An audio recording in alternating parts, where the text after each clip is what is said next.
indicated that they are involved in an international standards conference which is running in Mombasa.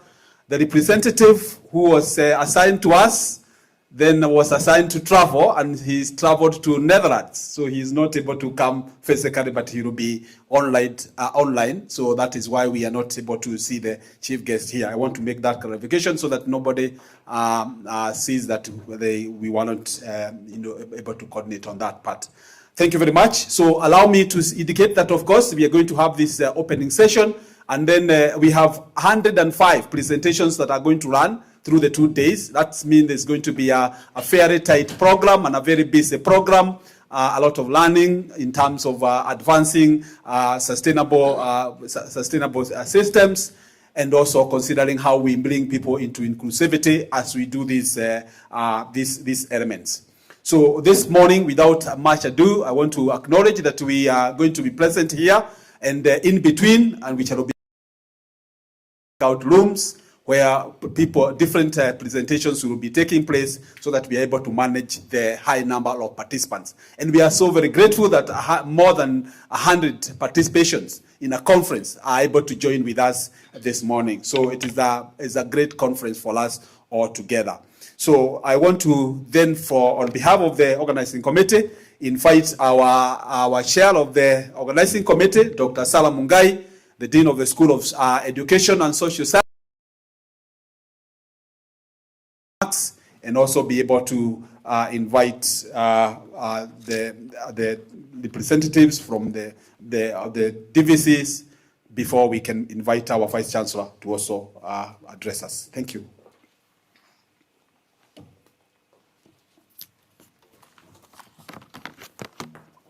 Thank you, Professor Muchiri. Good morning. God is good and all the time, and that is his nature. Wow. We thank God for this wonderful morning that he has given us. And thank you, Chaplain, because of feeding us spiritually. We are not taking that for granted. Our Vice Chancellor and our Deputy Vice Chancellors, our guests, the researchers who are here, the members of staff, students, ladies and gentlemen. Allow me to say that I'm grateful this morning. It is my great pleasure to welcome you to our 11th Annual International Scientific Research Conference in our distinguished university, that is Kenya Methodist University, which we are holding today under the theme, Advancing Sustainable Development Through Innovation and Inclusivity. And it is wonderful that we have realized that which we are doing today, it is as well anchored in the Word of God. And therefore, it is a good thing that we are here talking about innovation and inclusivity. I wish to recognize and appreciate our Vice Chancellor for appointing a 14-member conference steering committee in March 2026, whereby by then we were 13, but we co-opted our librarian, that is Dr. Evans, and we became the people who were representing the university because we were drawn from different schools in the university, and this diversity ensured us to be in a position to reflect on the multidisciplinary nature of our university and going beyond, because we had to see to it that we are touching mostly our schools, the theme to hover around our schools and the sub-themes as well. The conference theme cuts across the schools and disciplinaries, and it was modeled mostly from our previous graduation theme, providing continuity at the university and focusing on sustainable development and societal transformation, because we are heading to a lot of transformation, especially in the universities, when we are knowing very well that we are heading to come 2029 to have our first cohort in CBE. And therefore, we have to think beyond what we were doing, the normal things. I am delighted this morning that the conference has attracted, as Prof. Muchiri has told us, 105 participants, both physically and online, and from across Africa and India. Actually, we will have 10 participants from India who will be online participating in our conference. And I believe that is a good thing. This demonstrates the growing importance of Kenya Methodist University as a platform for international research, collaboration, knowledge sharing, and innovation. I sincerely appreciate the members of the steering committee, the keynote speakers, presenters, reviewers, the moderators, the technical teams, the staff, and the students whose commitment has made this conference possible. Because if we asked you to submit your abstract and maybe you abstained, we would not be talking of having a conference. Focus not only on sharing research, we're going to do this. I'm grateful this morning to be one of the people who are champions in CBE in this university, because I believe the physical solutions that we require, they are going beyond our institution, because the solutions that we require is when we train, we will train people who know that all things are on hands-on, not theory. And therefore, the practical solution, the partnership, the innovations, and at the same time, the policy recommendations. Because on the other hand, we need to contribute a lot when it comes to recommending and implementing those policies so that we can have the sustainable development. On behalf of the steering committee, I thank the university management for its support, especially our Vice Chancellor, for entrusting us with the responsibility of steering this conference. And therefore, I say, ladies and gentlemen, it is now my pleasure to welcome our Deputy Vice Chancellor, Academic and Student Affairs, to take over the program and deliver the next remarks. Thank you.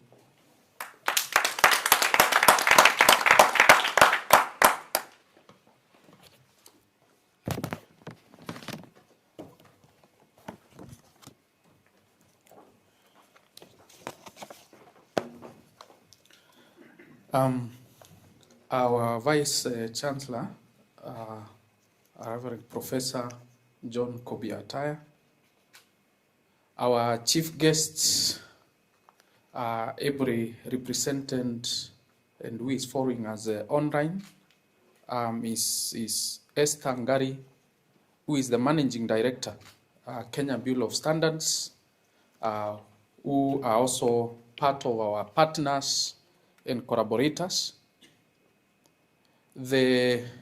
My colleague, the DVC Administration, Planning and Finance, Professor Some, my colleagues, members of the University Management Board, members of Senate, staff, our distinguished researchers and invited guests, our students who probably are with us, both physically and online. Ladies and gentlemen, good morning. Good morning. Good morning. Yeah, it's a bright morning this day, the 25th day of the Lord in the month of August, that we meet here as academicians, as scholars, to bring our thoughts together as we reflect on this year's conference theme, and advancing sustainable development through innovation and inclusivity. I think our MC and the chair of the organizing committee have already made some attempt to dissect and bring some meaning to our theme. And therefore, I will not dive into that. Before I get into my remarks and invite our Vice Chancellor so that he can give his thoughts and open the session, allow me to invite my colleague, Professor Some, to make some remarks, and then I'll be able to proceed, make my remarks, and invite the Vice Chancellor. Karibu, Prof.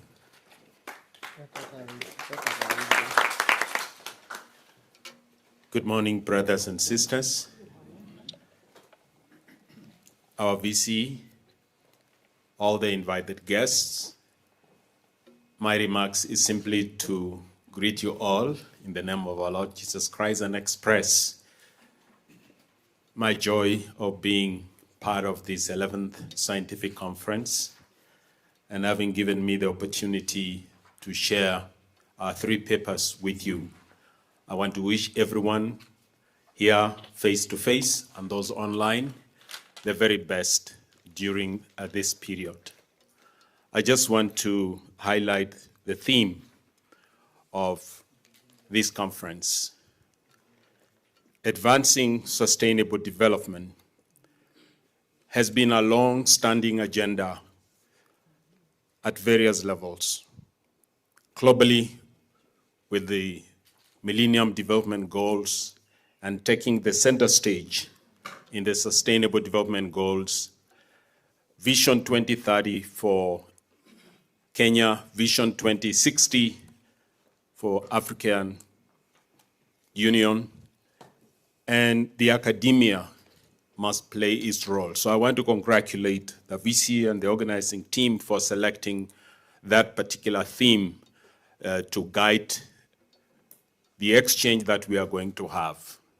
And I believe it will be the beginning of partnerships and collaborations, because each paper concludes with 5 things: implications for research, implications for policy, implications for strategy, innovations, and the impact on society. So I want to also say thank you for framing the conference in that context, and for giving me an opportunity to make a few remarks. With your permission, VC, let me make one personal announcement that I will be leaving the university by the 31st of this month, and I want to appreciate the time I've had here and the opportunity I've been given at the International Leadership University as a Deputy Vice Chancellor in charge of academic affairs and leader transformation. That directly aligns with my own personal calling of global transformation for excellence from womb to tomb, in all settings, at all times, and at all levels, from one generation to another, to life beyond death. Thank you very much.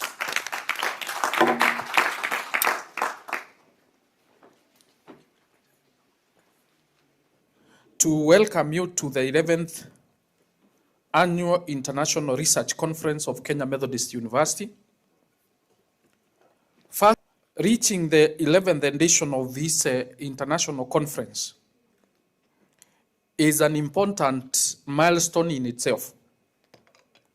It demonstrates our continued commitment to research, innovation, scholarly engagement, and most importantly, the application of knowledge to address the challenges facing our society. This year's theme, advancing sustainable development through innovation and inclusivity, is particularly timely, as it has already been mentioned. The world is confronted with increasingly complex socioeconomic, technological, as well as environmental challenges. Universities, therefore, cannot be content merely to pass knowledge or even generate that knowledge. We must increasingly ask ourselves very important questions. What problems do our research solve? What benefits would come out of it? Is the solutions that we suggest, like my colleague has already talked about how we conclude every paper that we'll be presenting here today. So we need therefore to ask, is the solution that we are proposing sustainable?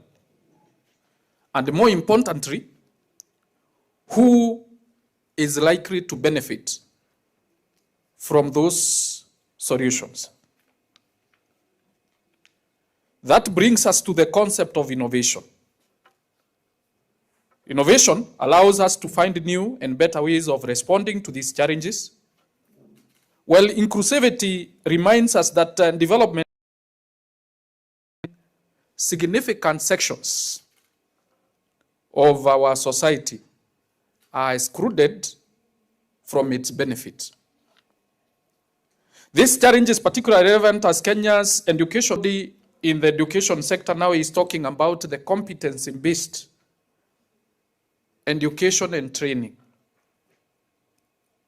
But it is important for us as scholars to appreciate that CBT represents, yes, an important shift from an education system largely concerned with what the learner knows to what the learner can do with that knowledge. And in fact, VC, we have noted there are quite a good portion of papers that will be presented today that aligns very well with that transition. And I think that is what a truly relevant research conference should be able to do, to address relevant issues that are facing the society at a point in time.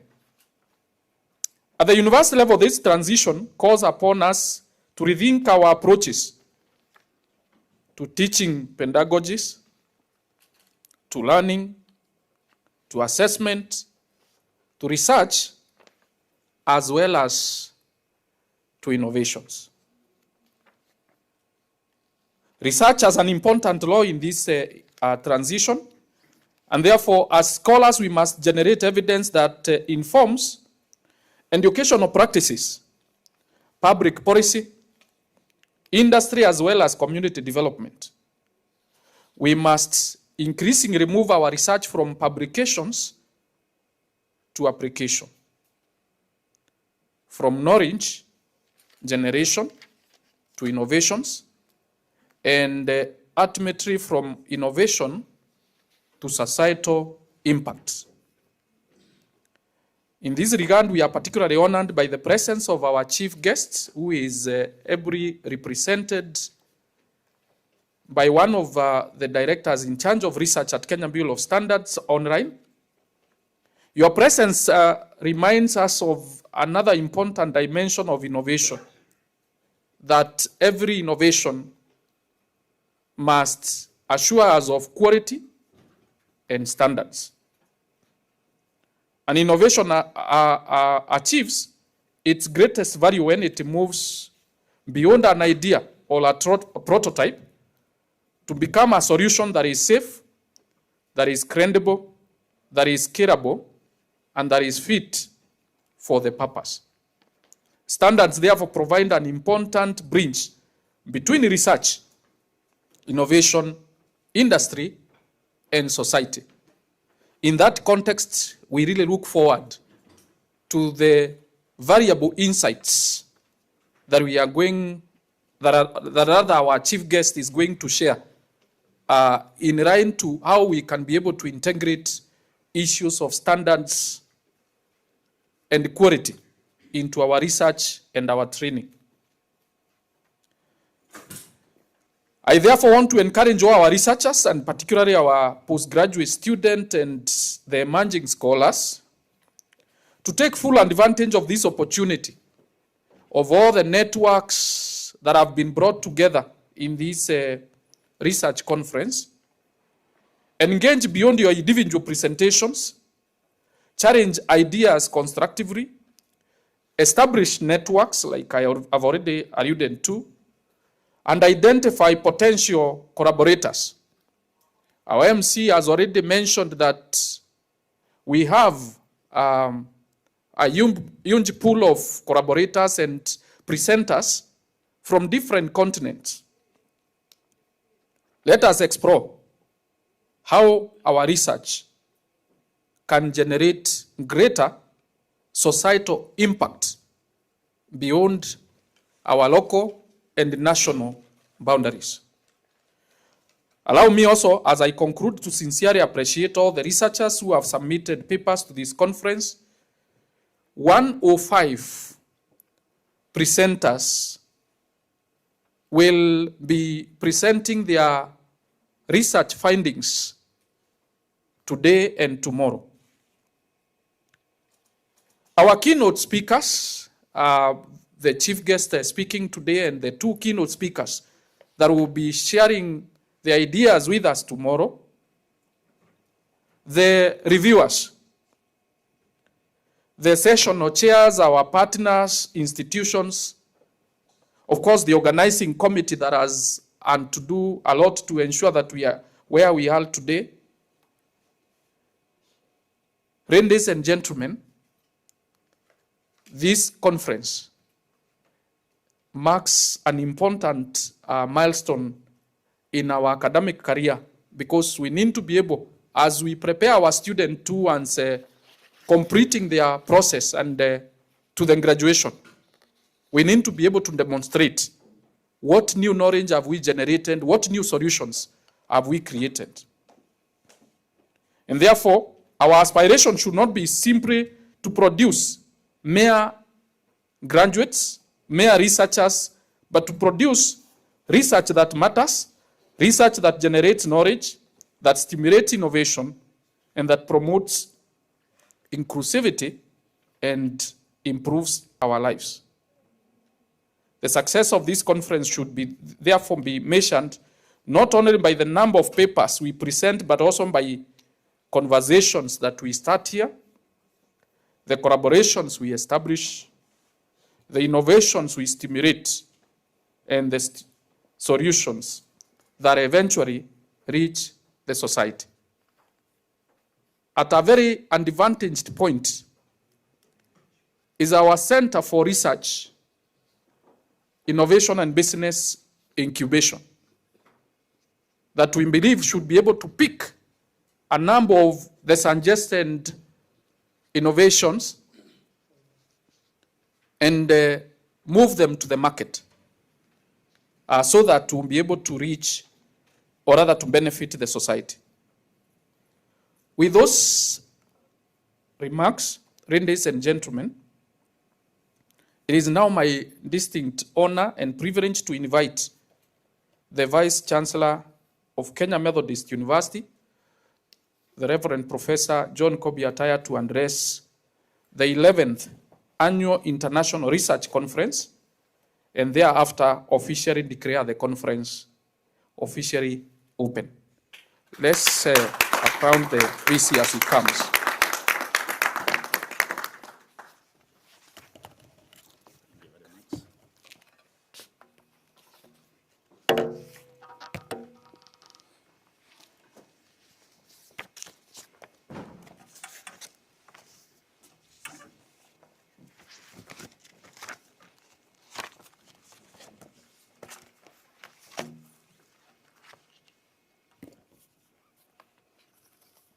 The chief guest of the 11th Annual International Conference, which is held on hybrid mode, Mrs. Esther Ngari, who is the Managing Director, Kenya Bureau of Standards. I also note the keynote speakers, Professor Nilesh Kate, Associate Professor of Marketing, Pune Institute of Business Management in India. I note Dr. Ruben Ndambori, Director Quality Assurance from the TSC Kenya. I acknowledge the presence of the Deputy Vice Chancellor for Academic Affairs, Professor Evans Mweti, who is also currently the acting Deputy Vice Chancellor for Finance, Planning and Administration. I note my colleague, Professor Eliab Some, who is now the outgoing Deputy Vice Chancellor for Administration, Planning and Finance, and I wish to warmly congratulate you for the new appointment. I note the chair of the steering committee for this 11th Annual International Conference, Dr. Sarah Mugai, who is also the Dean, School of Education and Social Sciences, Professor Joe Mapesa, the Director of Research in the university, and other deans present. Could the deans stand up wherever they are? Dean School of Business, Dr. Dorothy. Dean School of Economics and Political Science, Professor Ken Mugambi. Dean School of Science and Technology, Professor John Moshiri. Dean School of Education and Social Sciences, Dr. Sarah Mungai. Please be seated. I would like to recognize the directors present. The Director, Postgraduate Studies, the Director, Marketing and Communication, and Director Research. Asantini. I wish to recognize our university chaplain who has given us a very, very warm introduction. And allow me to recognize two friends present here. I also recognize the Director of Center for Research, Innovation and Business Incubation, Dr. Munywa. I recognize the Registrar for Academic Affairs, Dr. Lucy. I recognize my friend, not yet in doctor, but almost there, Bishop Mogo. I recognize the presence of Dr. David Lokoro, my mentee, and one of my best examples of people I have supervised, who comes from the Defense University of Kenya, and who has written, with my assistance, a very interesting text, actually a group of texts,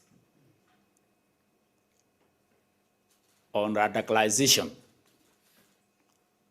Radicalization in Kenya, in East Africa, in Africa, and the world at large. Dr. Lokoro, you are welcome.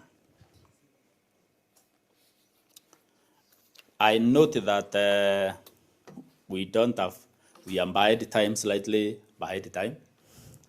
So I want to save you time. I will not speak a lot. But I invite you to my presentation in room 4. Later, I am making a presentation on theological interpretation of advancing sustainable development through innovation and inclusivity, a biblical and practical perspective. Tuonane huko.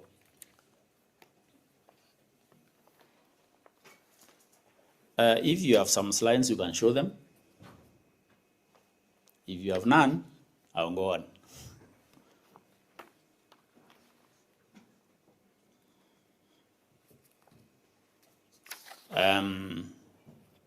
Today, in this 11th annual conference, I want to speak on a specific area on a review of Kenya Methodist University research policy. I want to dedicate a few minutes to do that. And I have titled it Strategic Policy Review for Kenya Methodist University Research in the context of competency-based curriculum or curricula. This speech seeks to strengthen university research culture at KEM. The CBC shifts emphasis from content coverage to demonstrated competency. It is my strong belief that the university should be able, by now, to have shifted. And to a large extent, we have. There are several other committees that have been formed to transition the university to competency-based education. Research is central to CMBE. It is based on verifiable evidence, rather than memorized content. The shift is for us to produce something out of the knowledge and the skills we have. And the shift from acquisition of certificates and papers as evidence of competence. Because now, many times now, if you are asked, what can you do for us? You say, I have certificate. You say, I have certificate in education. I have certificate in theology. I have certificate in chemistry. And for you, not necessarily those seated here, it seems as if that is evidence of competency. Since you have a certificate, then the assumption is there is competency. The shift should be evidence-based, product targeted. Evidence-based, product target. That means you have undertaken studies. There is evidence that you can do something with that knowledge. You have the skills to do it. And more importantly, you have the right attitudes. Here at Kenya Methodist University, the aim is to produce. Who can say something? To produce what? To produce what? Yeah? To produce transformational leaders. Go on. Eh? A professional. A professional. A transformed leader. Who is an agent? A transformed leader. Who is an agent? Not just a leader. You know, leader is lower than agent. That shift of our research policy. And I want to concentrate on 4 areas: undergraduate research. The high school students who are moving to the university for the first time have never heard about our research, and their concentration has been to get content for specific subject areas that will help them to have a career. So, this policy shift, Professor Mapesa, you should note this one, should be able to induct that student on day one. The day they come to this compound or any other university compound, research should start on that day. Introduction to research should start on day one. I hope that is possible.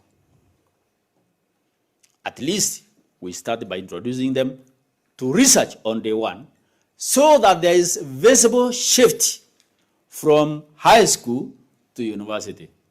Because I also believe, and this is my belief, that the difference between a high school and university is research. You know, a university can become an elevated high school. The only difference that is there between a high school And a university is research-based, evidence-based standing. And the CBC is clearly there to guide us towards that direction, because in a CBC or competency-based curricula or curriculum, the idea is for someone to acquire knowledge and to translate that knowledge into a practical skill. And that practical skill ends up with a product. So the director postgraduate studies should hear the next point. The second area I would like us to review is promoting postgraduate research. Promoting postgraduate research. It is already in existence. And the university, if you go to the university library, and even the postgraduate center, you meet a lot of dissertations and theses piled up. Knowledge that is really acquired by thesis, dissertation, excellent supervision has taken place. And I wonder,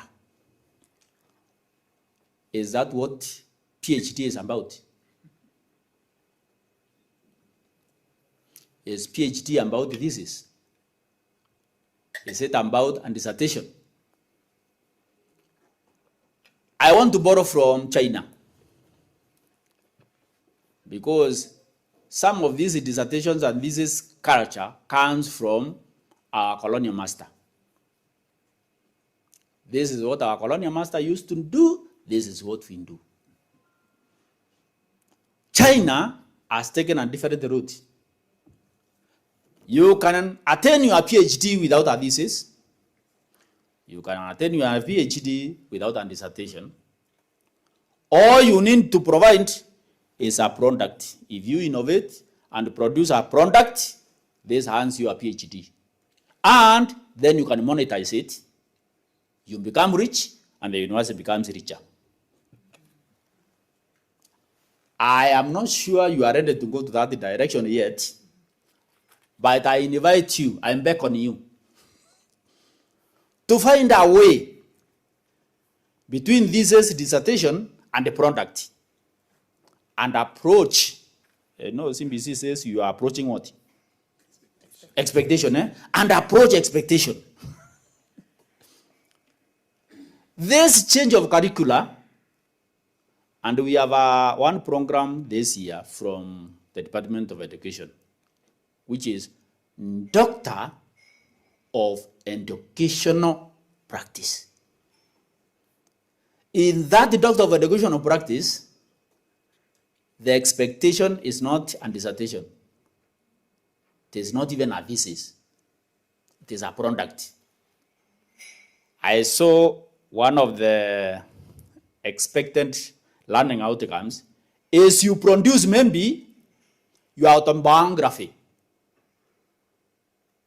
In that curriculum, you produce an autobiography. If you have been, let's say, a union leader, not leader, or you have been a principal of a high school or a primary school, and they will document the lives you have transformed in that career, that earns you a PhD. No, not a PhD, a doctoral program, a doctoral certificate. That's not a PhD, it's a doctoral competency. I like that. You are now approaching expectation. So, currently, the backlog of supervision of thesis and dissertation, not only at the Kenya Methodist University, but in other universities too, is alarming. Where students register for a 3-year program, they end up doing 7, or even sometimes 10. And then we wonder, was it our objective? What was our objective? Then we want to ask knowledge creation at that level, postgraduate level, knowledge creation. What is the purpose of having knowledge created but knowledge abandoned? It is created, it is put on a shelf. It is abandoned on that shelf. When and how can we use that knowledge is shelved? Through a dissertation, through a thesis.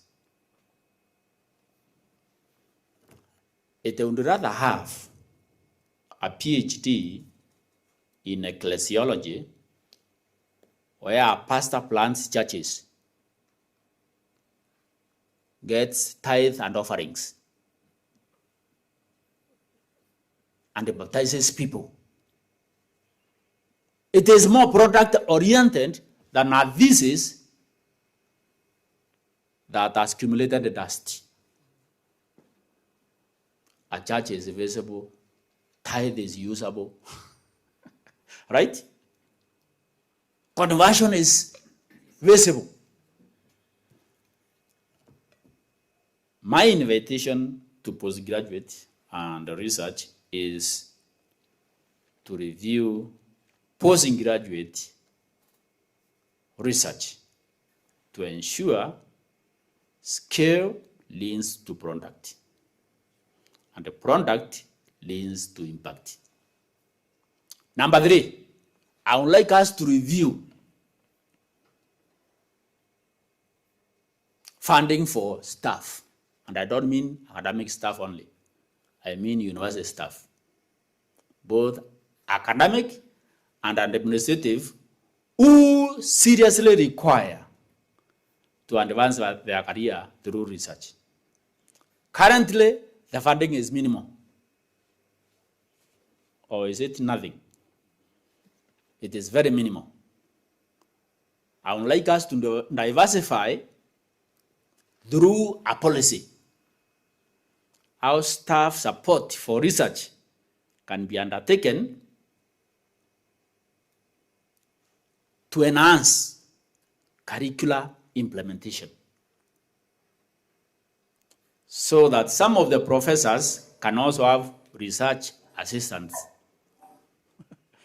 You know, I don't know whether there's a professor here who has a research assistant. Only Dr. Munyo has a research assistant. And I would like to know what you are doing with your research assistant in Ikribi. So that we start doing collaborative research, interdisciplinary study. Interdisciplinary. I would like to see more people doing interdisciplinary study. Somebody doing study in theology does a study with somebody in economics and political science.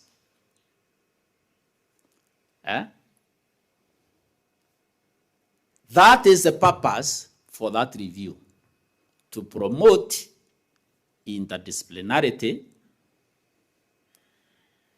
and to promote a research culture among staff.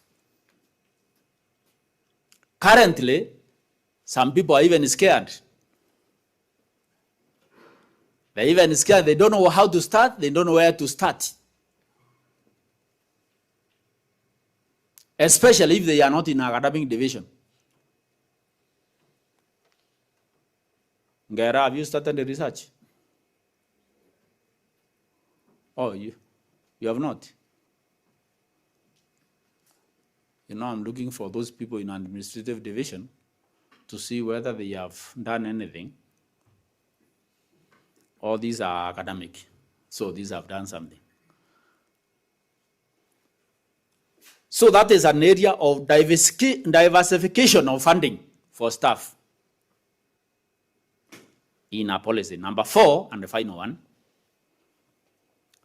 is establishing a reasonable research budget line in an annual budget plan.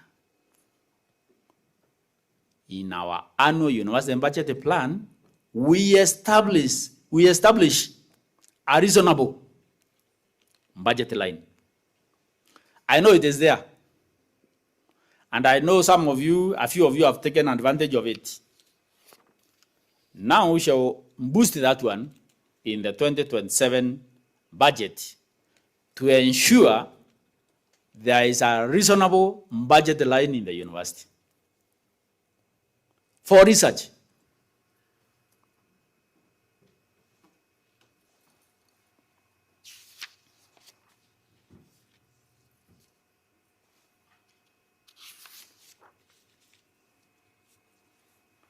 I thought I had a presentation on a slide, but nobody has put it there.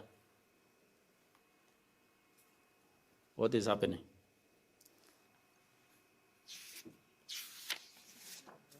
And if you can't put one for VC, will you ever put anything for anybody else? Eh? It is shared. It is shared by the URI.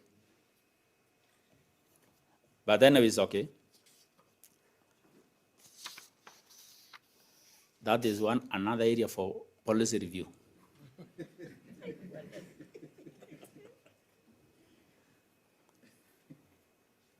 So, for us to implement it, we need a roadmap.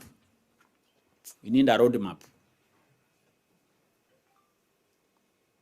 A policy is presented by, and joint policy is presented by the Directorate of Research and the Directorate of Postgraduate Studies and the Center for Research, Innovation, and Business Incubation. 3. They will sit together, put up a policy reviewed paper, and then present it to the DVC academic for Senate approval. That should not take more than 4 weeks at the latest.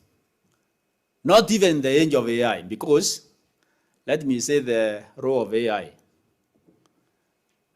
It is intelligence outside my hand. That is what is known as AI. It is artificial. It is not human. The purpose of that intelligence is to assist me to make decisions. For example, how many AI apps do you have? Can you name them? How many? You have what?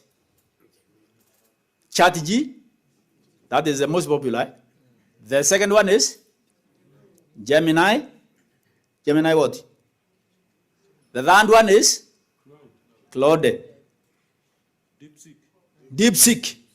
And then another one is? Notebook LM. Eh? Notebook LM. What? The purpose of this intelligence, because this is intelligence, this one is intelligence. Can you raise up yours if you have it? This is intelligence. And you have it. It is artificial because it is not inside here. That's why it is artificial intelligence. And the purpose of having artificial intelligence is to assist me and you to make a decision. So, if you ask it to review my curriculum and I put it there, it will review within how many minutes? How many seconds? Maybe it will go around for a minute. If it is a huge bulking document, 1 minute. It reviews, it suggests to you, and then now you can go to a committee with something to discuss. You don't go to the committee and look at each other. Because AI has presented you with initial what? And sensitive. It does not know the intricacies of this university. It can only tell you what it has told other universities. Correct? So you sit down with that generated output and you put human thought into it. And you put your problems into it. And you put your solutions into it. And you structure it. First of all, you need to know, how will you cultivate undergraduate research? In secondary school, they were not introduced. Now you are introducing them. How will you take them? There is a CBC center in the field called the Gravity Center. How many of you have visited there? CBC Gravity Center. Please raise up your hand properly. If you have not gone there, you are at a loss. I encourage you to go there before they fold camp. It is a practical approach for you to understand what CBC is about. Again, in this review, we need to provide practical steps for research support for year 1, for year 2, for year 3, for year 4, for medicine, for year 5 and 6. Because it is not the same. And align with your course loading. It should be entrenched. In fact, I am short of saying that course should be a core course. Replace it with HIV/AIDS. Everybody now knows HIV/AIDS. Why are you still teaching HIV/AIDS? Whom are you telling about it? Those people you are telling about it, they know more than you. The intention at that time, there was no artificial intelligence. The intention at that time is to create awareness. I think we have created enough awareness, DVC academic. So you may seek new ways of discussing core courses. One of it is university-wide course on research, introduction to research studies. Within 3 months, we need to have approved that review so that by January 2027, we can implement the new approved research policy. Sustainable development.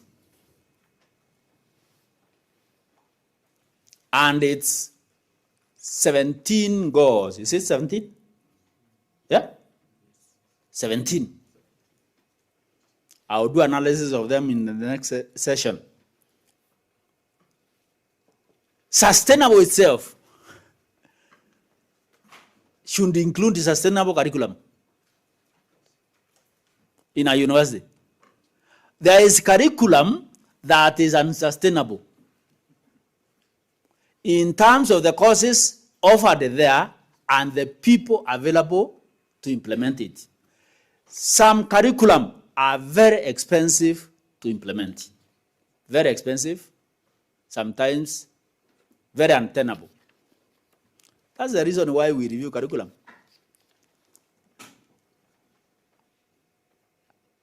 There is also curriculum that is scanty, that doesn't address fully the needs of society. So we review curriculum so that we scan the environment. We scan the environment, we find the needs, and then we review our curriculum. Because the needs are not local only. The needs are local, they are national, and they are international. If you have a curriculum that does not envisage a student from Pakistan will enroll, and that doesn't take care of the learning of that student in Pakistani, then your curriculum needs review. Why? Because it is not internationally relevant.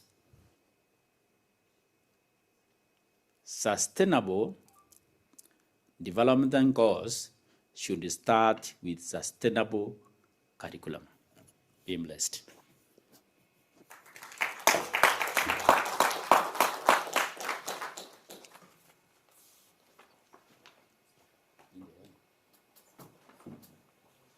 We need to appreciate the Vice Chancellor better than we have done. And we were told that in academic situations, you do that in an academic fashion. I saw Dr. Kanini here, and I want us to do it in academic fashion. 5 factorials. 5 factorials. Are you set? Yes. Let us do that. Then we can ask him a question or two before we can go on to other things. So are you ready? Higher. 1, 2, go.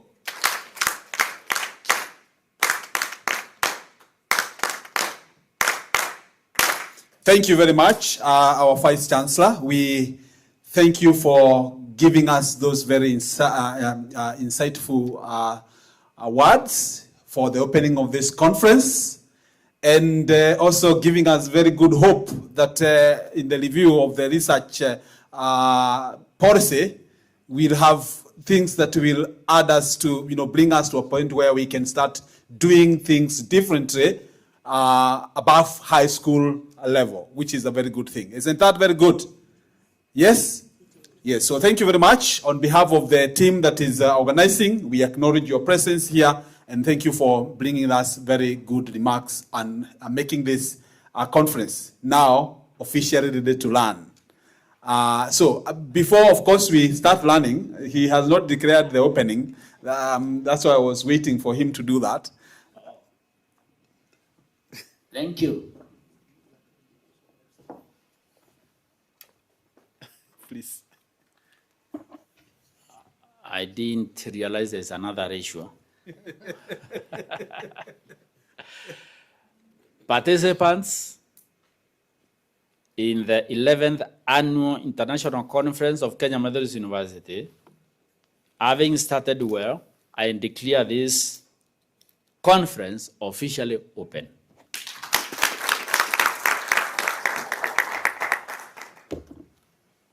Thank you, Bwana Fisi, for that. We needed that word. Officially opened, and therefore we will start running the conference. I was going to give you a chance. Maybe you have a question for the Fisi to put 1 or 2 questions, then we can start running the program. I want to suggest that after these 1 or 2 questions, we are going to start running our conference.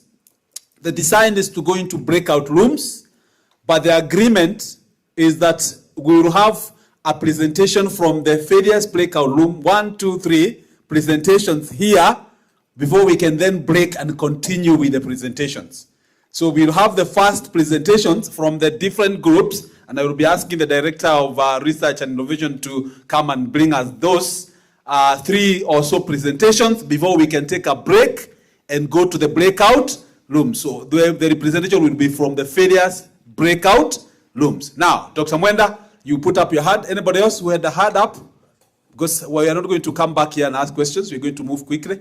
Dr. Mwenda, anybody else who want to bring a question, a comment to the Vice Chancellor? Okay, Dr. Mwenda, proceed. And you may want to, I can see them, what do you call this? The media team are facing this way, so you need to be where the media can capture you. Because people are online, are following this, our conference. So you need to be part of it. Thank you. Thank you, MC. Thank you, VC, for the very good address. I have a question on what you have said, particularly the part of introducing research. Number 1, research is done in the university, yes, but the consumer of the product is the community. I've not heard you mention how we shall link that one in the community. And I want to give an example of a university. The research, that student, that class is linked to a community somewhere, and they do practice there. Because in the community, that is why we have a bigger laboratory, which does not require equipment, but there are people there we can use. How do we link with that as a university? Thank you. Bonafisi, that is your question. I will invite you to. is that it's not for me, it is to be shared. If you produce a pen, I can only use one to write.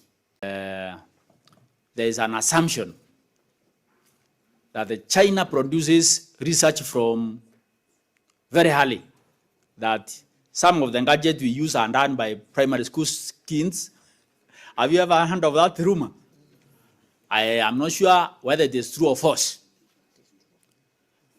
That is now moving research to the community, to kindergarten, to primary school, to high school, and to the business community.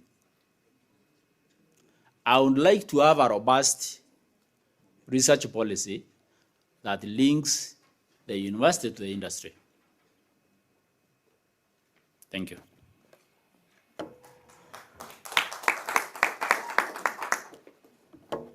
It looks like you are not convinced. How comes your clapping is that mild?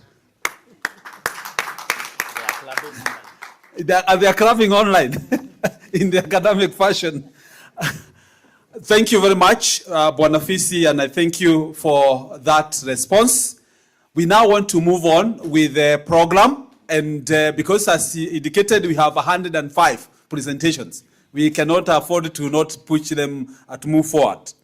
And as I've already indicated, we will start the official presentations here before we then later can do the breakouts. And these are the selected presentations that will be done here now, following each other. Please get ready. The first presentation is coming from Professor Job Mapesa, who is the Director of Research and Innovation. It's important for him to also set the pace for us. And we will then, that is to be able to give the Vice Chancellor a breathing space, because we want him to do the next presentation after that. Bwanafisi, your presentation, I hope it is ready. Yes, this will be a good chance. So we'll have Professor Mapesa so that you can breathe. Then after Professor Mapesa, we'll have the Vice Chancellor. And then we'll have presentation by Tabitha Sisika Risansa from African International University. Tabitha, I hope you are available online. Is she? Tabitha? So we will make sure that she is available so that we have these presentations. So without further ado, I want to invite Professor Job Mapesa, my co-director of research and innovation, so that you can do the first presentation. And then we can all get ready for the second one, which will come from our Vice Chancellor. Thank you. Thank you, Professor Mshiri.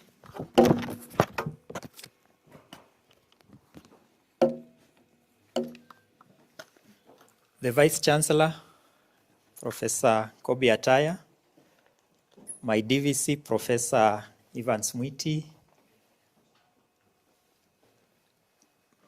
DVC, Professor Eliab Some, my colleagues, and all protocols observed, ladies and gentlemen, good morning. So let me take the pleasure of opening the conference, because I hear many people don't like biological sciences, but it's a very beautiful world. So now I want to present a research in the area of molecular bioscience. Phenethyl ester induces heme oxygenase 1 through coordinated NRF2 and CJU. We are talking about cell signaling, what happens in your body, the oxidative, through an enzyme known as HO1 or heme oxygenase 1. There are a couple of other enzymes, heme oxygenase 1, 2, and stress. And that's what we want to look at, the pathway that signals the response. They're not moving.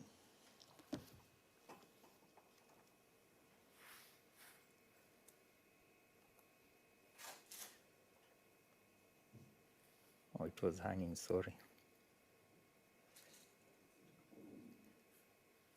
Just a second.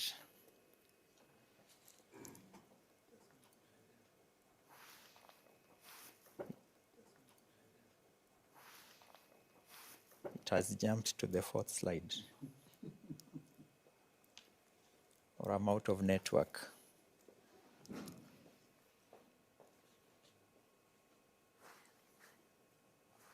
Do you have the P30? Because I think it's my computer which is hanging. Yeah.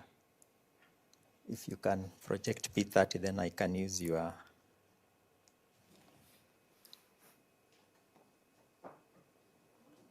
You got it. P030.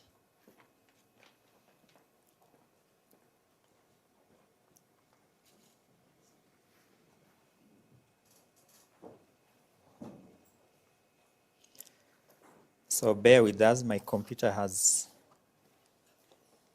loading problems.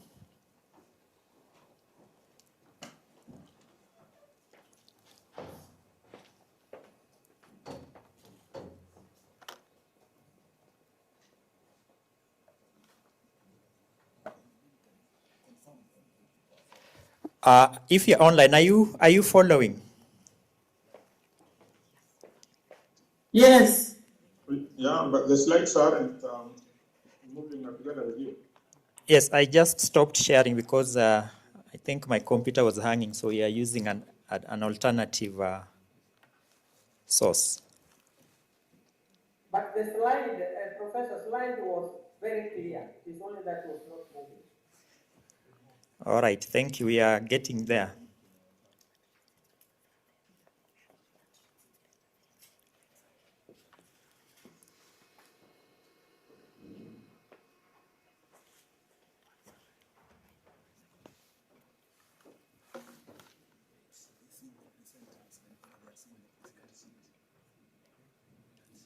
No, they are not.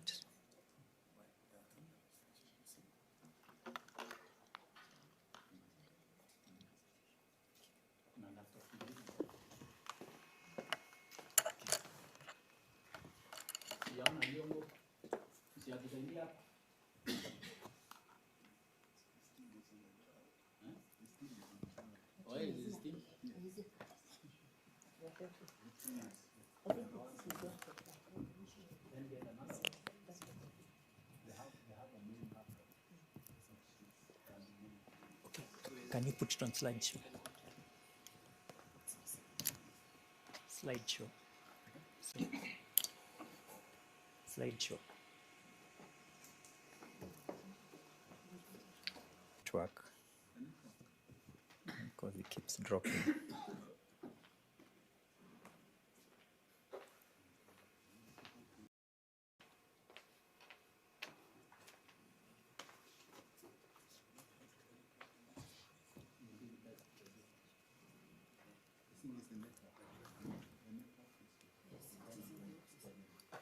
Can the slides roll? Okay. All right. Sorry for the hiccup. Let's move on to our presentation. So can you go to the second slide? Thanks. Said caffeic acid phenylethyl ester is a bioactive constituent which was isolated from honeybee propolis. Propolis is a component of the bee wax. So when the bees are making the wax so that they can have the honeycomb, they usually knit that bee comb nicely using the propolis. And propolis has been shown to have medicinal effects. Because of that, we were trying to investigate to see what are some of the roles associated with the effect of caffeic acid phenyl, be able to help us understand the role of HO1 so that we can resolve our understanding of how HO1 responds or is transcribed within the tissues under duress. And the approach was to use laboratory-based experiments to elucidate that.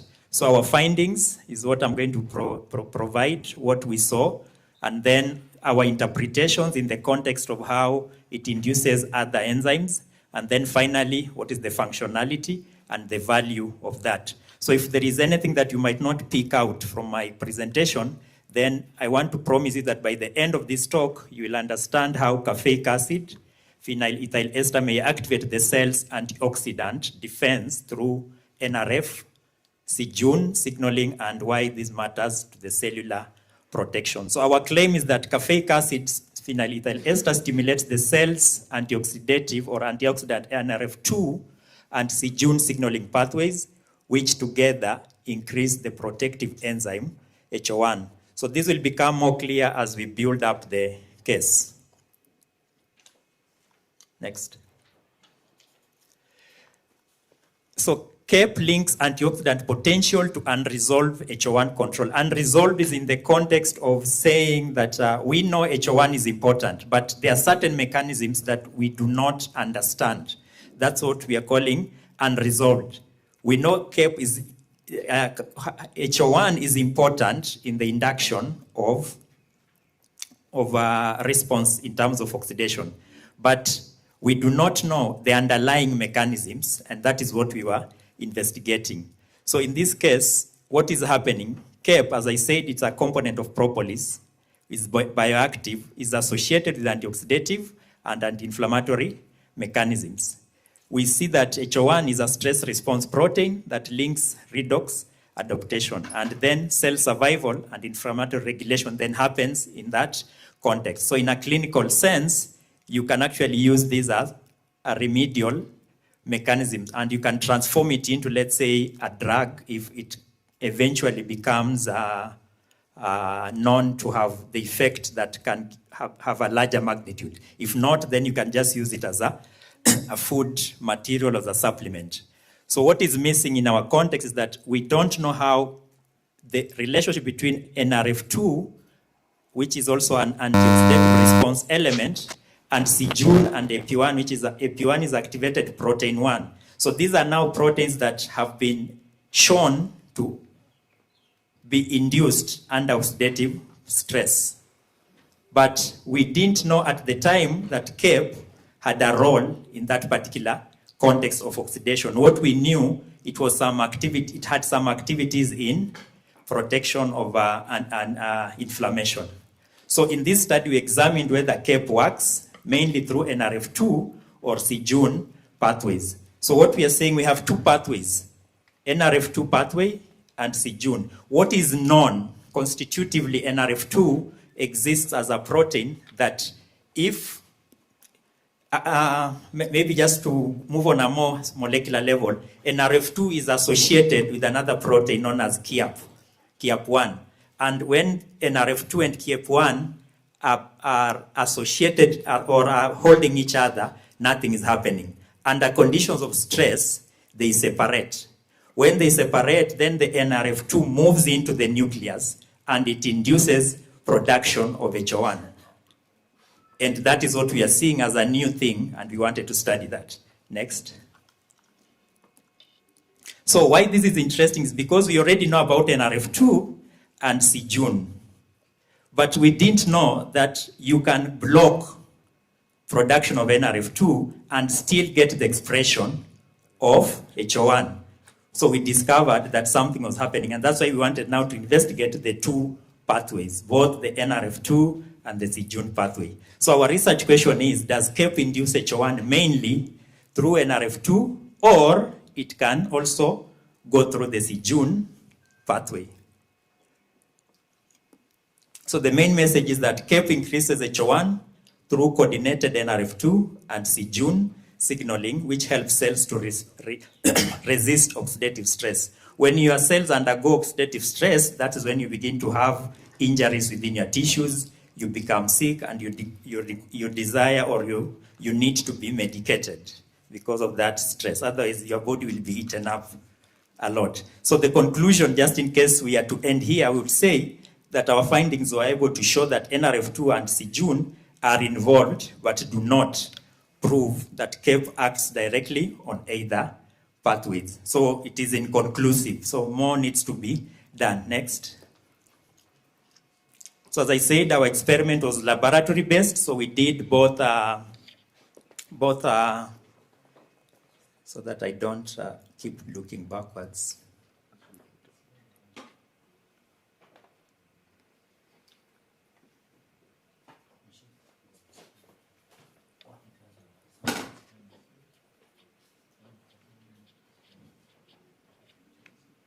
The slides are not moving. We are supposed to be on slide 5. Are we on slide 5? least not on my end. We are still on slide 1. Yeah, same to me. Yes, on slide 1. Okay, 1 second. What happened?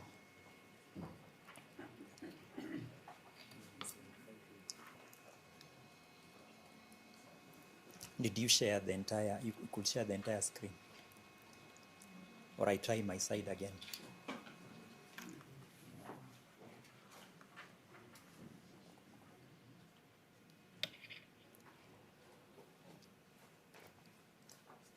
Or you want to use that mode? Which slide are you seeing now? Slide 4. Slide 5. 5. So are you able to follow without seeing my slides? Or I can go back Yes. in a minute? Yes. Oh, okay. Are we good? So on slide 5, we used laboratory-based experiments. So I'll just quickly skim over the cell lines that we're using. Mode K, row 264.7 from the macrophage line, and then NRF2 deficient mouse, embryonic fibroblasts.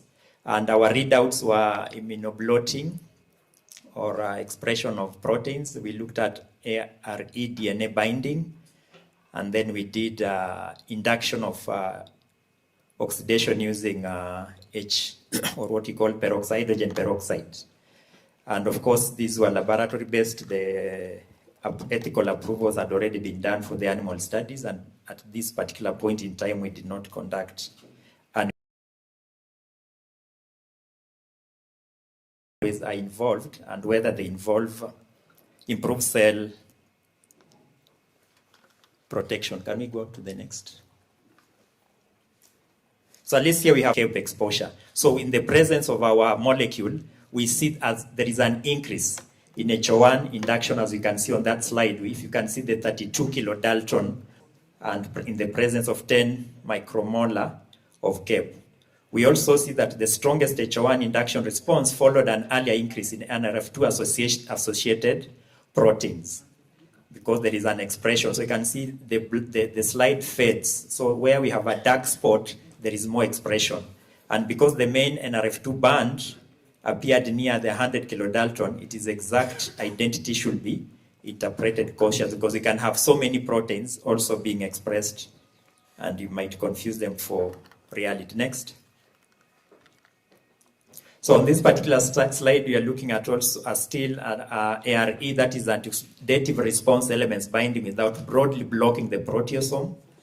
And we are saying that ARE responsive nuclear binding increased after CAPE treatment. So this specific experiment was on DNA level. So you look at how the compound is able to interact with the DNA molecules and result into expression of certain proteins and enzymes.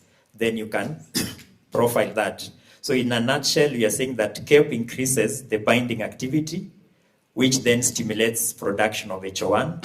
And competing experiments also confirm that binding was a sequence specific, where a sequence specific means you have a sequence for that particular protein, and you can be able to get the exact protein that was being expressed. And finally, unlike MG132 is a compound that blocks expression, or what we call ubiquitin protein. So ubiquitination is the normal mechanism of how your body degrades unwanted proteins in the system without necessarily causing cancer.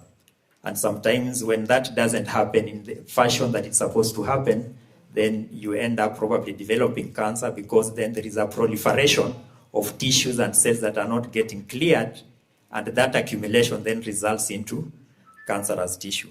So in summary, what I'm saying, CAPE activates ARE-related antioxidative signaling without broadly inhibiting the proteasome. So it doesn't interfere with that process. So this is another evidence in terms of mechanisms to explain that. Now let's confirm in the presence of an inducer. So we induce now HO1 production to see if CAPE can control that. And that's what figure 3 and figure 4 are showing. So figure 3, we see that new gene expression is required. And remember I said NRF2 is constitutively expressed. Constitutive expression is that there is a low grade. It is always happening, but it can be produced more. So the more you have, let's say you have threefold production, it can be activated to 10 times. So under normal conditions, then we are seeing under these conditions, there is new production of NRF2, which then now leads to the production of HO1 that we see. And that is what figure 4 confirms when we pre-treat cells with hydrogen peroxide. So we can say CAPE activates new gene expression and improves cell survival, particularly when NRF2 is functional. So NRF2 is still important. So overall, CAPE improves cell resistance to oxidative stress, and although HO1 alone does not explain all the protection. Next. So contribution and value or relevance, CAPE appears to act through both NRF2 and c-Jun pathways. And here we see that HO1 was still induced when NRF2 was absent, while c-Jun activity increased. So we are introducing c-Jun, and remember I said that c-Jun is a complementary pathway that is not necessarily there because NRF2 is present. But when we block NRF2, we still see expression of HO1 through the c-Jun AP1 pathway. So this suggests that CAPE does not rely on NRF2 alone, but c-Jun may provide an additional signaling route. So there is a compensatory mechanism. It's like when you have two kidneys and one fails, the other one can still function fully. So it switches to a new pathway that then keeps on helping the system to counter oxidative stress, and now your endoplasmic reticulum cells that are more important in processing and synthesis of new tissues and proteins is not affected. So overall, we are saying that CAPE appears to increase HO1 through coordinated NRF2 and c-Jun signaling, but direct molecular targeting has not been proven. And this is where my study stopped. And I needed to continue now with these molecular mechanisms of studies, but our labs do not provide the opportunity to do that. We have to do a bit of heavy investment, and I hope Professor Mushiri is listening. So we had a bit of limitations. So one is that cell lines, when you are using cell lines, they will always have a lot of specificities, so you might need to test more cell lines. Now with the advance in digital science and health and AI, we can actually be able to do what we call cellular or cell desktop analysis or docking using computational biology without necessarily doing experimental, by testing so many cell lines, and then now you go to the lab, and that can reduce costs. Another limitation is that inhibitor studies alone cannot prove that a pathway directly causes effect, so you have to go into complex studies. So we need animal studies and probably move these to human studies. So some of these take long to get approval to do human studies. But since propolis is on the market, and I'm pretty sure some of you have already seen propolis or even you have used it. Is there anyone who has used propolis? Yeah, good. You'll tell me your experiences. So we have a couple of proposals of the next steps. As you see, confirm the identity and the role of NRF2 using genetic methods. Test whether c-Jun is necessary for the CAPE response. And because I needed to prove that c-Jun actually works, my study, as I said, it stopped there. And by the time I was getting to that level, my study period had ended, so I didn't continue with the work. Surprisingly, up to today, I keep monitoring. It is like 10 years ago. I keep monitoring studies to see what comes out, if there is anything to demonstrate that c-Jun is important, but nobody has done that yet. So it still means I have a lot of room to do my study. So in case we leave this hall today, and you remember Job Mapesa was presenting, then the only thing you need to remember is that CAPE consistently increased HO1 across different cell lines. And antioxidative response elements activity and cell protection experiments support involvement of NRF2. c-Jun activation and response seen without NRF2 suggests an additional pathway. But overall, CAPE activates more than one protective signaling pathway. NRF2 is important, but CJUN may provide an additional route to HO1 induction. Thank you for listening, and I welcome any questions. Maybe, I don't know whether I can proceed to ask one more questions. Would that be okay? Yeah, go ahead. You've indicated that it has taken about 10 years, that's a decade, and you've not completed, and you have to move to animals and then to human beings. What could be the adults, and is there some light at the end of the tunnel? Yeah, as I said, some of the experiments, you know, we call them proof of concept. Where we are or where we were at the time depends. My advisor at the time, as a scientist, there are people who believe in completeness.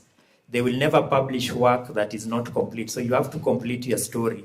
So when we started advancing new insights into the behavior of CAPE, and my time was up, I couldn't continue. But you see, when you have multiple students running different projects, when your project ends, it winds, nobody picks it up, and they move to other things, then it is upon you to see how you can advance it. So that's why I'm still endeavoring now that I'm more interested in biomolecules, specifically as a nutritionist who wants now to understand how foods can improve our health. So in terms of supplementation, I want to pick it up. But in terms of costs, molecular studies are very expensive. You will be surprised that getting a primer, for instance, designed, we don't have African companies designing primers.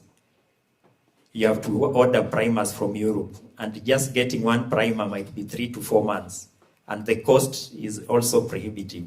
So because of that, you need to travel back to Europe or to North America to do such studies.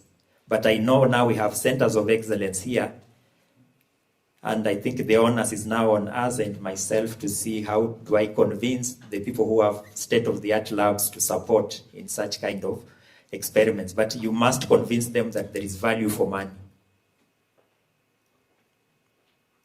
Yes, okay, go ahead. I'm through, I'm okay. Thank you. You didn't tell us your name. So my name is Julius Unguso. All right, thank you. I also look forward to your presentation. Yes, Dr. Kiara. Okay, thank you. Can I have this?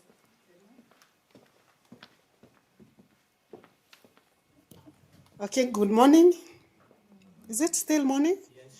Yes, I want to appreciate Professor for that great presentation.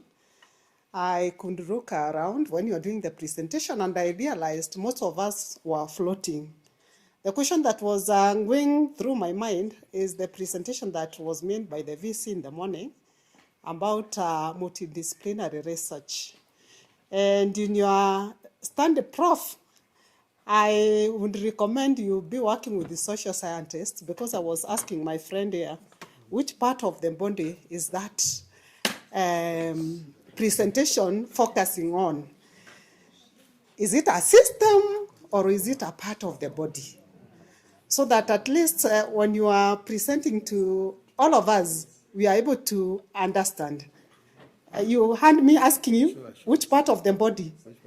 Which system of the body? So we appreciate your presentation. Probably in one statement, you can be able to help us, the social scientists, understand which part of the body are you talking about. Is it a system? Is it within the medulla oblongata? Thank you. All right, thank you. I think just to speedily answer that, the background, we are talking about cell signaling. Signaling happens across the entire body. The response will depend on the organ. There are specific organs that have more broader response than others. So for this particular study of mine, I'm interested in digestive health. So I'm more into the gut or your stomach than anything else. That's why when you're eating propolis, then you want to see how does your gut react. Remember, when we say cell signaling, we talk about immunological responses, and many of the advances around how the immune system works have been realized because of our understanding of the gut. And the gut, if you have no idea that your stomach is hidden, but your stomach is the outside, because the food that you eat is coming from the outside. So don't look at your stomach as a very hidden, clean place. It is the first exposure or contact to the outside. So it is vulnerable to so many attacks, including poisons and antigens from microbes and stuff like that. But that is the best model that you can use. Before now you can go to the skin or move to the other central organs like the nervous system, which is, for me, I'm only interested in the gut. Thank you.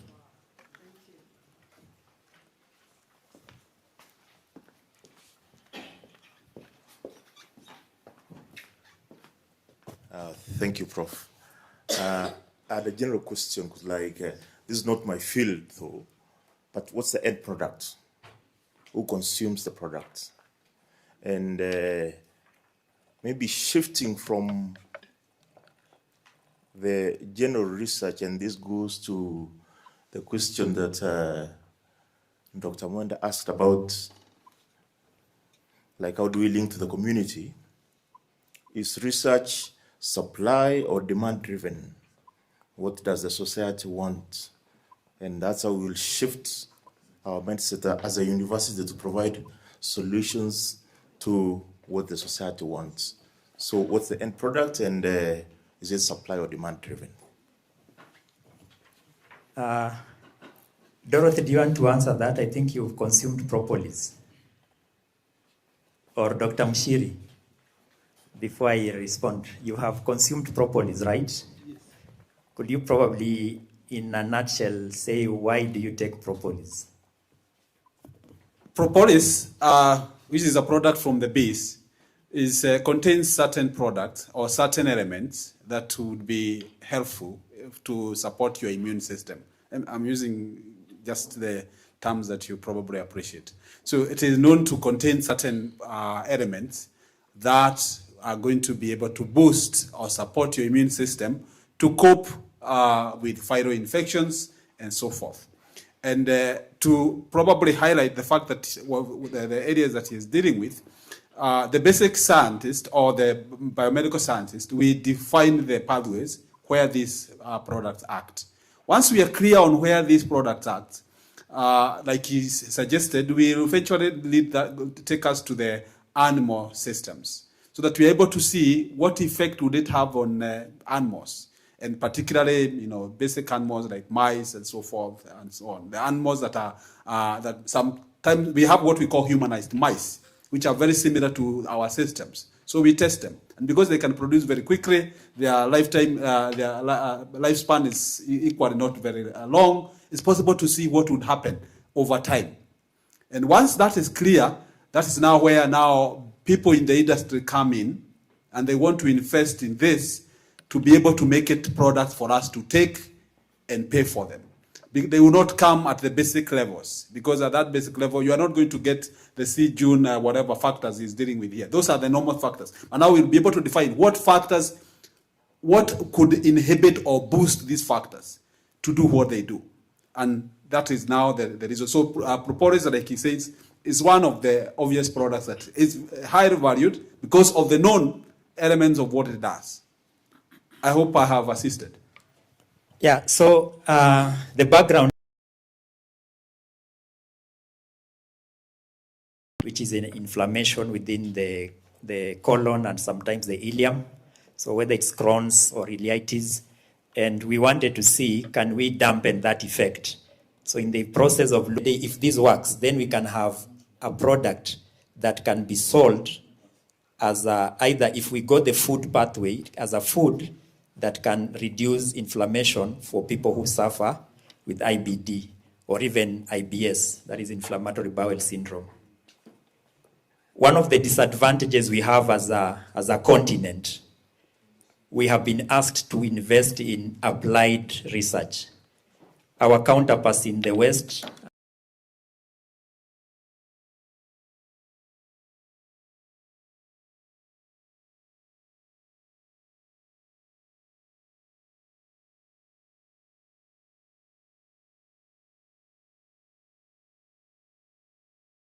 different ways of looking at things. But for us, we are interested in what you're saying. How do we make this commercial and solve societal problems? So we need a combo of both.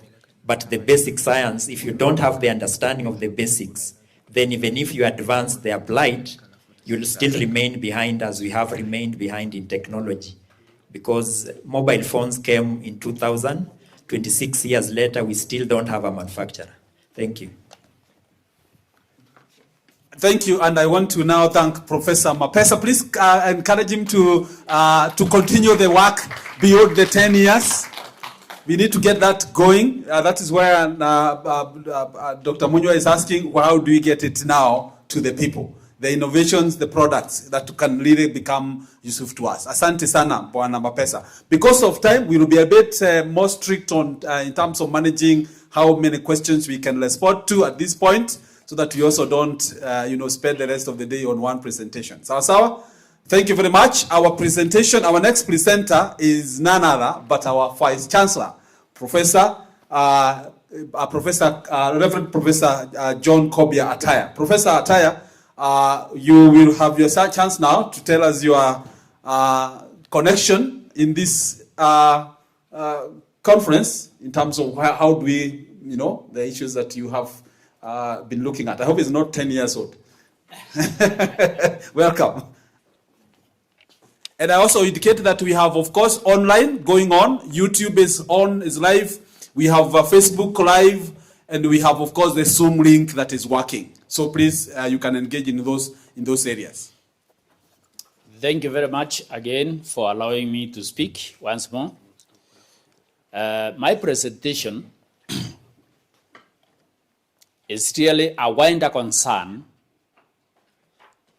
given the fact that the SDGs have been here with us for some time now.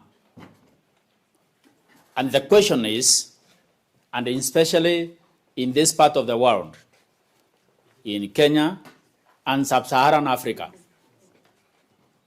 how come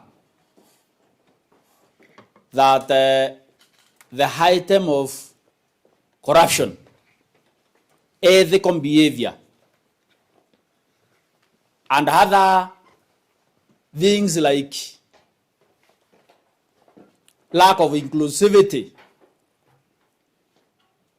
in the implementation of the Sustainable Development Goals in this part of the world have been affected severely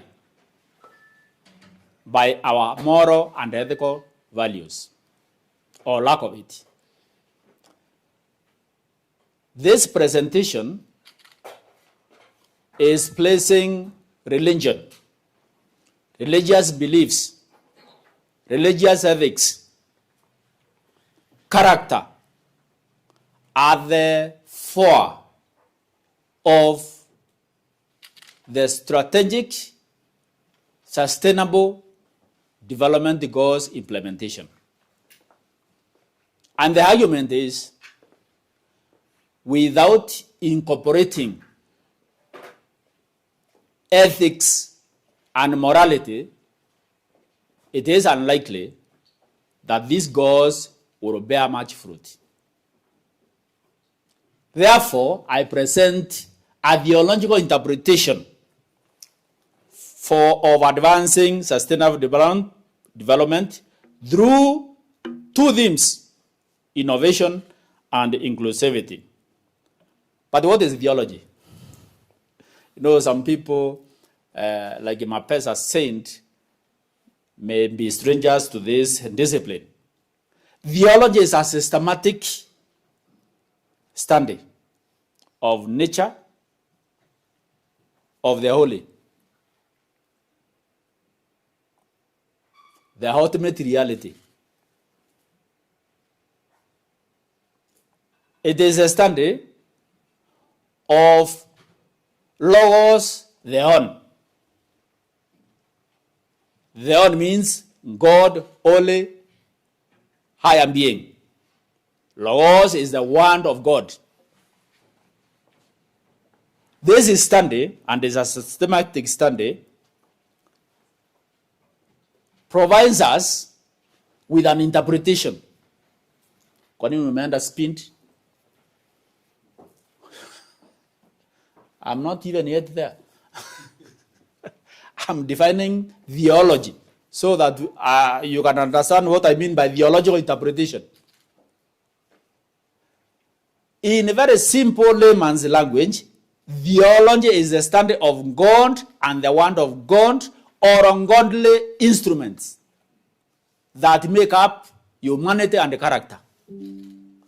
Therefore, if we take one religion, for instance, Christianity, it would be the study of the Old and New Testament and the understanding of the morality that comes out of Christianity and other religions. And there are many other religions. Christianity is not the only religion. In Africa, for instance, we have what we call generally African traditional religions, because there are various religious understandings. In the Abrahamic faith, the oldest was, and is still, Judaism, followed by Christianity. The youngest in the Abrahamic faith lineage is Islam. These call Abraham their patriarch. In any of the texts of Judaism, Christianity, and Islam, you'll find a lot of texts about Abraham, Nabi Isa, or Jesus Christ. Although Judaism doesn't have Nabi Isa or Jesus Christ. So theology is faith-seeking understanding. That is St. Anselm. Theology of St. Anselm. Faith-seeking understanding. And today, my presentation is that we are seeking understanding of the sustainable development goals through innovation and inclusivity through the eyes of the text. The biblical text and the societal context. Now, allow me to go to the next slide.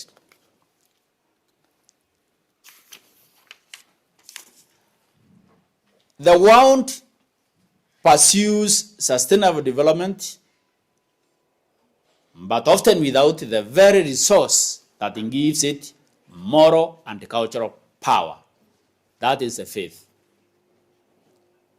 The dominant secular framework for sustainable development overlooks the moral and spiritual resource of faith, which are essential for its effective and just implementation in the global south, where religion is central to public life. My question is, or the problem of this study is a desktop study. Development is often viewed as a secular, technical blueprint like SDGs, Vision 2030, rarely drawing from religious traditions. This is despite the fact that being in the global south, religion plays a major role. And it doesn't matter which religion. But my leaning is on the Christian belief. So, we talk about forests, forest cover, climate change. We talk about eradication of poverty. We talk about human dignity. Rarely do people refer to the source of those concepts. And those concepts were initiated by theirs self. In Genesis chapter 1, verse 1, in the beginning, God created the heavens and the earth. Note the plural, heavens, so that you can go and do more research. I know many people want to go to heaven, but note, at the very first verse of the Bible, there is the heavens, so that you can do research further. Then in chapter 1 and chapter 2 of Genesis, there is the creation story, the beginning of the being. What we needed to sustain was created then. But these gods rarely refer to that creation story. What does it mean? And why does it matter to us? Framing development without a moral and spiritual foundation risks being ineffective and undermined particularly by corruption and injustice. And I say corruption here because innovation is impaired by corruption. Inclusivity is impaired by injustice. There is a critical gap in considering theological interpretation as a source for understanding and development, particularly in Africa, because what would justify that Africa has natural resources and it has governments, many of them claiming to be democratic government, yet the resources are unevenly distributed, or in using crude language, looted without care.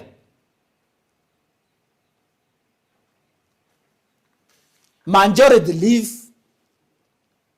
below the poverty line. A few live very well, so they believe. But without injustice, distribution of that livelihood, can we say it is life well lived? Next slide, please. Oh, you are there already.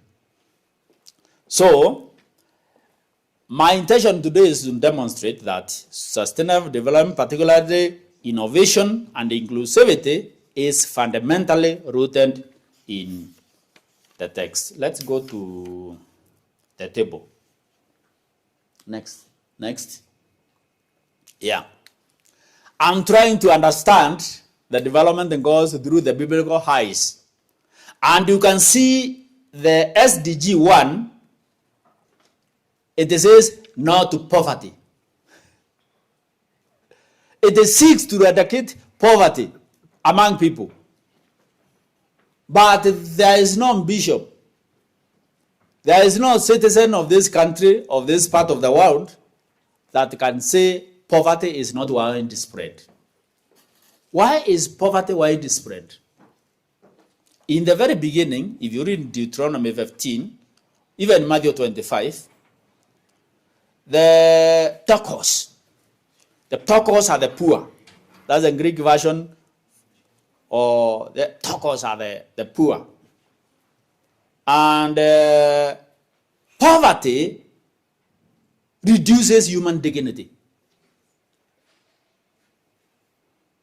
It reduces human dignity. People want to resolve the question of poverty without referring to the biblical text, to the moral value. Treating the poor with indignity rather than helping the poor. You know, even us, we have a mentality that is really, let me say, astonishing. Many universities now are looking for donor funding to undertake research. Who are these donor funders? Why are they having money and we have none? Recording in progress. I like that. How come that there are people with and there are people without? How come God created us equal?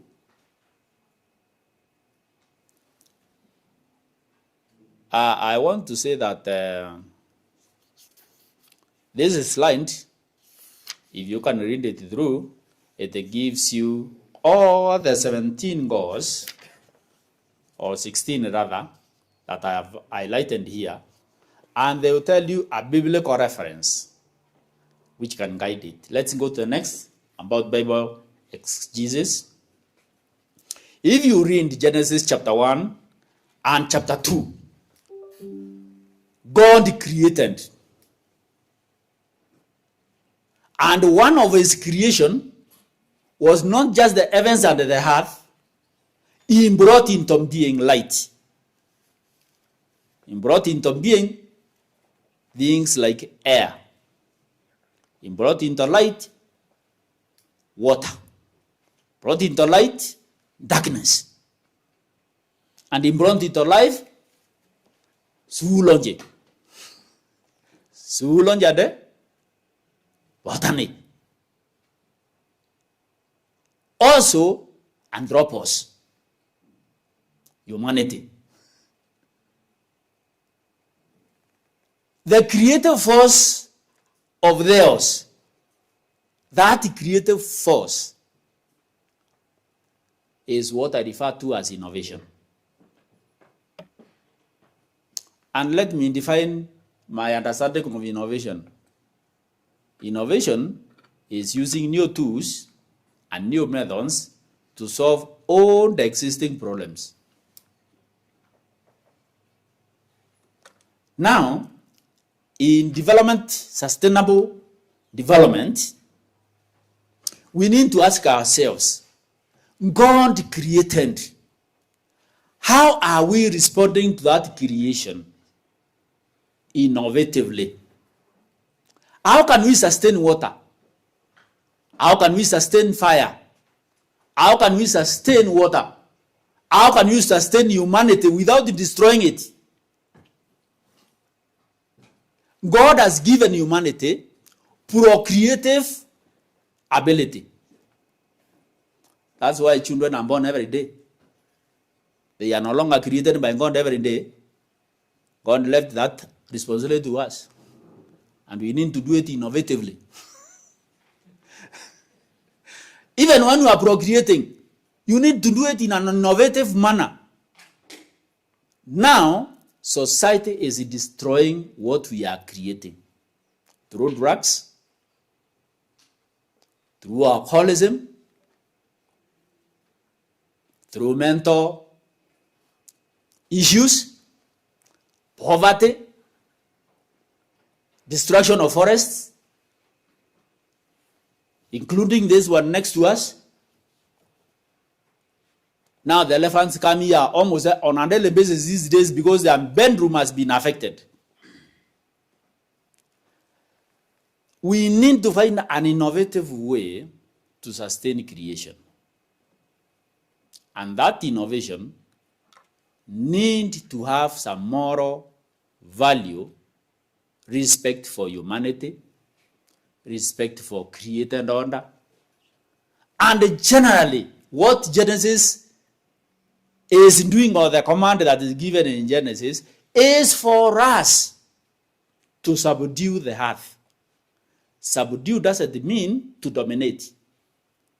It means to objectively and creatively ensure in an unjust way that everybody has access to food, to water, to shelter, to employment. What is exegesis? Because I'm using terms that some of you may not understand. It is where you put the text, called the biblical text there, and it speaks to you. The opposite of exegesis is eisegesis, where you bring your own prejudice into the text. Can I give an example? In the creation story, in the creation story, they were told, eat everything, but not from this tree. That is exegesis, the meaning coming out of the text. Jesus says, even though we were told not to eat from this tree, why did he create it if it was not to be eaten? That is eisegesis. Exegesis says, do not eat that tree. Eisegesis says, why was it created? If it was created, it must be eaten. But the creator left one not to be eaten. The humanity want to eat the forbidden one. No? It is, I don't think humanity is in evil, but there is a sense that we want to deviate intentionally, either consciously or unconsciously, from the divine order. I dare to say, like nowadays, and I'm talking about the Kenyan context, I don't know about other contexts, there is a general feeling that younger people do not want to be under authority.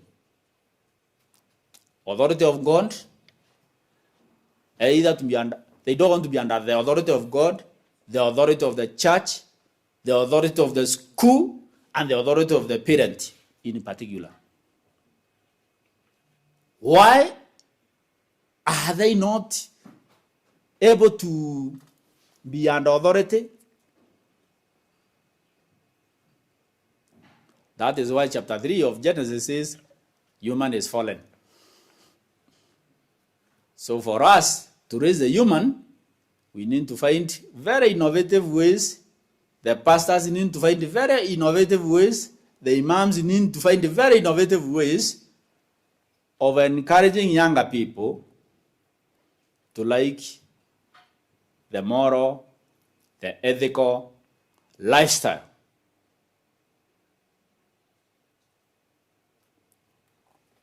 Now, Imago Dei, Genesis chapter 1 and Genesis chapter 2, there are two creation stories. Imago Dei refers to being created in the image of God, in the likeness of God. Inclusivity reckons that there are no selective few. There are no privileged class. When it comes to development, all should be equal in the eyes of society because they are equal in the eyes of God. They were all created in the image of God and in the likeness of God. Therefore, treat them fairly. But in development, sustainable development, it is not a participatory. The poor are never requested what they need. The poor are given what the rich believe they need. So, since you don't know what they need, you give them what you think they need. It is not a participatory. It is not democratic. Their basic freedoms are curtailed.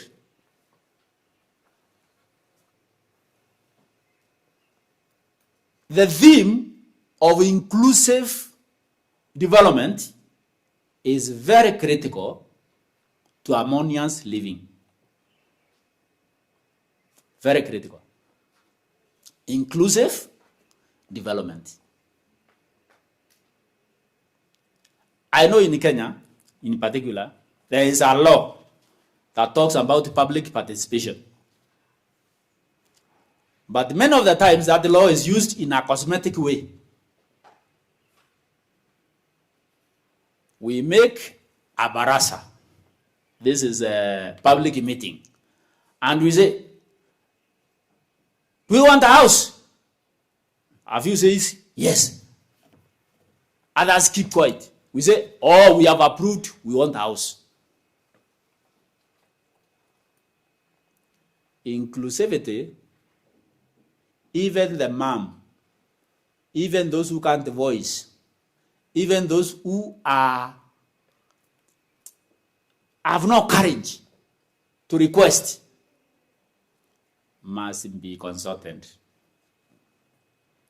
Genesis is giving us that mandate. That for us to do and undertake sustainable development, people need to be recognized, given the freedom, understood, given them the space, justly, empowering them intentionally, so that they can participate in everything that goes about. Now, stewardship. Let's go back to innovation, Genesis. Go on, you can. Apple. Innovation and stewardship. The value, the ethical value about resources and the resource distribution is anchored under a moral and ethical value called stewardship. Stewardship means you do not own. You are not the landlord. You are not the landowner. Even though you are the leader, you do not own the country. You do not own the space. You do not own the people. Stewardship says you have been given the responsibility as a trustee. As a trustee. If you are a mother, if you are a dad, even though you say these are my children, indeed they are yours, but you have been given a responsibility as a trustee to those children to care. If you are in government, whether national or county, you have been bestowed a trustee of stewarding all the resources in that government, whether county or national.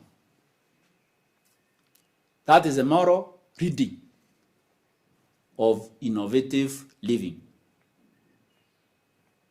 That this responsibility of stewardship is one given by God. It is God given. It is not selectively given. It is God given. That the resource must be shared by all. Air. Imagine if some people were the real owners of oxygen. Let me tell you, if you have not noticed, you go to an hospital where there is critical care and the people require oxygen. Per day, the amount of money they pay for oxygen per day, sometimes it goes into millions. Imagine, since morning we have been having oxygen here. How much have you paid? How much did you pay? You know, that is distributive justice from God. That is stewardship from God. All have access to oxygen. All have access to light. All have access to darkness. All have access. Now, what you don't have access to is the forest, if it is destroyed. Only some have access to that resource. And that is why we must create innovative ways of preserving nature, of restoring forests, of providing water, of using light. And in the university system, we must find innovative ways so that we distribute properly knowledge to all needs it. Dignity. If we read from the same Genesis, dignity is a key component and the ethical value, na nikienda sana uniambie stop, is a key component of the ethical value for inclusivity, dignity. What is dignity? It is valuing a human being as human. You know, we categorize them. We categorize human beings. We call them the VC. We call them the cleaner. We call them the janitor. Those categorization is to devalue some and devalue others. You know, society is very funny. Now, I'm giving more rights than others. Human dignity requires everybody to be seen as a human being, created in the image of God. No one who is condemned. No one condemned. Why? Dignity. And those that are condemned, they must be set free. Luke chapter 4.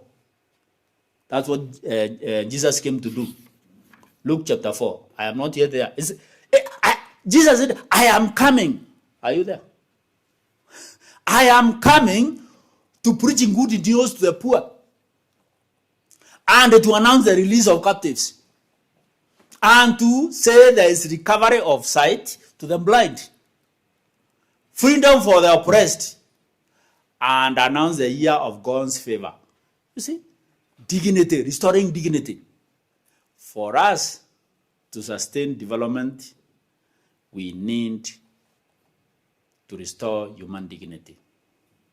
I don't need to continue with this slide. Possibly, let me say that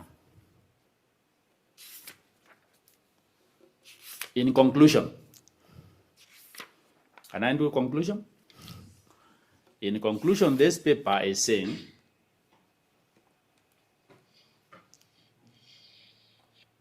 yes, the development can be conceived through economy, through technological advancement, through education.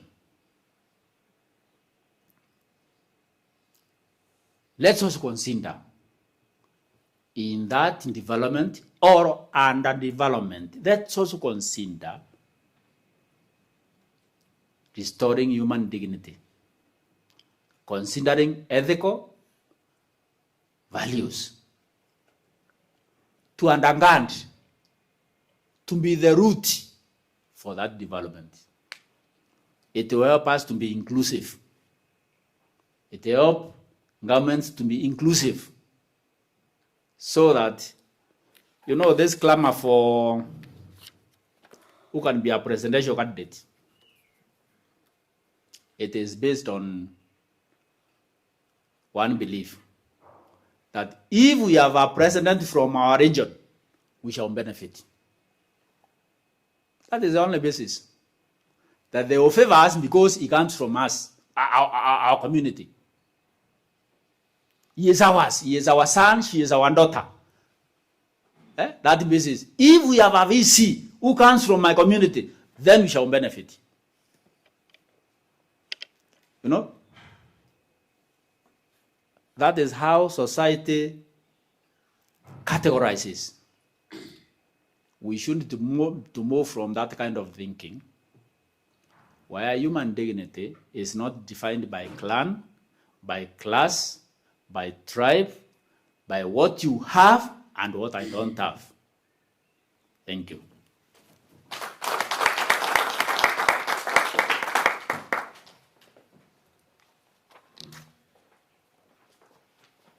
Sure, dignity.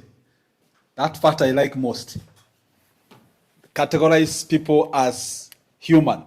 Then other things will follow, are the assignments. Thank you very much, Bwana Fisi, for that presentation.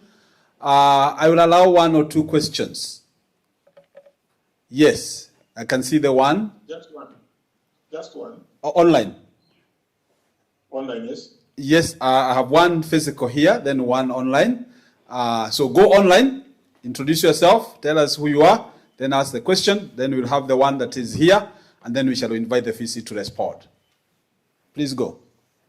Yeah, thank you. My name is Julius Nguso. Thank you so much, Anafisi. Mine will just be one, not entirely on the topic, but something you mentioned, because I'm not one person who believes like when the end comes, I have to go to heaven. But you mentioned that the Bible talks of heaven, so I was wondering whether we are going to go to different places. I think that's on one. Maybe if you can clarify that for spiritual purposes. Thank you. That's okay. That's a good confusion. Now that you have many heavens, which one do you want to go to? All right, let's have Dr. Chesgo. Chesgo, I would love that you please. Is he able to be able to see from there? There. Okay, fine. Do we have any mic? Extra mic?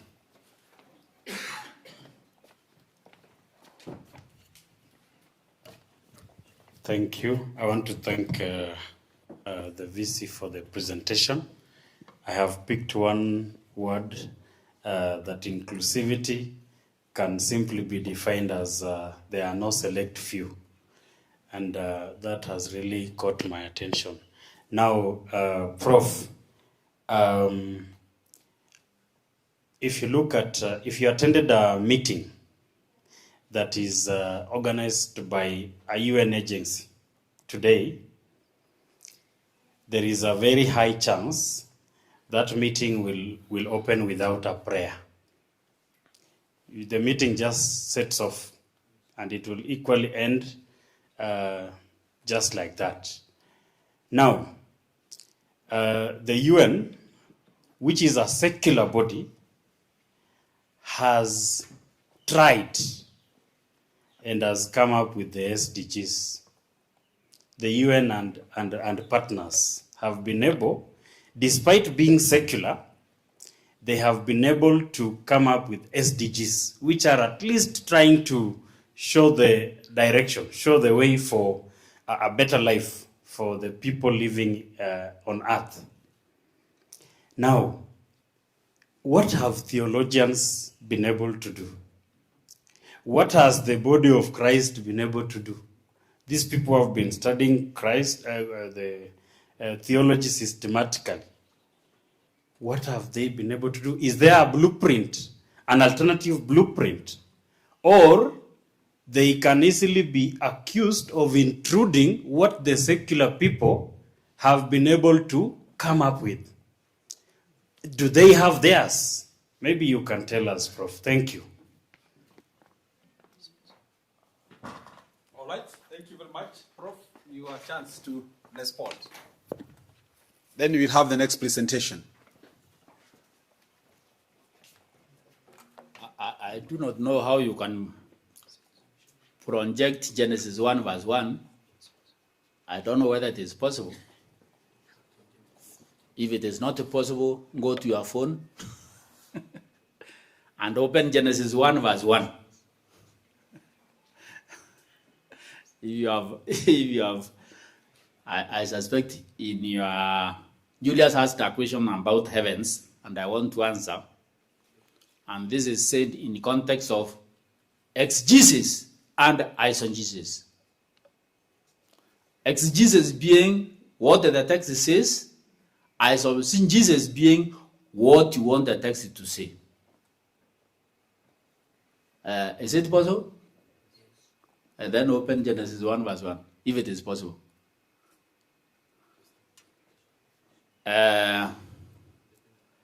And it is not meant to disturb your religion. It is not meant to disturb your faith. It is meant to invite you invite you to reading the text. Verse 1. It is taking longer than normal. Okay. Anybody who has found it? Yes, I can read. Yes, please do. It is Sarah. It says, in the beginning, God and the earth. Thank you. Is it plural or singular? Plural. Heaven is Yes. heaven is plural, and earth is Yes. and earth is. Plural. Earth. Now, there is what churches may teach, and there is what is written in the Bible. What the churches teach may be eisegesis. What the Bible says may be exegesis. It says, in the beginning, God created the heavens. Remember, the Old Testament was written for Judaism. And the Christians share in that tradition. Even Muslims share in that tradition. Even Muslims have plural heavens. At least 7. Even in Christians, if you read the book of Revelation properly, you may find there is an old heaven and a new heaven. There is a first heaven and there is a second heaven. So I invite you to read the entire text to speak. This should not bother you very much where you shall go, because heaven doesn't belong to humanity. Heaven belongs to God. Where God wants to keep you, and in fact, in John chapter 15, he says, he has many rooms. Sometimes maybe that's another term for many heavens. So where he keeps me, I don't mind, provided I'm where God is. Nevertheless, for the sake of this conference paper,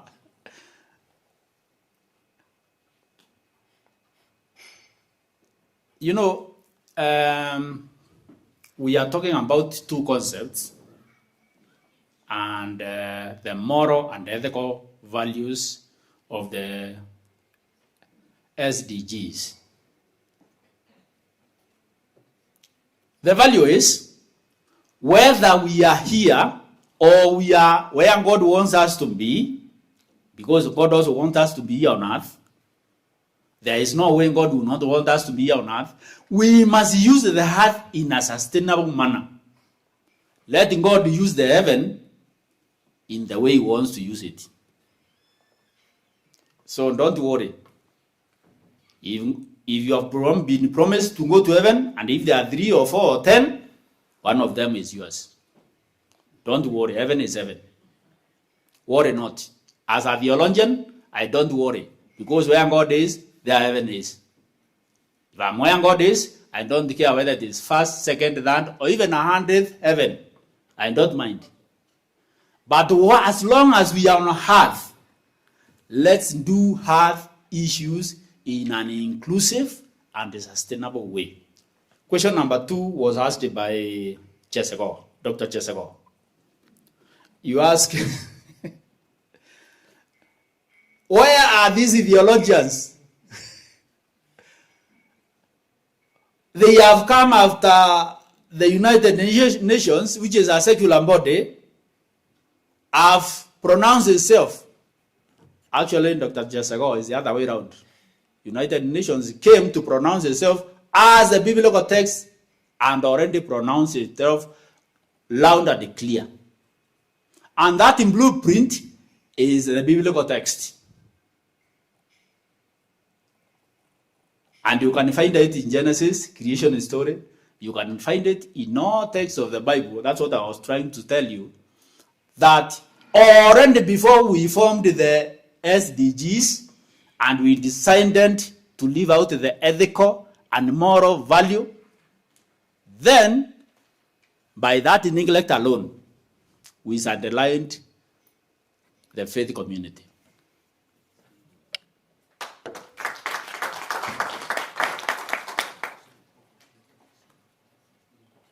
Now we do the proper, yes.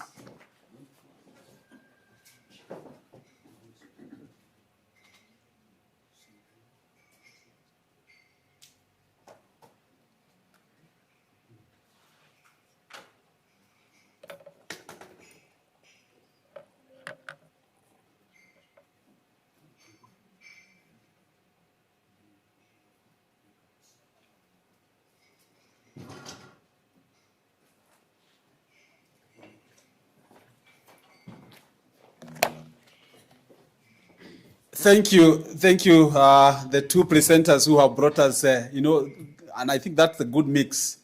The natural science stories, and now we have had the theological social stories. So that's very, very good, and I think we should be able to say this is what the conference is giving us. The menu is rich.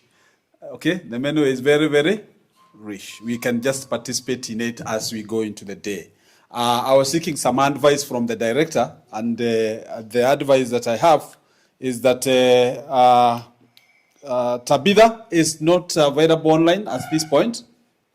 Tabitha is not available online, and therefore I'm advised that we will go for the health break, which will be aligned with the breakout rooms. The presenters are aware about their rooms, so that is where we shall now go to continue the conversation, so that we are able to learn the program as hopefully efficiently as possible, because as we realize we are already running behind time. That is the advice. So allow me, I want to invite the chaplain to bless I think there's a cup of tea. That's my understanding. Is that correct? Is there anything like that? It is. Yeah, so there is a cup of tea available right outside here. So after the tea, then we will go to the 5 break, to the... Give me 2 minutes to talk about how the breakout rooms will work. Very good. So we will go to the breakout rooms, and because we shall not come back here, I want to invite the director, research and innovation, to be able to give us where the breakout rooms are and how they are going to be working, because breakout rooms is going to be based on the same Zoom system. But let him come and explain that. From that, he will then invite the chaplain. The chaplain will pray for the cup of tea, and then we shall be able to go for that break.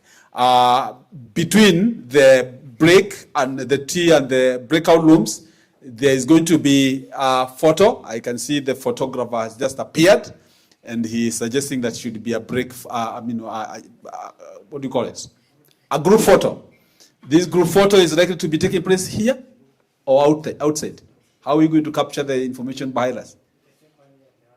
Okay, that's what I'm checking, because we need to have this banner that says this is about the conference, and then we can be able to go elsewhere. So? Yes, after this process. So, Dr. Mapesa, Professor Mapesa, please come.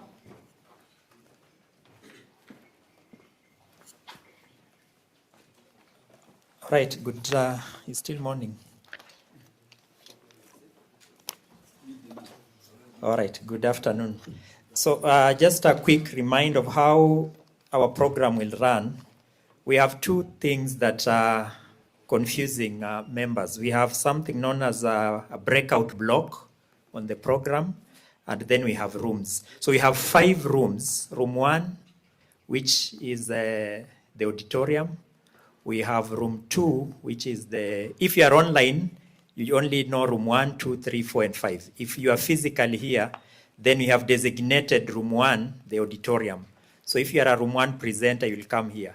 If you are in room 2, you'll go to the small boardroom within the White House.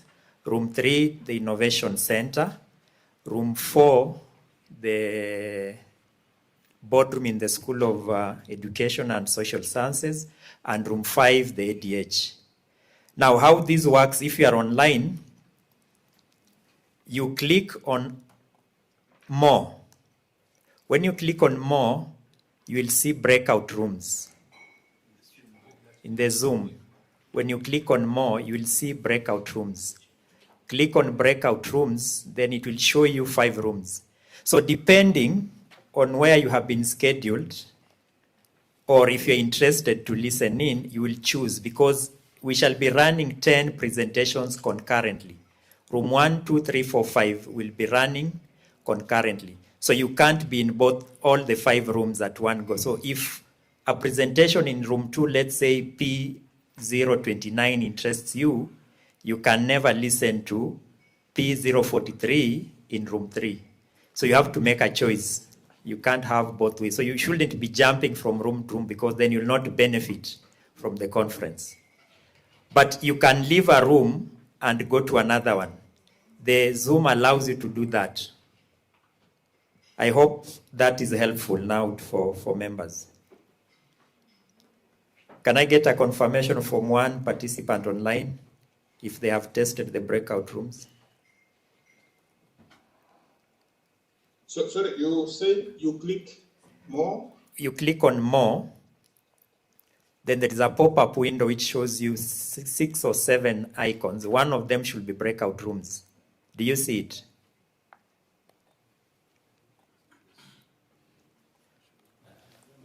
All right. So you just click on any of the rooms that you want to join. It will take you there. When you're in the room and you want to leave, you click on leave room. It again also asks you, do you want to leave room or the entire Zoom meeting? Don't leave the Zoom, leave the room. It takes you back to the plenary. So at the time when we start room sessions, the auditorium becomes room 1. It ceases to be the auditorium. But right now, everyone is in the auditorium. And then I think for the block sessions, they are hourly blocks. So block 1 has gone, block 2 is almost, we'll be getting to block 2. And then as we go with the blocking, you will see that up to block 5 comes at 4:15 to 17:15. So it is very easy to navigate the program. That's what I wanted to pass on. Thank you.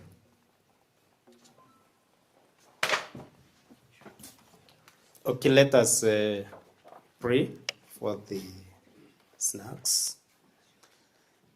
We are before you this afternoon, dear Lord, for yet again thanking you for your goodness, even for bringing us to this end. And as we break for the healthy break, we want to pray that you are going to bless us and bless the tea and the snacks. As we have them, may they be a blessing unto our bodies. We pray this in Jesus' name. Amen.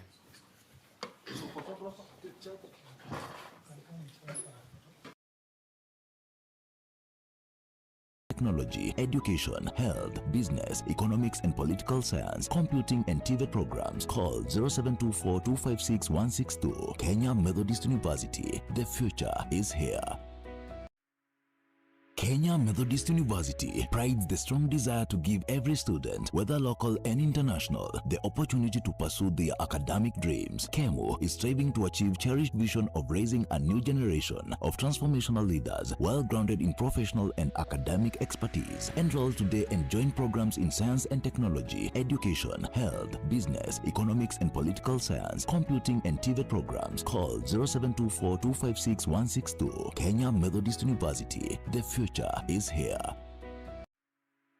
Kenya Methodist University prides the strong desire to give every student, whether local and international, the opportunity to pursue their academic dreams. KEMU is striving to achieve cherished vision of raising a new generation of transformational leaders, well grounded in professional and academic expertise. Enroll today and join programs in science and technology, education, health, business, economics and political science, computing and TVET programs. Call 0724-256-162. Kenya Methodist University. The future is here. Kenya Methodist University prides the strong desire to give every student, whether local and international, the opportunity to pursue their academic dreams. KEMO is striving to achieve cherished vision of raising a new generation of transformational leaders, well grounded in professional and academic expertise. Enroll today and join programs in science and technology, education, health, business, economics and political science, computing and TVET programs. Call 0724-256-162. Kenya Methodist University. The future is here. Kenya Methodist University prides the strong desire to give every student, whether local and international, the opportunity to pursue their academic dreams. KEMO is striving to achieve cherished vision of raising a new generation of transformational leaders, well grounded in professional and academic expertise. Enroll today and join programs in science and technology, education, health, business, economics and political science, computing and TVET programs. Call 0724-256-162. Kenya Methodist University. The future is here. Kenya Methodist University prides the strong desire to give every student, whether local and international, the opportunity to pursue their academic dreams. KEMO is striving to achieve cherished vision of raising a new generation of transformational leaders, well grounded in professional and academic expertise. Enroll today and join programs in science and technology, education, health, business, economics and political science, computing and TVET programs. Call 0724-256-162. Kenya Methodist University. The future is here. Kenya Methodist University prides the strong desire to give every student, whether local and international, the opportunity to pursue their academic dreams. KEMO is striving to achieve cherished vision of raising a new generation of transformational leaders, well grounded in professional and academic expertise. Enroll today and join programs in science and technology, education, health, business, economics and political science, computing and TVET programs. Call 0724-256-162. Kenya Methodist University. The future is here. Kenya Methodist University prides the strong desire to give every student, whether local and international, the opportunity to pursue their academic dreams. KEMO is striving to achieve cherished vision of raising a new generation of transformational leaders, well grounded in professional and academic expertise. Enroll today and join programs in science and technology, education, health, business, economics and political science, computing and TVET programs. Call 0724-256-162. Kenya Methodist University. The future is here. Kenya Methodist University prides the strong desire to give every student, whether local and international, the opportunity to pursue their academic dreams. KEMO is striving to achieve cherished vision of raising a new generation of transformational leaders, well grounded in professional and academic expertise. Enroll today and join programs in science and technology, education, health, business, economics and political science, computing and TVET programs. Call 0724-256-162. Kenya Methodist University. The future is here. Kenya Methodist University prides the strong desire to give every student, whether local and international, the opportunity to pursue their academic dreams. KEMO is striving to achieve cherished vision of raising a new generation of transformational leaders, well grounded in professional and academic expertise. Enroll today and join programs in science and technology, education, health, business, economics and political science, computing and TVET programs. Call 0724-256-162. Kenya Methodist University. The future is here. Business, economics and political science, computing and TVET programs. Call 0724-256-162. Kenya Methodist University. The future is here. Kenya Methodist University pride well grounded in professional and academic expertise. Enroll today and join programs in science and technology, education, health, business, economics and political science, computing and TVET programs. Call 0724-256-162. Kenya Methodist University. The future is here. Kenya Methodist University prides the strong desire to give every student, whether local and international, the opportunity to pursue their academic dreams. KEMO is striving to achieve cherished vision of raising a new generation of transformational leaders, well grounded in professional and academic expertise. Enroll today and join programs in science and technology, education, health, business, economics and political science, computing and TVET programs. Call 0724-256-162. Kenya Methodist University. The future is here.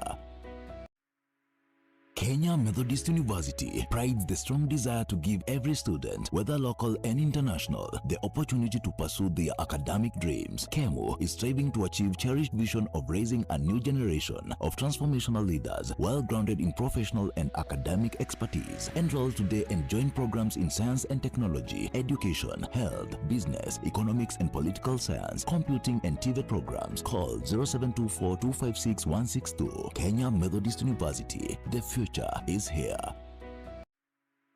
Kenya Methodist University prides the strong desire to give every student, whether local and international, the opportunity to pursue their academic dreams. KEMO is striving to achieve cherished vision of raising a new generation of transformational leaders, well grounded in professional and academic expertise. Enroll today and join programs in science and technology, education, health, business, economics and political science, computing and TVET programs. Call 0724-256-162. Kenya Methodist University. The future is here.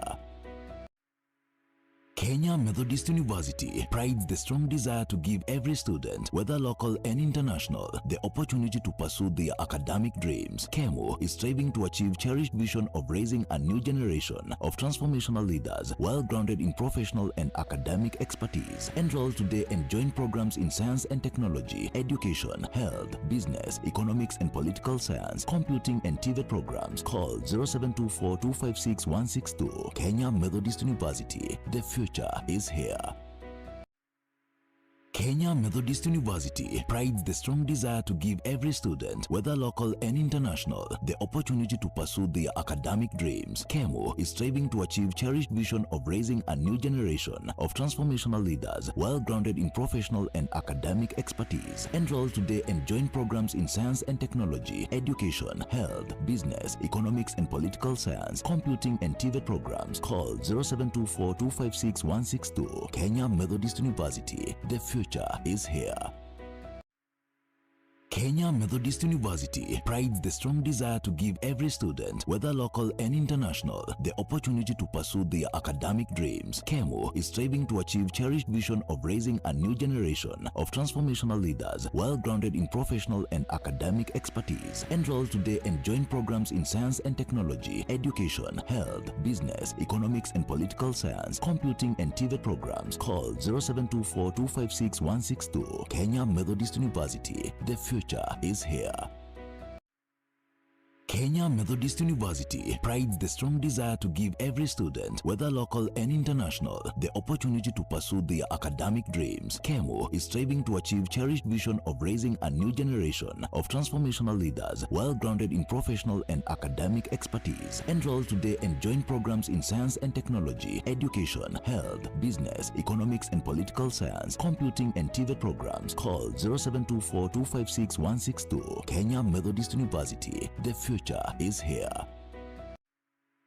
Kenya Methodist University prides the strong desire to give every student, whether local and international, the opportunity to pursue their academic dreams. KEMO is striving to achieve cherished vision of raising a new generation of transformational leaders, well grounded in professional and academic expertise. Enroll today and join programs in science and technology, education, health, business, economics and political science, computing and TVET programs. Call 0724-256-162. Kenya Methodist University. The future is here.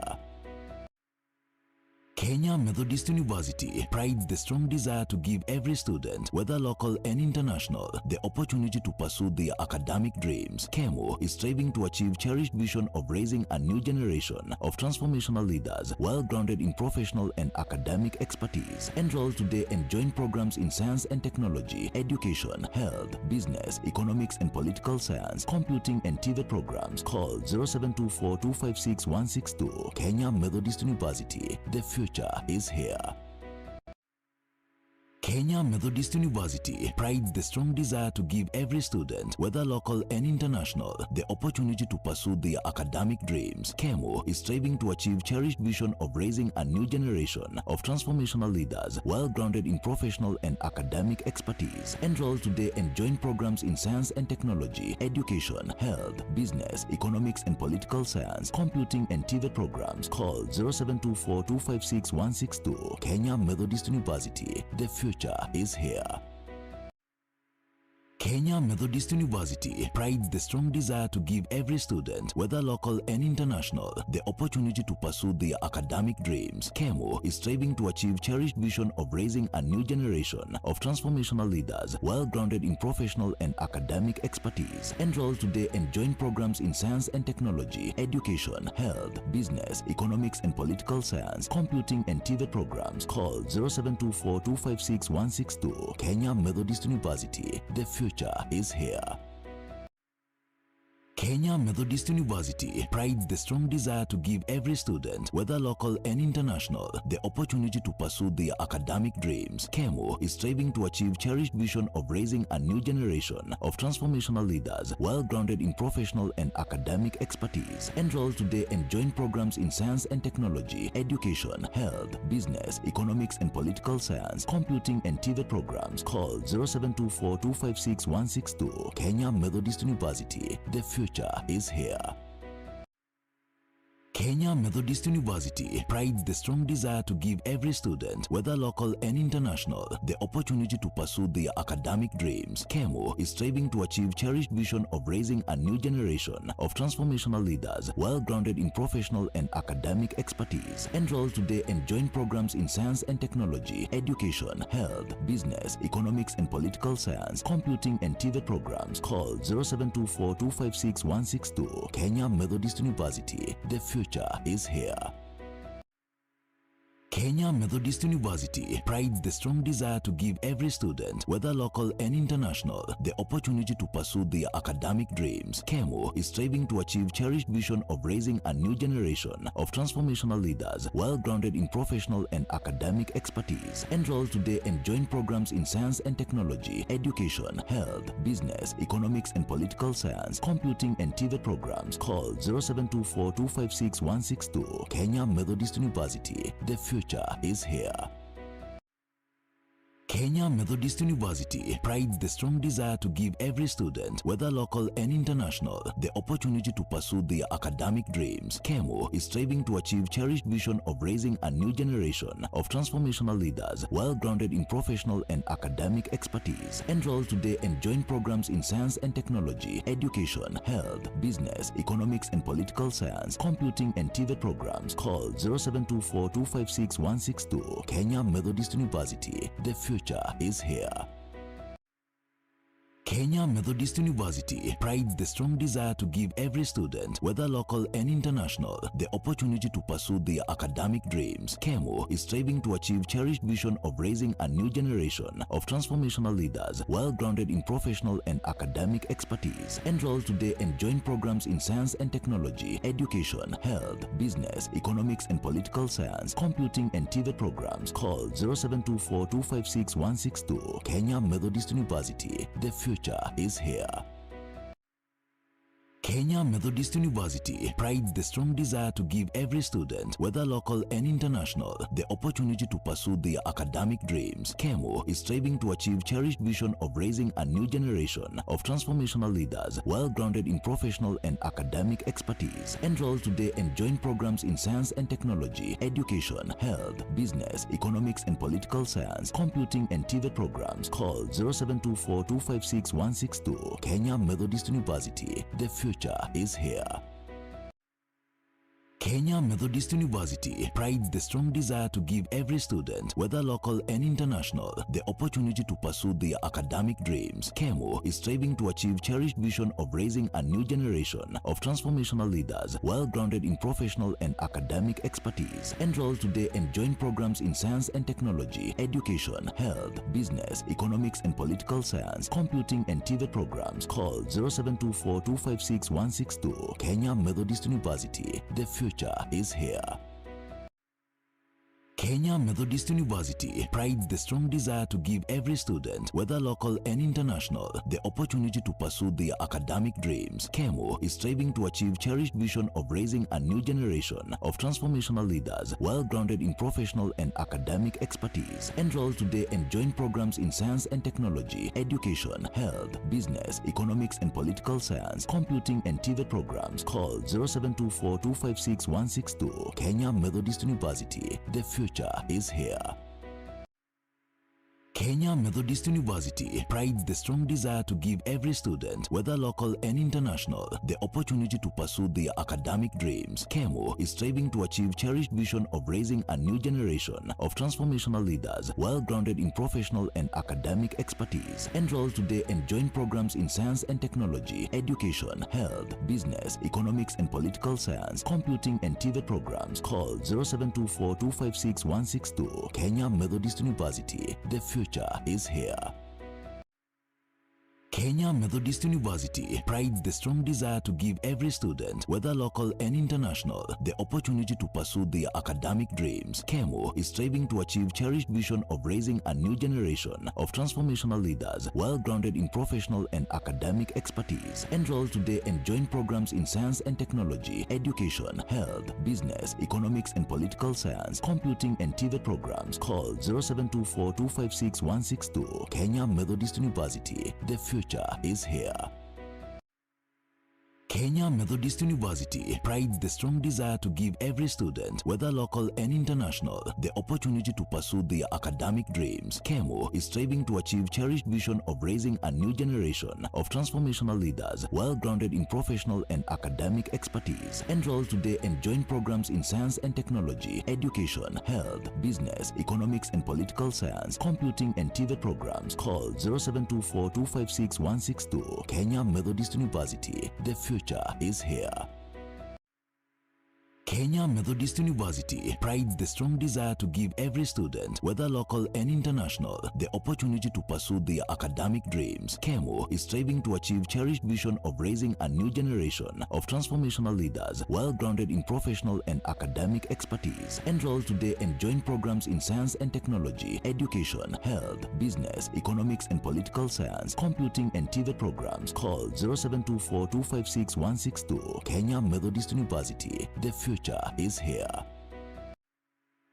Kenya Methodist University prides the strong desire to give every student, whether local and international, the opportunity to pursue their academic dreams. KEMO is striving to achieve cherished vision of raising a new generation of transformational leaders, well grounded in professional and academic expertise. Enroll today and join programs in science and technology, education, health, business, economics and political science, computing and TVET programs. Call 0724-256-162. Kenya Methodist University. The future is here. Kenya Methodist University prides the strong desire to give every student, whether local and international, the opportunity to pursue their academic dreams. KEMO is striving to achieve cherished vision of raising a new generation of transformational leaders, well grounded in professional and academic expertise. Enroll today and join programs in science and technology, education, health, business, economics and political science, computing and TVET programs. Call 0724-256-162. Kenya Methodist University. The future is here. Kenya Methodist University prides the strong desire to give every student, whether local and international, the opportunity to pursue their academic dreams. KEMO is striving to achieve cherished vision of raising a new generation of transformational leaders, well grounded in professional and academic expertise. Enroll today and join programs in science and technology, education, health, business, economics and political science, computing and TVET programs. Call 0724-256-162. Kenya Methodist University. The future is here.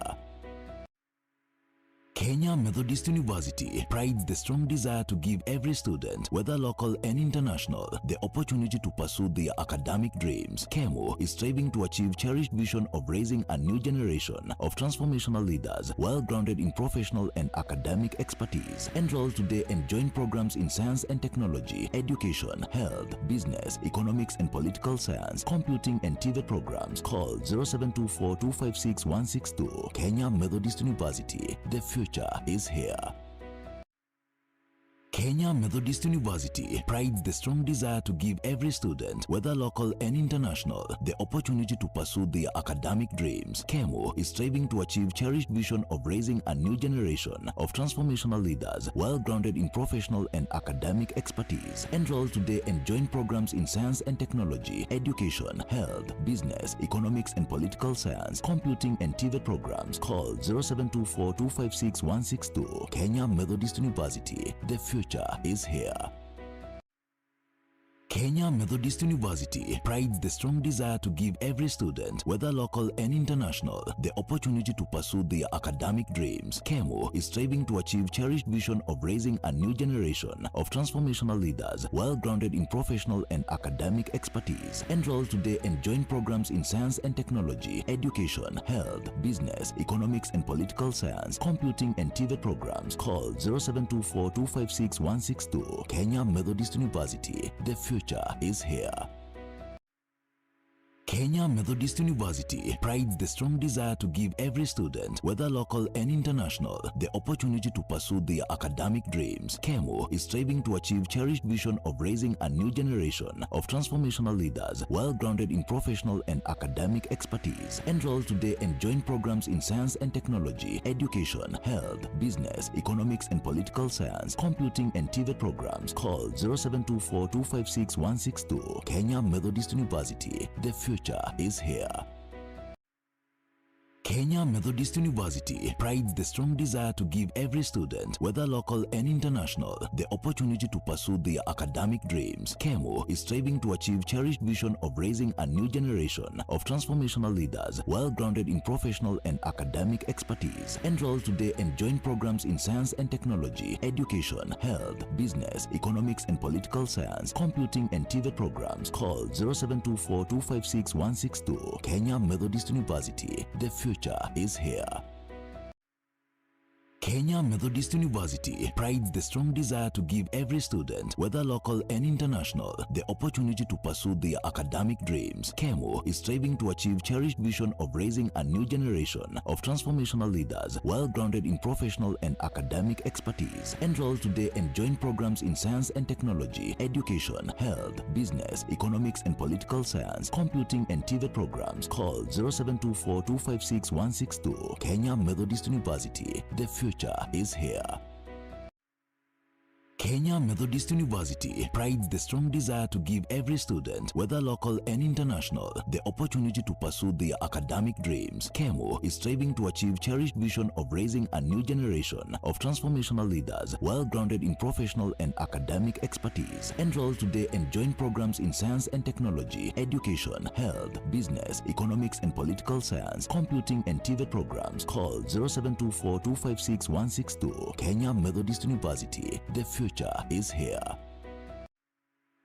Kenya Methodist University prides the strong desire to give every student, whether local and international, the opportunity to pursue their academic dreams. KEMO is striving to achieve cherished vision of raising a new generation of transformational leaders, well grounded in professional and academic expertise. Enroll today and join programs in science and technology, education, health, business, economics and political science, computing and TVET programs. Call 0724-256-162. Kenya Methodist University. The future is here.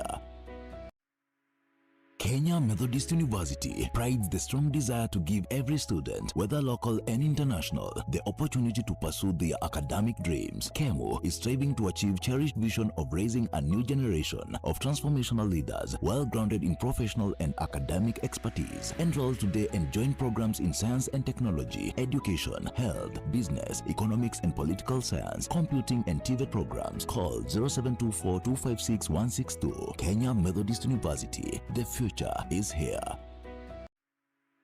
Kenya Methodist University prides the strong desire to give every student, whether local and international, the opportunity to pursue their academic dreams. KEMO is striving to achieve cherished vision of raising a new generation of transformational leaders, well grounded in professional and academic expertise. Enroll today and join programs in science and technology, education, health, business, economics and political science, computing and TVET programs. Call 0724-256-162. Kenya Methodist University. The future is here. Kenya Methodist University prides the strong desire to give every student, whether local and international, the opportunity to pursue their academic dreams. KEMO is striving to achieve cherished vision of raising a new generation of transformational leaders, well grounded in professional and academic expertise. Enroll today and join programs in science and technology, education, health, business, economics and political science, computing and TVET programs. Call 0724-256-162. Kenya Methodist University. The future is here. Kenya Methodist University prides the strong desire to give every student, whether local and international, the opportunity to pursue their academic dreams. KEMO is striving to achieve cherished vision of raising a new generation of transformational leaders, well grounded in professional and academic expertise. Enroll today and join programs in science and technology, education, health, business, economics and political science, computing and TVET programs. Call 0724-256-162. Kenya Methodist University. The future is here. Kenya Methodist University prides the strong desire to give every student, whether local and international, the opportunity to pursue their academic dreams. KEMO is striving to achieve cherished vision of raising a new generation of transformational leaders, well grounded in professional and academic expertise. Enroll today and join programs in science and technology, education, health, business, economics and political science, computing and TVET programs. Call 0724-256-162. Kenya Methodist University. The future is here. Kenya Methodist University prides the strong desire to give every student, whether local and international, the opportunity to pursue their academic dreams. KEMO is striving to achieve cherished vision of raising a new generation of transformational leaders, well grounded in professional and academic expertise. Enroll today and join programs in science and technology, education, health, business, economics and political science, computing and TVET programs. Call 0724-256-162. Kenya Methodist University. The future is here. Kenya Methodist University prides the strong desire to give every student, whether local and international, the opportunity to pursue their academic dreams. KEMO is striving to achieve cherished vision of raising a new generation of transformational leaders, well grounded in professional and academic expertise. Enroll today and join programs in science and technology, education, health, business, economics and political science, computing and TVET programs. Call 0724-256-162. Kenya Methodist University. The future is here. Kenya Methodist University prides the strong desire to give every student, whether local and international, the opportunity to pursue their academic dreams. KEMO is striving to achieve cherished vision of raising a new generation of transformational leaders, well grounded in professional and academic expertise. Enroll today and join programs in science and technology, education, health, business, economics and political science, computing and TVET programs. Call 0724-256-162. Kenya Methodist University. The future is here. Kenya Methodist University prides the strong desire to give every student, whether local and international, the opportunity to pursue their academic dreams. KEMO is striving to achieve cherished vision of raising a new generation of transformational leaders, well grounded in professional and academic expertise. Enroll today and join programs in science and technology, education, health, business, economics and political science, computing and TVET programs. Call 0724-256-162. Kenya Methodist University. The future is here. Kenya Methodist University prides the strong desire to give every student, whether local and international, the opportunity to pursue their academic dreams. KEMO is striving to achieve cherished vision of raising a new generation of transformational leaders, well grounded in professional and academic expertise. Enroll today and join programs in science and technology, education, health, business, economics and political science, computing and TVET programs. Call 0724-256-162. Kenya Methodist University. The future is here. Kenya Methodist University prides the strong desire to give every student, whether local and international, the opportunity to pursue their academic dreams. KEMO is striving to achieve cherished vision of raising a new generation of transformational leaders, well grounded in professional and academic expertise. Enroll today and join programs in science and technology, education, health, business, economics and political science, computing and TVET programs. Call 0724-256-162. Kenya Methodist University. The future is here. Kenya Methodist University prides the strong desire to give every student, whether local and international, the opportunity to pursue their academic dreams. KEMO is striving to achieve cherished vision of raising a new generation of transformational leaders, well grounded in professional and academic expertise. Enroll today and join programs in science and technology, education, health, business, economics and political science, computing and TVET programs. Call 0724-256-162. Kenya Methodist University. The future is here. Kenya Methodist University prides the strong desire to give every student, whether local and international, the opportunity to pursue their academic dreams. KEMO is striving to achieve cherished vision of raising a new generation of transformational leaders, well grounded in professional and academic expertise. Enroll today and join programs in science and technology, education, health, business, economics and political science, computing and TVET programs. Call 0724-256-162. Kenya Methodist University. The future is here. Kenya Methodist University prides the strong desire to give every student, whether local and international, the opportunity to pursue their academic dreams. KEMO is striving to achieve cherished vision of raising a new generation of transformational leaders, well grounded in professional and academic expertise. Enroll today and join programs in science and technology, education, health, business, economics and political science, computing and TVET programs. Call 0724-256-162. Kenya Methodist University. The future is here. Kenya Methodist University prides the strong desire to give every student, whether local and international, the opportunity to pursue their academic dreams. KEMO is striving to achieve cherished vision of raising a new generation of transformational leaders, well grounded in professional and academic expertise. Enroll today and join programs in science and technology, education, health, business, economics and political science, computing and TVET programs. Call 0724-256-162. Kenya Methodist University. The future is here.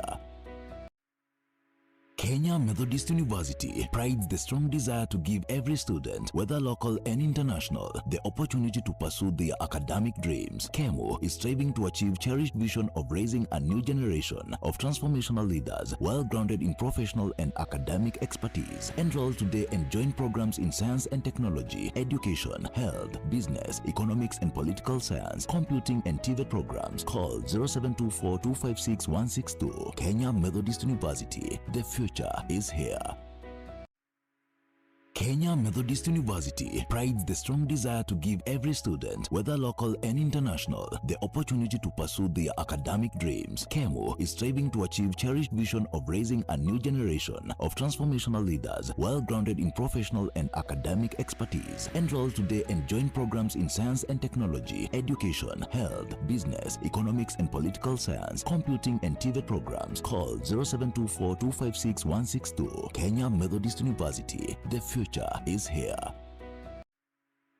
Kenya Methodist University prides the strong desire to give every student, whether local and international, the opportunity to pursue their academic dreams. KEMO is striving to achieve cherished vision of raising a new generation of transformational leaders, well grounded in professional and academic expertise. Enroll today and join programs in science and technology, education, health, business, economics and political science, computing and TVET programs. Call 0724-256-162. Kenya Methodist University. The future is here. Kenya Methodist University prides the strong desire to give every student, whether local and international, the opportunity to pursue their academic dreams. KEMO is striving to achieve cherished vision of raising a new generation of transformational leaders, well grounded in professional and academic expertise. Enroll today and join programs in science and technology, education, health, business, economics and political science, computing and TVET programs. Call 0724-256-162. Kenya Methodist University. The future is here. Kenya Methodist University prides the strong desire to give every student, whether local and international, the opportunity to pursue their academic dreams. KEMO is striving to achieve cherished vision of raising a new generation of transformational leaders, well grounded in professional and academic expertise. Enroll today and join programs in science and technology, education, health, business, economics and political science, computing and TVET programs. Call 0724-256-162. Kenya Methodist University. The future is here. Kenya Methodist University prides the strong desire to give every student, whether local and international, the opportunity to pursue their academic dreams. KEMO is striving to achieve cherished vision of raising a new generation of transformational leaders, well grounded in professional and academic expertise. Enroll today and join programs in science and technology, education, health, business, economics and political science, computing and TVET programs. Call 0724-256-162. Kenya Methodist University. The future is here. Kenya Methodist University prides the strong desire to give every student, whether local and international, the opportunity to pursue their academic dreams. KEMO is striving to achieve cherished vision of raising a new generation of transformational leaders, well grounded in professional and academic expertise. Enroll today and join programs in science and technology, education, health, business, economics and political science, computing and TVET programs. Call 0724-256-162. Kenya Methodist University. The future is here. Kenya Methodist University prides the strong desire to give every student, whether local and international, the opportunity to pursue their academic dreams. KEMO is striving to achieve cherished vision of raising a new generation of transformational leaders, well grounded in professional and academic expertise. Enroll today and join programs in science and technology, education, health, business, economics and political science, computing and TVET programs. Call 0724-256-162. Kenya Methodist University. The future is here. Kenya Methodist University prides the strong desire to give every student, whether local and international, the opportunity to pursue their academic dreams. KEMO is striving to achieve cherished vision of raising a new generation of transformational leaders, well grounded in professional and academic expertise. Enroll today and join programs in science and technology, education, health, business, economics and political science, computing and TVET programs. Call 0724-256-162. Kenya Methodist University. The future is here. Kenya Methodist University prides the strong desire to give every student, whether local and international, the opportunity to pursue their academic dreams. KEMO is striving to achieve cherished vision of raising a new generation of transformational leaders, well grounded in professional and academic expertise. Enroll today and join programs in science and technology, education, health, business, economics and political science, computing and TVET programs. Call 0724-256-162. Kenya Methodist University. The future is here. Kenya Methodist University prides the strong desire to give every student, whether local and international, the opportunity to pursue their academic dreams. KEMO is striving to achieve cherished vision of raising a new generation of transformational leaders, well grounded in professional and academic expertise. Enroll today and join programs in science and technology, education, health, business, economics and political science, computing and TVET programs. Call 0724-256-162. Kenya Methodist University. The future is here. Kenya Methodist University prides the strong desire to give every student, whether local and international, the opportunity to pursue their academic dreams. KEMO is striving to achieve cherished vision of raising a new generation of transformational leaders, well grounded in professional and academic expertise. Enroll today and join programs in science and technology, education, health, business, economics and political science, computing and TVET programs. Call 0724-256-162. Kenya Methodist University. The future is here. Kenya Methodist University prides the strong desire to give every student, whether local and international, the opportunity to pursue their academic dreams. KEMO is striving to achieve cherished vision of raising a new generation of transformational leaders, well grounded in professional and academic expertise. Enroll today and join programs in science and technology, education, health, business, economics and political science, computing and TVET programs. Call 0724-256-162. Kenya Methodist University. The future is here. Kenya Methodist University prides the strong desire to give every student, whether local and international, the opportunity to pursue their academic dreams. KEMO is striving to achieve cherished vision of raising a new generation of transformational leaders, well grounded in professional and academic expertise. Enroll today and join programs in science and technology, education, health, business, economics and political science, computing and TVET programs. Call 0724-256-162. Kenya Methodist University. The future is here. Kenya Methodist University prides the strong desire to give every student, whether local and international, the opportunity to pursue their academic dreams. KEMO is striving to achieve cherished vision of raising a new generation of transformational leaders, well grounded in professional and academic expertise. Enroll today and join programs in science and technology, education, health, business, economics and political science, computing and TVET programs. Call 0724-256-162. Kenya Methodist University. The future is here. Kenya Methodist University prides the strong desire to give every student, whether local and international, the opportunity to pursue their academic dreams. KEMO is striving to achieve cherished vision of raising a new generation of transformational leaders, well grounded in professional and academic expertise. Enroll today and join programs in science and technology, education, health, business, economics and political science, computing and TVET programs. Call 0724 256 162. Kenya Methodist University. The future is here.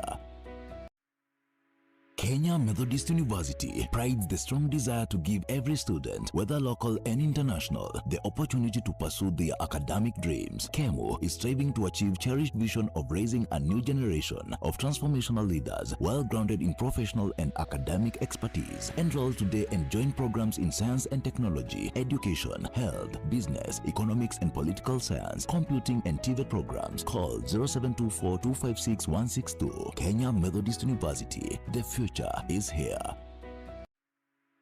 Kenya Methodist University prides the strong desire to give every student, whether local and international, the opportunity to pursue their academic dreams. KEMO is striving to achieve cherished vision of raising a new generation of transformational leaders, well grounded in professional and academic expertise. Enroll today and join programs in science and technology, education, health, business, economics and political science, computing and TVET programs. Call 0724 256 162. Kenya Methodist University. The future is here.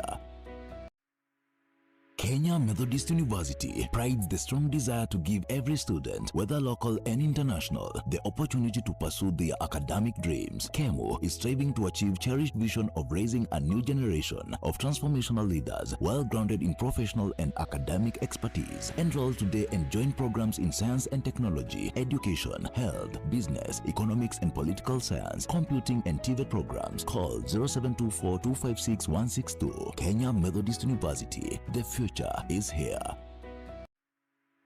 Kenya Methodist University prides the strong desire to give every student, whether local and international, the opportunity to pursue their academic dreams. KEMO is striving to achieve cherished vision of raising a new generation of transformational leaders, well grounded in professional and academic expertise. Enroll today and join programs in science and technology, education, health, business, economics and political science, computing and TVET programs. Call 0724 256 162. Kenya Methodist University. The future is here.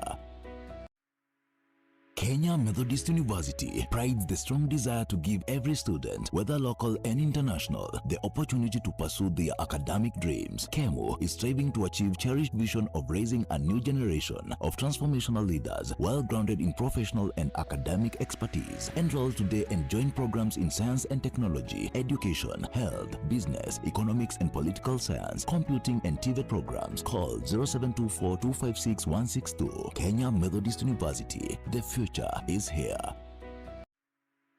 Kenya Methodist University prides the strong desire to give every student, whether local and international, the opportunity to pursue their academic dreams. KEMO is striving to achieve cherished vision of raising a new generation of transformational leaders, well grounded in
unseen variant experiment.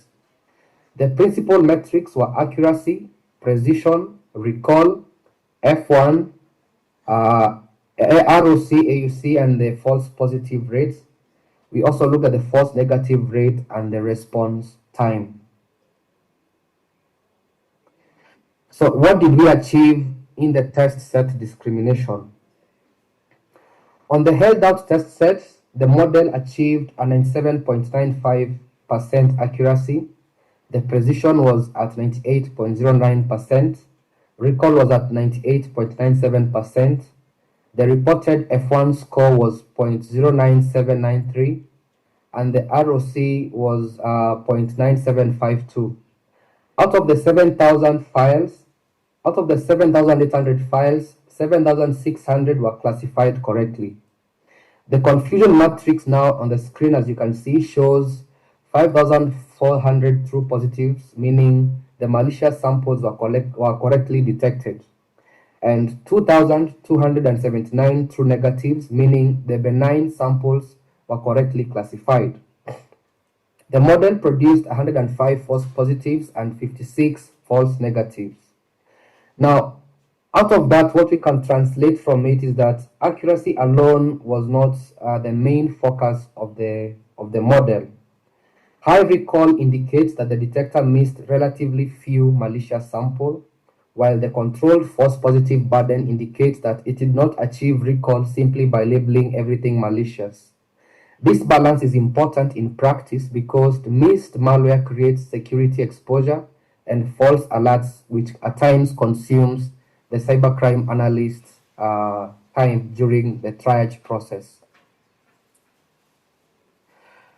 Now, for the false alert which fell while unmatched files remained sub-second, here the second finding concerns the usability function of the model. The false positive rate decreased from an 8% to baseline to 4.4%, which represents a 45% relative reduction.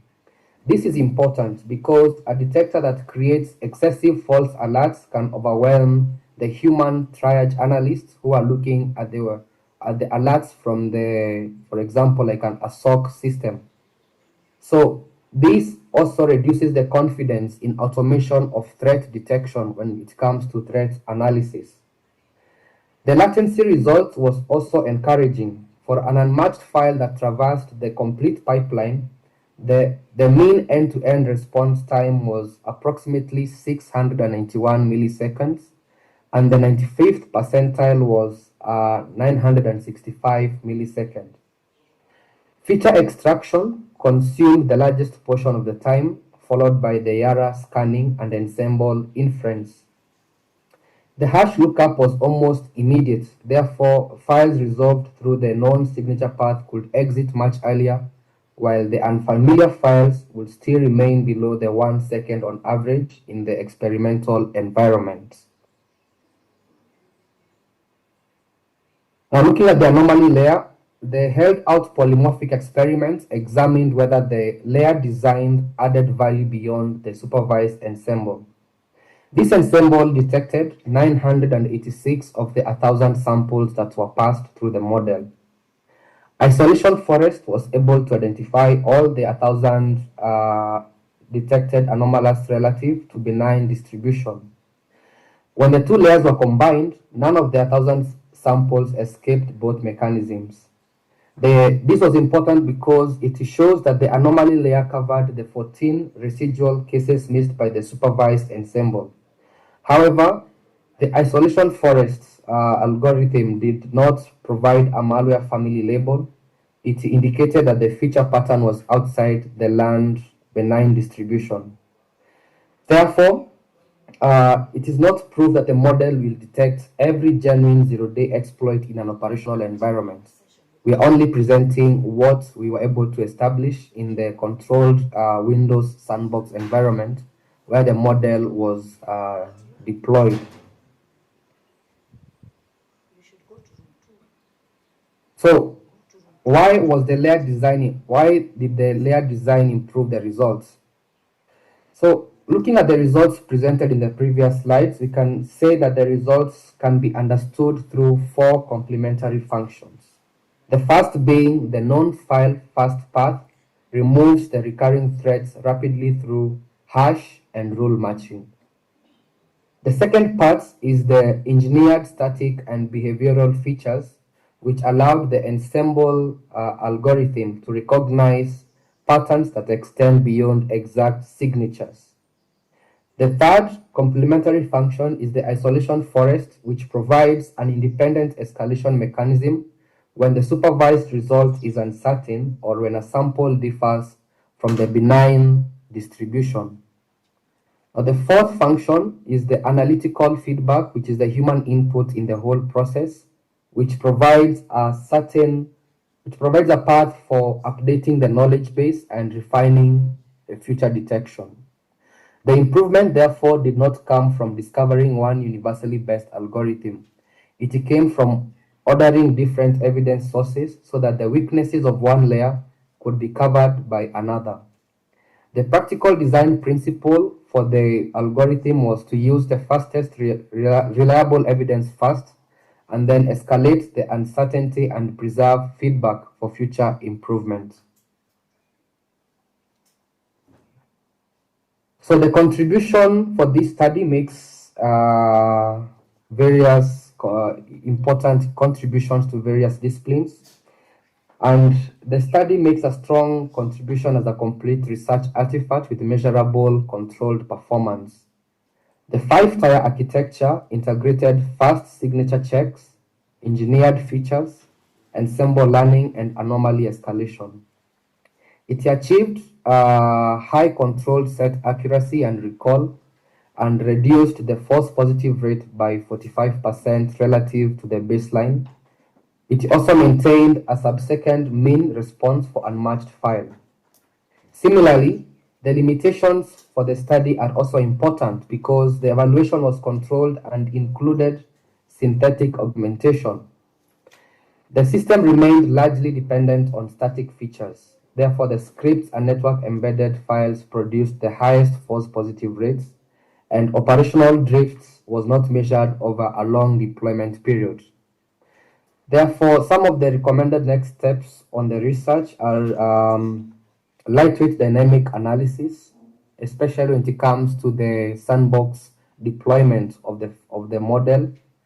Also, adversarial robustness testing, whereby we can scale the model to not only detect file malwares, but also further propose future research on network and other file types which are not part of the baseline or part of the research process.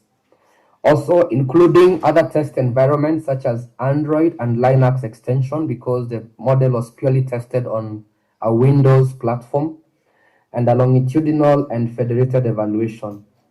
The practical implication is that the model should be viewed as a research prototype and control detection framework. Broader external validation will be necessary before production deployment of the model can be done in the real world environment or digital environment. So to conclude, the study showed that hybrid evidence improved malware detection coverage without sacrificing operational speed under the controlled evaluation. Combining signatures, stacking, ensemble learning, and anomaly detection produced 97.5% accuracy, a 4.4% false positive rate, and a mean response time of 691 milliseconds. The anomaly layer also covered the residual cases in the held out polymorphic partition. Therefore, the main lesson learned from this research is that effective malware detection do not only depend on one perfect algorithm. It depends on combining complementary evidence in the right order and being clear about the limits of the evaluation. Thank you for your attention, and I welcome questions and discussion from this presentation. Thank you. Thank you very much, Ivan, for your good presentation. Now I believe the participants can be able to ask questions we can raise our hands and then I will appoint those who have questions for Evans to have an interaction with you.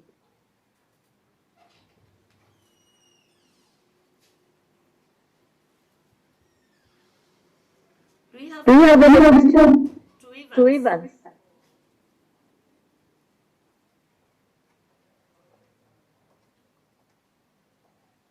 Okay. I believe if we don't have any question, then it is possible for us to save that time. Congratulations, Evans, for your good presentation. Now we understand about that hybrid signature and the machine-learned-based malware detection. And this being a model for zero-day threat detection, we have had you, and maybe we can interact with you further.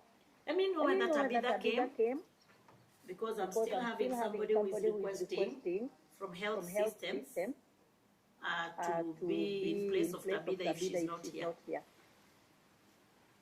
Tabitha Lisanza, Africa International University.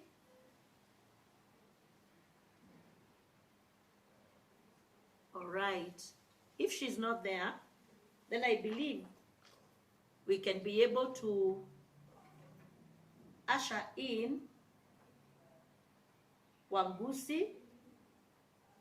Is it Wangusi? Shansala Wangusi. Yes? Wangusi. It's Wangusi. Yes.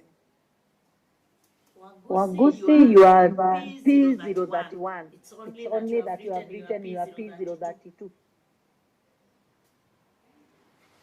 Oh, the one is talking about that. Or you are 031, isn't it?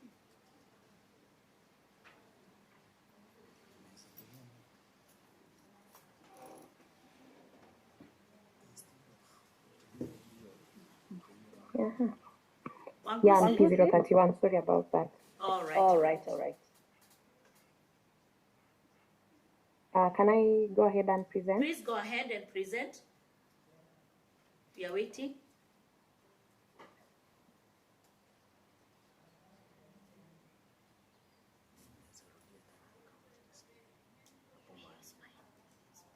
Lynn, you can continue.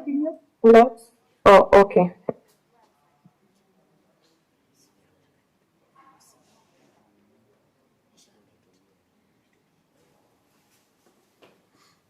Okay, good afternoon, everyone.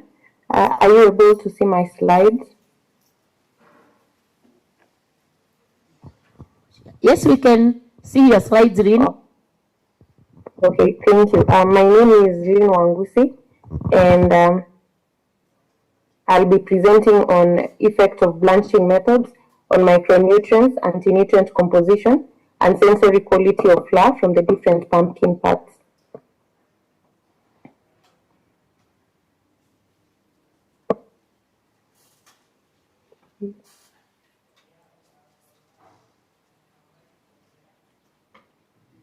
So this presentation is under the health system presentation, and currently from the Bureau of Statistics data that was provided from 2023, we have 6.3 million children who are below 5 years in Kenya, and out of these 6.3 million children, 1.13 million are stunted, and 631,196 are underweight. And stunting shows that there is both macronutrient and micronutrient deficiencies in these children. So with 1.13 million children being stunted, it means we have severe malnutrition, which includes the micronutrient deficiencies. This research looked into the involvement or the inclusion of pumpkin peels and seeds to ensure a more nutritious product compared to the use of pumpkin pulp alone, which is common in most of our households. So what is missing is that there is need for us to explore the utilization of the different types of foods that are locally available and drought resistant, such as pumpkin. The main research objective for this research was to evaluate the potential of us upcycling the underutilized parts of the pumpkin to develop a nutrient-dense flour that then we can determine the efficacy of using blanching methods to reduce the anti-nutrient factors that would normally bind to the micronutrients that are present in these parts. Under sample preparation, we obtained the mature pumpkins from the Dedan Kimathi University farm, and then we now separated the pumpkins into the pulp, the peels, and the seeds. And and then we divided these parts into 3 parts, where we had the ones that we did not blanch, which acted as our control, and then we had the ones that we blanched either by microwave blanching, which we exposed these parts to a 700 watts output microwave, and for water blanching we did this at 93 degrees Celsius in water. So blanching is basically dipping. You dip, for water blanching, you dip the parts or the food product in hot water, just to ensure that you retain the sensory quality, which is mostly color and taste of a particular food. And microwave blanching is coming up as a new method of doing blanching, but it retains more nutrients because it reduces the solubility, the loss of the nutrients that would actually be lost in water. So when we were determining the various aspects such as moisture content, ash content, minerals, carotenoids, ascorbic acid, phytates, tannins, we used the methods that have been depicted in the table on your screens. Then we also did a consumer acceptance test using a 9-point hedonic scale, where we involved 50 panelists who were able to evaluate the food product that we used for this research to determine whether it would be acceptable for consumers, considering that now we are going to include the peels and the seeds in the product so that we can see how people will take it up. For this research, we obtained the permits from NACOSTI after getting one from the Institute's Research Review Committee. Now these are the results, and here we can see the moisture content of the different pumpkin parts. We can see that there is no significant difference between the unblanched and the microwave blanched samples, especially for the pulp. But we can see a slight difference between the seeds and the peels, but which shows that despite microwave blanching resulting in lower moisture content, the different parts react differently when they're microwave blanched, and this affects the efficiency of actually loss of water when these different parts are dried so that they can come up with the fluff.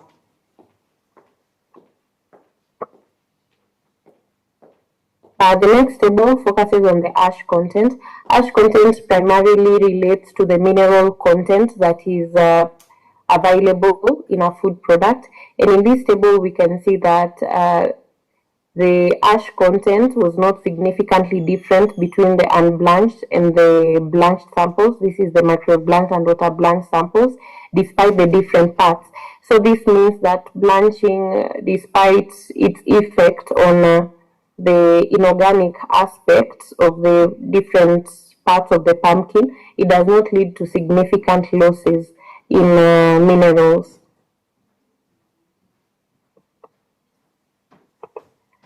Table 3 looks at the trace mineral contents of the differently blanched pumpkin parts.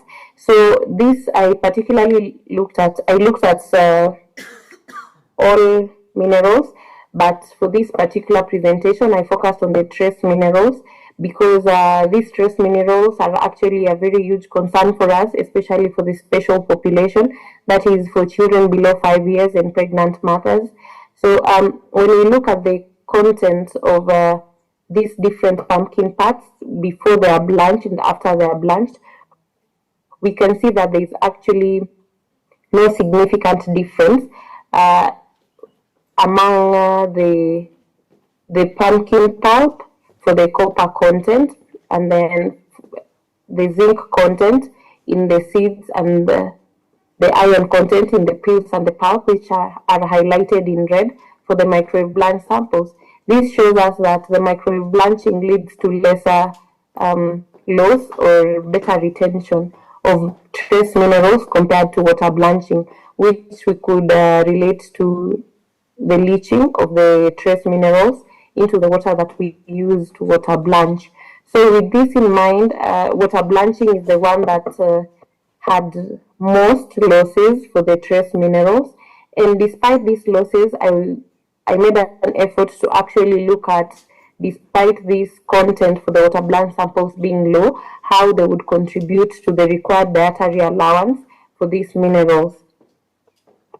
This table looks at the percentage RDA. RDA is required dietary allowance for the provided water blanch pumpkin parts for the trace minerals.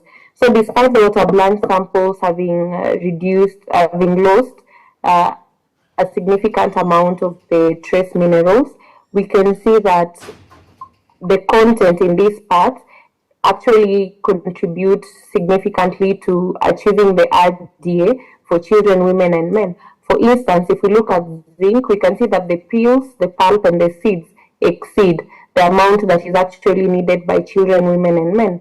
And when we look at iron, which is actually a huge concern for us, we can see that the content in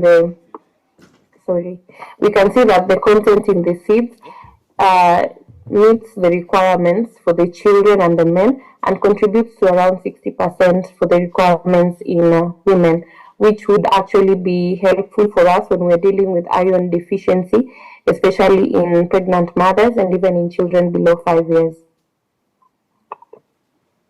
Table 5 shows us the carotenoid.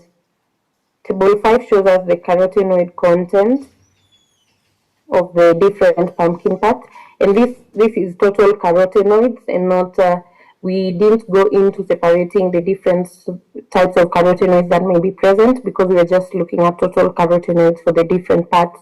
And we can see that for the part that is highlighted in red, we can see that the content that is actually seen in the unblanched samples is slightly lower than the ones that are seen in the microwave blanch and the water blanch samples, especially for the pulp and peels. And we associate this with the fact that blanching actually helps increase the ease of extractability of these carotenoids from the different pumpkin parts.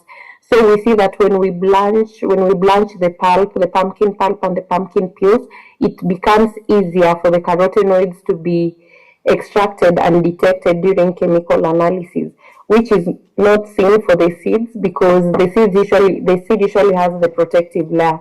So we associate the difference in that the seeds has the protective layer that protects the inner part of the seeds from actually the destruction of the walls that would otherwise lead to easier extractability and detection of these total carotenoids.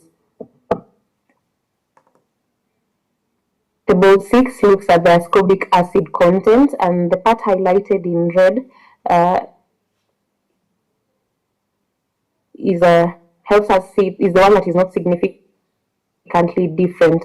So for the pumpkin pulp and peels, we can see that between the unblanched and the microblanched samples, there was no significant difference in the ascorbic acid content. However, when we look at the water blanched samples, we can see that there is a significant difference between the unblanched and water blanched samples. This could be associated with the solubility of ascorbic acid in water, which was used in the water blanching. For microwave blanching, despite there not being significant difference, we can see a slight reduction. We can associate this slight reduction in ascorbic acid content to the destruction of L-ascorbic acid when exposed to 60 degrees Celsius, which for us, we exposed the food to more than 60 degrees Celsius, leading to a slight reduction in the microwave blanch sample and leading to an even higher reduction in the water blanch samples due to solubility. This figure shows the anti-nutrient content in the differently blanched pumpkin parts, and we can see that the anti-nutrient content, but specifically this is the phytic acid content, and phytic acid usually binds with our minerals, including iron and zinc. So this part of the research was to help us understand if blanching would help reduce this phytic acid content, which ultimately will help the body better absorb and use the micronutrients that we will find in the products. So when we look at the phytic acid composition, the unblanched is marked by the blue bars, and the microblanched by the orange bars, and the water blanched by the green bars. We see that there is a reduction in phytic acid composition with blanching, which means that both microwave blanching and water blanching are efficient in actually the reduction of phytic acid content in the seeds, pulp, and the peels of the pumpkin. This other figure looks at the tannic acid composition of the different parts, and we can see that the microwave blanch samples are not really significantly different from the unblanched samples, which shows that water blanching in this case is more effective and more efficient in a reduction of phytic acid content in the seeds, pulp, and peels of pumpkin compared to microwave blanching. As I had mentioned before, we did a sensory evaluation of our pumpkin soup that was developed from the differently blanched pumpkin parts. So using the unblanched pumpkin peels, seed, and pulp, we made a soup. And we did the same for the microwave blanched and water blanched. And we used this pumpkin soup to actually find the consumer, the sensory profiling in matters color, taste, and color, taste, overall acceptability, consistency. And we can see that when we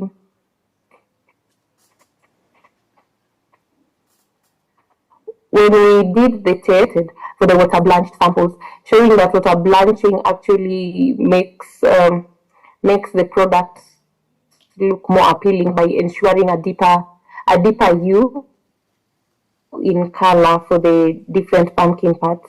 However, we see that there is no significant difference in the other aspects between the unblanched and the water blanched samples. Blanched samples could ultimately be used in place of the unblanched samples when preparing products from the pumpkin parts, and it would still be acceptable to the consumers. The consumers did not significantly prefer the soup that was created from the microwave blanched samples, associating it with a different taste compared to that of the unblanched and water blanched samples.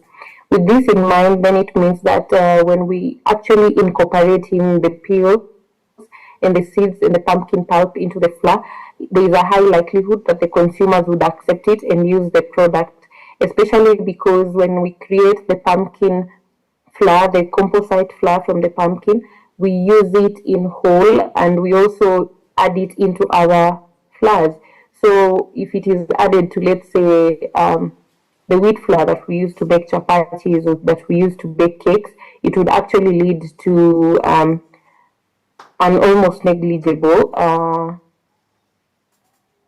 difference in preference for the consumers, because pumpkin does not have a very distinct taste that could otherwise make a product less preferred by the consumers. In conclusion, we see that blanching does not significantly affect the ash content, and that microwave blanching is more effective in retention of minerals and ascorbic acid compared to water blanching. And on the other end, we see that water blanching is better when we look at reduction of anti-nutrients in the pumpkin parts. We also see that blanching helps improve the extractability of carotenoids in pumpkin pulp and peels, showing the capacity for us to actually utilize the different parts when blanching is involved. And also another thing that we found out is that would like anti-nutrients in the different pumpkin parts, they do not exceed the safe amount of anti-nutrients that is actually allowed in the food, which the part than strictly focusing on the pumpkin pulp alone. Under recommendations, would recommend the inclusion of peels and seeds in the pumpkin pulp flour through utilizing blanching. Recommending for policy would recommend implementing policies that promote circular utilization of all pumpkin fruit parts. For future research, would also through pre-treatment, we could utilize the whole pumpkin fruit, which will help us reduce waste. Sorry about that, which will help us reduce waste, promote value addition, and enhance nutrition.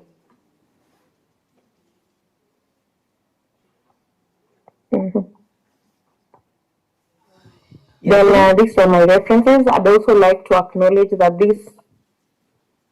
I'd also like to acknowledge that this research was supported by the DAD Germany through funding. And then thank you for listening to my presentation. Thank you. Thank you, Reen. That is very good, and we are grateful. Now we go to the members of the panel, those who are participating in this room one. Any question? I'm sure Lynn will be ready to answer it from us if we have any question. Members, you can raise your hand and then you're given a chance.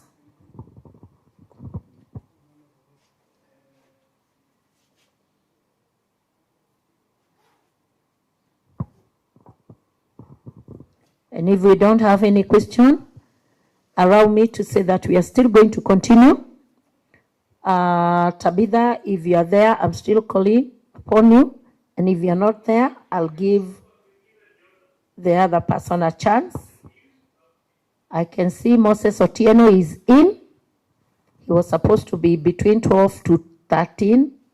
That is 12 noon to 1 p.m. Still at the health system, disease prevention and community well-being. Moses, are you ready? Yes, I can. Please do. Continue. Take the floor.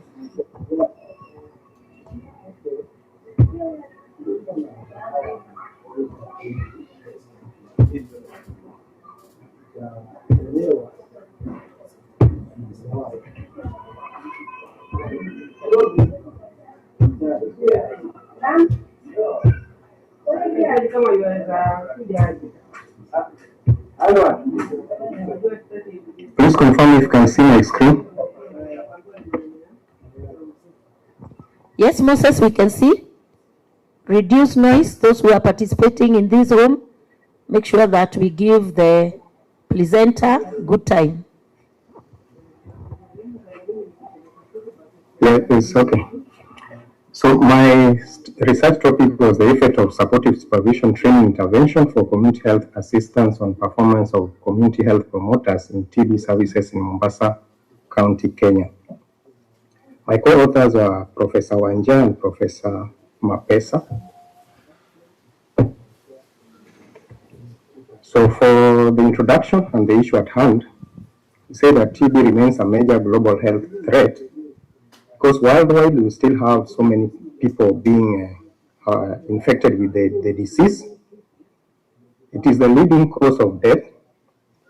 After 2019 COVID, during that time, COVID-19 surpassed deaths that were reported among TB patients. But after 2022, that is 2023, WHO report, TB has reemerged as the leading cause of death from a single infectious agent.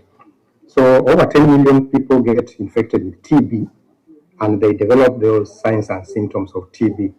But those who just harbor the infection, those we call as having the infection but not showing signs and symptoms, are estimated to be 2 billion people, almost a quarter of the world population. That's according to the WHO report. So in our country, we are among the top high burden counties with TB, and in Africa, we are number 5. That is drug susceptible TB. In the same year, 2021, according to WHO, Kenya was removed as one of the high burden countries with drug resistant TB.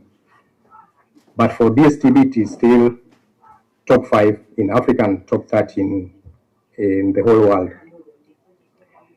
Still in Kenya, it is the fourth leading cause of death, after the first one being other respiratory conditions, non-communicable diseases like cancer. So TB is the fourth leading cause of death. So in our county where the study was done, Mombasa is among the top 5 high burden TB counties in Kenya. In fact, it used to be number 3, but in 2025, it became number 4. So the high burden county is Nairobi, followed by Kiambu. Then last year, third was Meru, then fourth was Mombasa. We find the problem is low contribution from the community, where we find that cases being referred from the community to the facilities are very low. Like in 2024, the county reported only 12.4% referral from the community, which is below the targeted 30%. And when you look at also the treatment outcomes in Mombasa County, we have never achieved the target of 90% for the treatment success rate.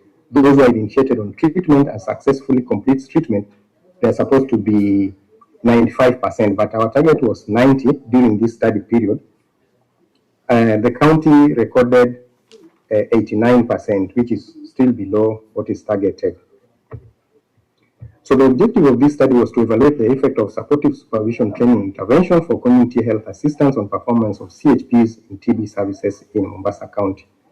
So the core question was, how does this affect performance of CHPs in TB services?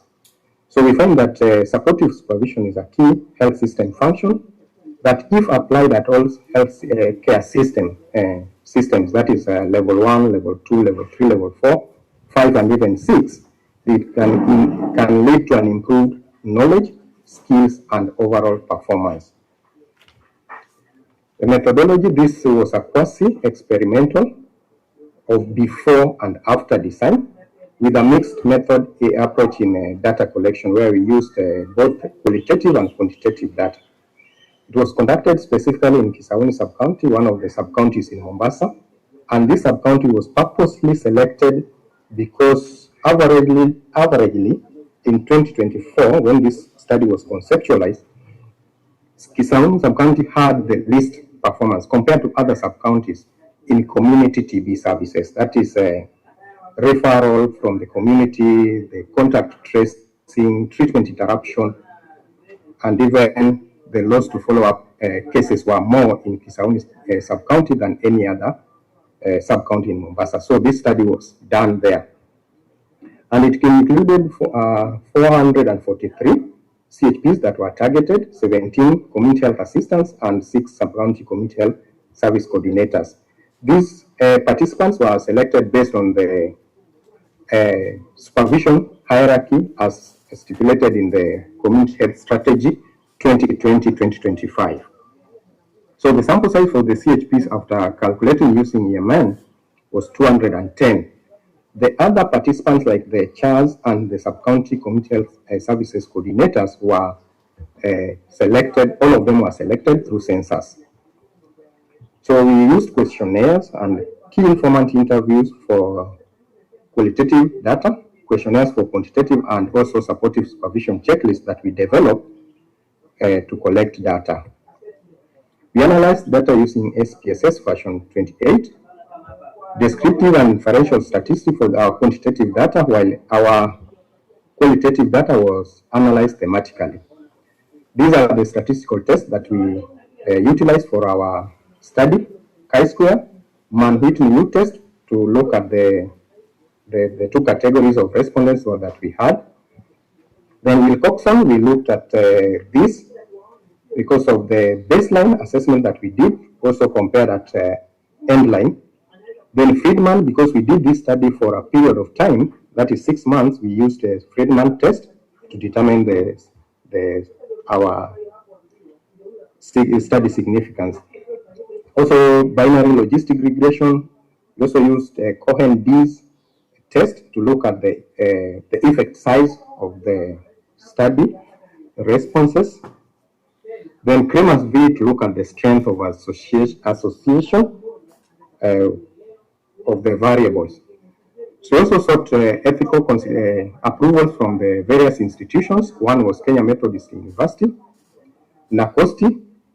We also got permission from Mombasa County and Kilifi County, where we did our pre-test. Then participants were also informed about the study and they gave informed consent. That was voluntary. Nobody was coerced to participate in the study.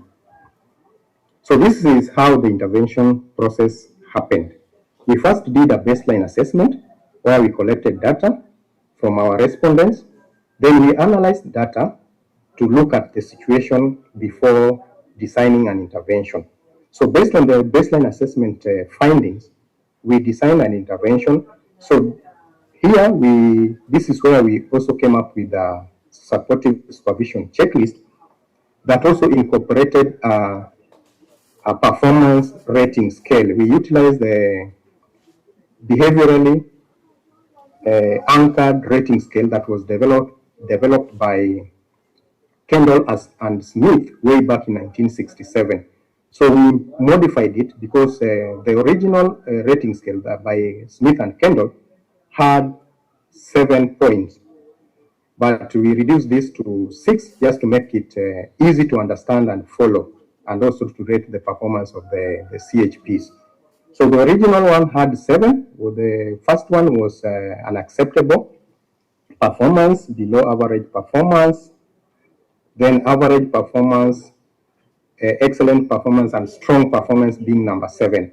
So for us, we modified it and remained with 6, where the highest now was excellent performance being rated as 6. We also developed a training manual for the CHAS, the community health assistants.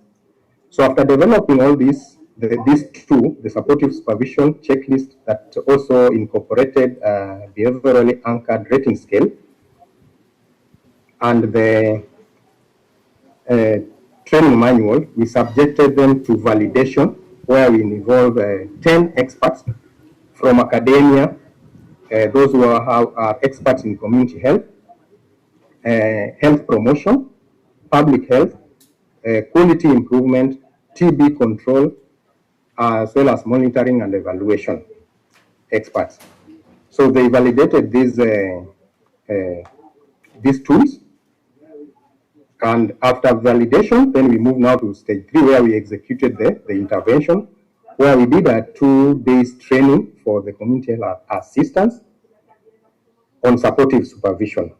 We also trained them on how to utilize the supportive supervision checklist that we developed to do the supervision and write a report at the end of every month. So then we did the monitoring and evaluation, and this took a period of 6 months, where we were monitoring and doing control of what the CHARs were doing, whether they were implementing whatever we had trained them to do for the CHPs during this study period. So at the end of the 6 months study period, we did an evaluation of the intervention just to evaluate whether there was any impact or effect on performance of these CHPs that we were targeting. So this is the results. For the response rate, we achieved a very high response rate in the study, between 98 to 99%, which this now reinforces a reliability and representativeness of the study. So this supports assertions by Jaboski and Chikoki 2025 that a high response rate reduces the risk of non-response bias, thereby enhancing validity of the findings. You can see in the study survey, out of the 210 that we sampled for the CHPs, 208 participated in the study, both at baseline and at endline. The CHARs, the community health assistants, 17 participated, were targeted. 16 completed the questionnaires at the beginning of the study, but at endline, all the 17 participated. In the key informant interviews, all the 6 targeted sub-county community health services coordinators participated in the study. And during the training, all the CHARs participated in the training. For the supervision checklist, all the 208 that CHPs that were used at baseline and at endline were assessed using the checklist, and their performance were rated as well. So the training manual validation, all the targeted experts participated and gave their remarks or their points concerning the two tools that we developed for this study. For demographics, we found that this study for the CHPs and the CHARs, those who participated in the study, majority were aged between 41 and 50. And when we go specifically to the CHARs vis-a-vis the CHPs, we found that most of the CHPs were older than their supervisors, which is supporting assertions by one Ogutu and his colleagues who did a study in Nairobi, informal settlements. They found out that this age difference between the CHPs and their supervisors brings supervision tension, where we found that the supervisors are supervising older CHPs. So sometimes it brings tension whereby some cannot correct them because they consider them as their parents, something like that. We know that in an African culture where you cannot give directive to an elder. So in their study, they found out that this was a problem. So this study also showed that most of the CHPs were older than their supervisors. When it comes to gender distribution, majority of the participants were female, which is also supporting some of the articles that in healthcare, majority of the healthcare providers are female. In terms of workload, for CHP household coverage, we found that most of them were covering more than 100 households, which is contrary to what the Community Health Strategy 2020-2025 advocates for, that for every CHP is supposed to cover at most 100 households.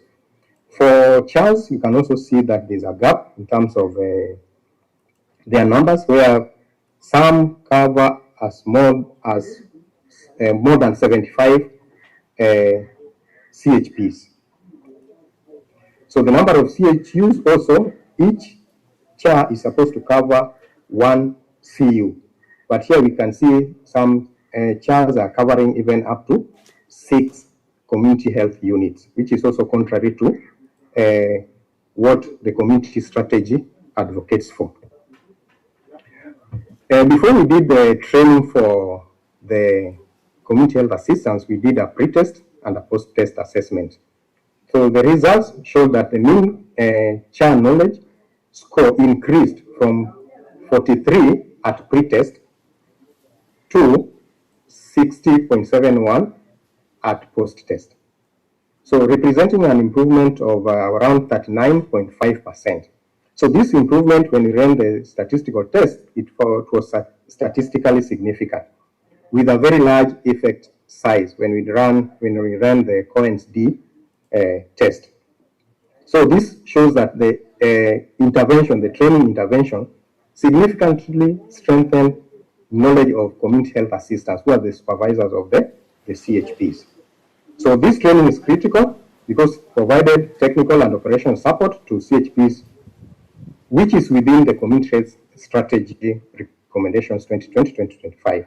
So this finding concurs with Cuvelia 2024 that well-trained supervisors improve guidance, mentorship, problem solving, and overall performance. So this is the monthly mean performance trends using the supportive supervision checklist that we developed that also incorporated a performance rating scale. So we can see the performance indicators that we are looking at are the sensitization of the households on TB, referral of presumptive cases from the community to the health facilities where the CHPs are linked, tracing contacts of the TB patients who are confirmed to be having TB through sputum test, and those who interrupt treatment, they are traced, and then the quality of reports that CHPs write at the end of every month. So you can see at baseline how this performance will work. with some being as low, performance of as low as 2.16. That is in contact tracing. Sensitization was 2.91. And look at presumptive case referral was at 3.52. Then interrupter tracing was at 2.53 at baseline. Then the quality of report was at 4.03 mean. So at the end of the study period, that was October 2025, we can see now the improvement. And we can also acknowledge the improvement that was seen within the months, apart from the month of June, where there was a drop. The reason was that the CHPs were given another assignment. There was a rapid response initiative to register their households on SHA. So this consumed a lot of their time, so they did not do well in their TB work during this month of June. Then multivariate analysis, just to let you know that before we ran the multivariate analysis, we did a bivariate analysis, and it showed that all the predictors had a positive association with the dependent variable. So with multivariate logistic regression analysis, these were the findings. So from these results, we can see that all the variables were statistically significant, apart from the incentives, and the incentive that was not statistically significant. If you can look at the coefficients and even the standard error, then you can look at the p-values also. It was not statistically significant. Also, the refresher training is also, when we look at the coefficient in relation to the standard error, and also the p-values, there was no statistical significance. Otherwise, the rest of the variables were statistically significant. We also ran multicollinearity screening using tolerance and variance inflation factor, and there were no multicollinearity issues. So these results suggest that the strengthening supportive supervision mechanism is critical in enhancing effectiveness of CHPs in delivering community TB services. Also, they support Gopala Krishnan, who highlighted a positive relationship between supportive supervision and performance. There are also these other scholars, Kometo and Ludwig, 2018, that supportive supervision is widely recognized as a crucial mechanism for ensuring that employees perform effectively, they stay motivated, and have clearly defined roles in the health systems. The findings that surprised me, the two that were not statistically significant, the refresher training and incentives, can explain that, for instance, the refresher training, it can explain why in studies like the one that was done by Mutegi in 2020, that some CHPs consider this refresher training to be discriminatory. So to them, this was not something they considered more in their performance improvement interventions. So also incentives is also contrary. The findings on incentives is contrary to findings by Cheguzo and Manyoha 2025 that incentives, according to their studies, the incentives motivate employees, thus improving their productivity. So this can explain why CHP's work is, in most cases, just voluntary, meaning that they are driven by seeing that their household or their communities, where they also come from, have better health than the incentive they get from the work they do in the community. So in conclusion, supportive supervision significantly improves CHP performance, as you have seen, and the effectiveness of supportive supervision depends on integration. In most cases, we find that supervisors concentrate on the monitoring and evaluation part, leaving other predictors or other components of supportive supervision, like availing materials, giving feedback, and availing resources, giving feedback, and also other capacity building endeavors. So CHARS training is a critical supervisory linkage. If CHARS are well trained, They are trained on supportive supervision and also on TB as a whole. They can also help in improving performance of the CHPs in community TB services. The supportive supervision should be structured. And when it is structured, it also leads to improvement of the service delivery outcomes at community level. So this study was, it experienced some limitations. For instance, follow-up of cross-border patients. The patients that were started on treatment and they were coming from across the borders, like other counties, like in the study site, it borders Kilifi County. So patients that were started on treatment during this time and they were coming from Kilifi County, it was difficult for the CHPs who are doing this, who are involved in this study, to follow them up there because of jurisdictional limitations. They could only be followed up by CHPs on the other side. So our CHPs in the study just depended on phone calls and SMSs to follow up these patients. Also, patients that were transferred out to other counties, the CHPs who are involved with the study could not trace them because some went as far as other counties in the western part of Kenya. So getting them to do follow-up was a problem. Then gated communities also limited access to our CHPs to do household sensitization and also to do follow-up of the patients who are diagnosed with TB who are coming from these gated communities. Then the study period was from April to December, but patients in the year 2025 started treatment in January.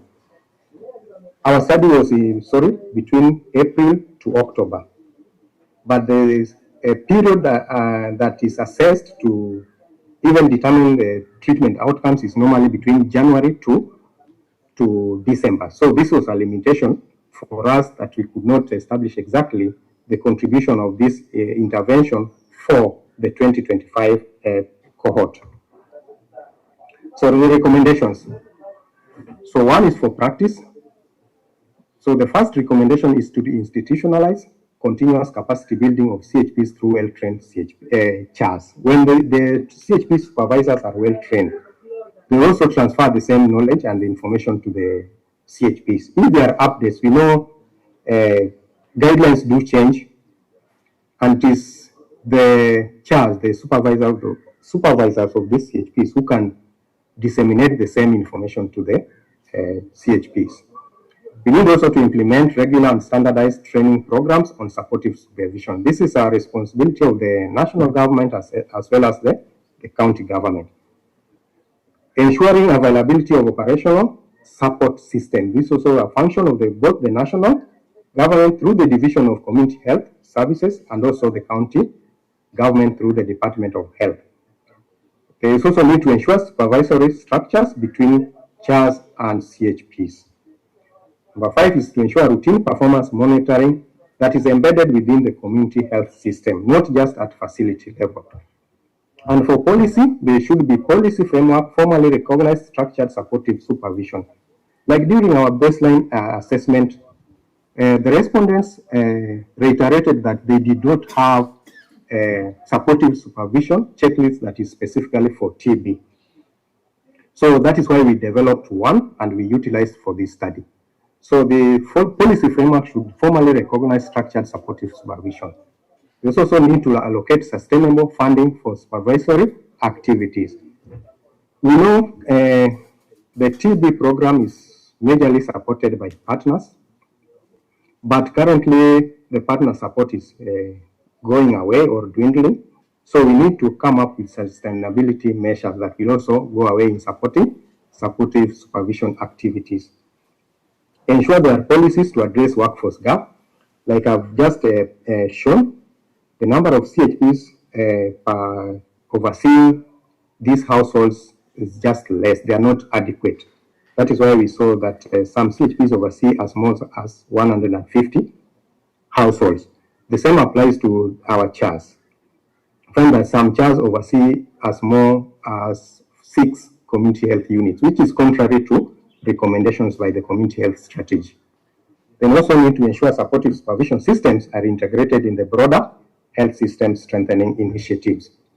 So what does this study contribute? Well, first is contribution to knowledge. This study provides evidence from a Kenyan context. We know in TB services, every site or every zone has its challenges. So this study provides evidence where people can learn the Kenyan context and specifically the situation in Mombasa County.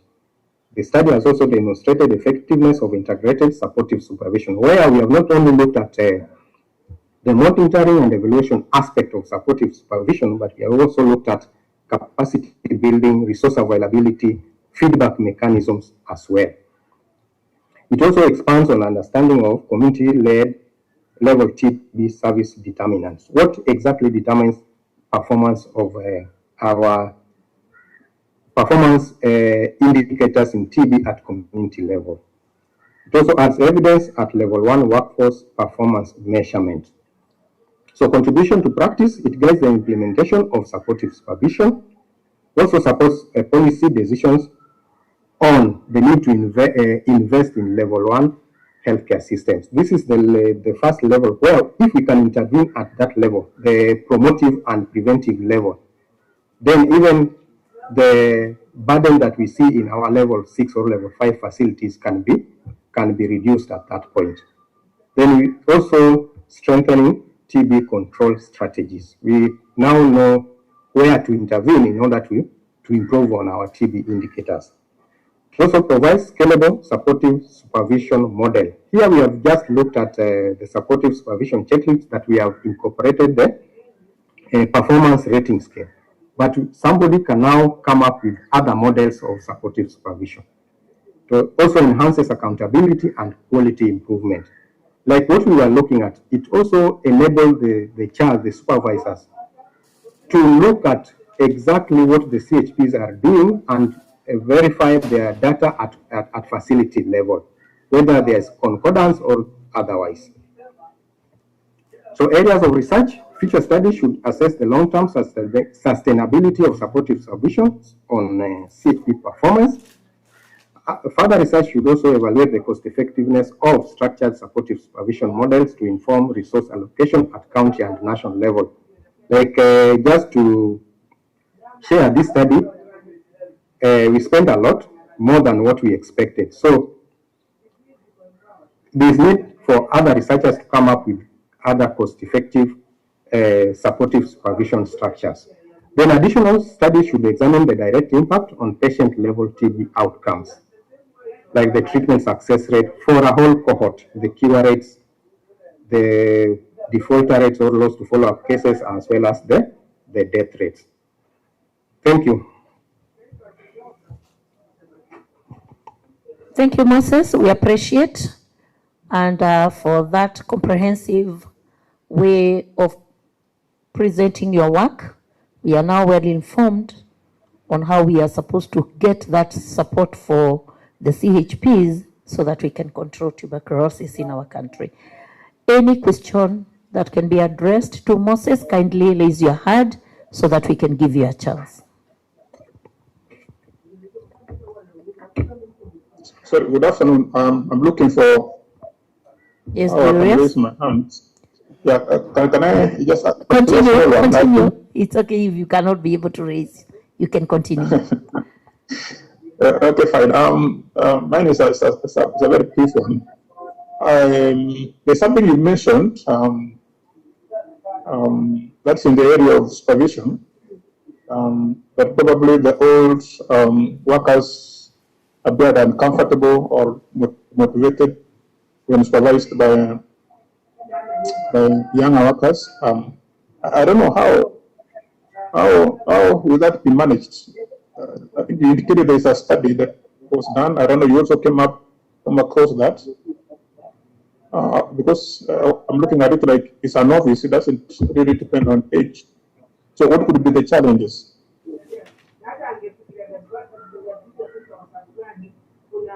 Can I respond? Yes, Otieno. Okay. So what I said was that when you look at the age distribution, of our respondents, most of the CHPs were older than the community health assistants who are their supervisors. And I was just looking at I was just supporting this with a finding that was done, a study that was done by Ogutu and his colleagues in Nairobi, where they are looking at the CHP's performance in the informal settlements. So one of the challenges that they experienced was that the CHARs could not effectively supervise the CHPs because of that age difference. There was that hesitancy where some CHPs, even when they mess up, the CHARs found it difficult to correct them because of that age gap. And with our training, we were training the CHARs to understand their mandate. That contrary to the age difference, things like age difference, those should not be impede their supervisory activities. Their focus should be on the performance. Age difference notwithstanding. So I was just referring to that study that also found out that age difference between the CHPs and the CHARs posed a challenge on the supervisory activities of the CHARs. I hope you have, but I'm still wondering, what about the ones who are being supervised? Because as much as that can be explained to the supervisors, is there anything that was done to the ones that are being supervised so that they can be able to understand that it's not about age, it's about work? Yes, that is exactly what we told them, and it also spelled out in the community strategy 2020-25 on the role of the CHARs, their supervisory roles with regards to the CHPs and the CHPs performance. So it is not just about the age, or we were stressing the fact that their duties or their supervisory role is spelled out in the community health strategy that they should adhere to. So whether they are supervising older CHPs, they should be focused on their performance and what the community health strategy outlines. Okay. Now, sorry, let me. I'm sorry. It was the problem with those ones being supervised or the ones who are supervising? Yeah, in that study, the problem was those who are supervising, not those who are being supervised. The problem was with those who are supervising, the CHARs. Okay. Yeah. Okay. Thank you. Thank you. All right, thank you, Moses, even for the interaction with Julius. And I know we are now keeping on understanding the happenings. Allow me to say that this session I was supposed to chair for 4 people, and I'm still asking whether Tabitha came. Is Tabitha in? And if she's not in, I want to check the other breakout box so that I can see whether I have Dr. Judith Naita and others.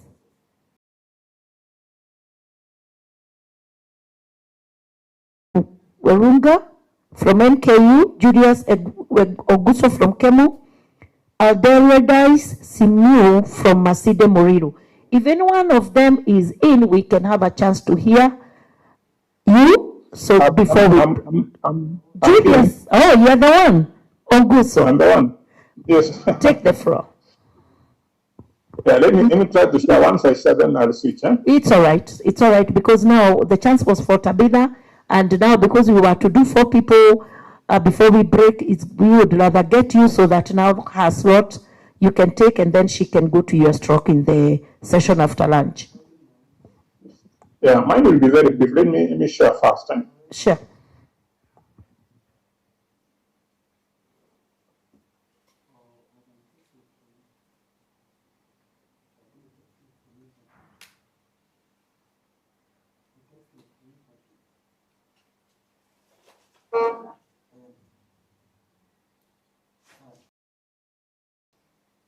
Recording in progress.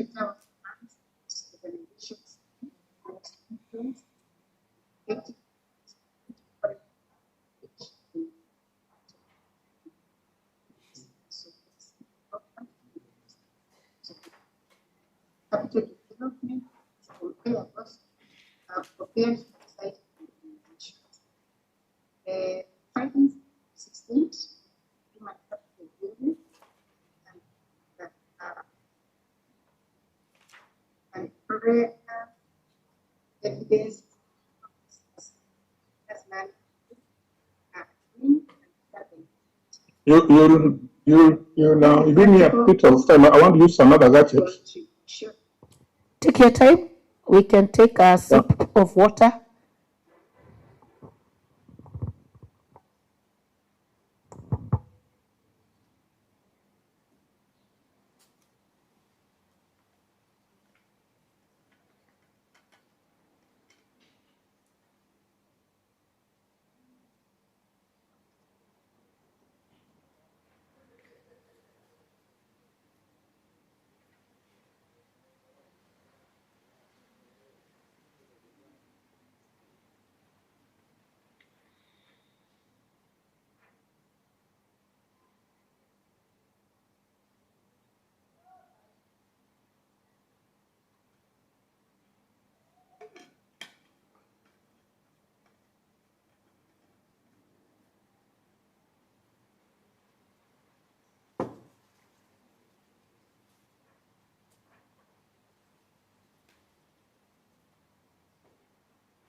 Yeah, continue.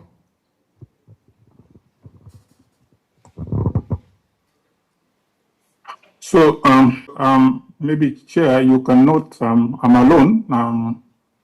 I don't have other supervisors because this is a separate paper. It's okay. Continue. I completed presenting the mandatory to. So the title of my paper is the influence of the AI-driven product customization on competitive advantage of the building accessories manufacturing firms in Kenya, and also looking at the moderating effect of farm size. What I mean by AI-driven product customization is where artificial intelligence is used to automatically personalize products according to the needs of customers. They say if you do not know what your customers and companies or firms are embracing advanced technologies. And as we know, AI is now the technology that is with us, and it's a technology that we cannot run away from. So I decided to look at whether these companies have embraced AI. The building accessories manufacturing firms, or this subsector, is facing high production costs. There's a lot of competition from imports. I think those who are doing construction, there's a lot that's coming from particularly China. I'm sorry to mention that. And they are cheaper than what's produced locally. So that's a serious challenge that this subsector is facing. And of course, this one is limiting the ability to produce products that can be able to compete effectively. This sector is a very important sector. And as we know, manufacturing sector contributes to the GDP of our country. And it's also an enabler when it comes to Vision 2030 and the Big Four agenda in Kenya in terms of promoting infrastructure and, of course, economic growth. So if there is serious competition and the firms are not performing well, we are likely to face job losses, of course, slower industrial progress, and of course, we cannot be able to meet demand locally, and most firms are likely to go out of business. Some research has been done, but there is that gap. It's not adequate, particularly one that is addressing resource constraints manufacturing sector, such as the building accessories sector.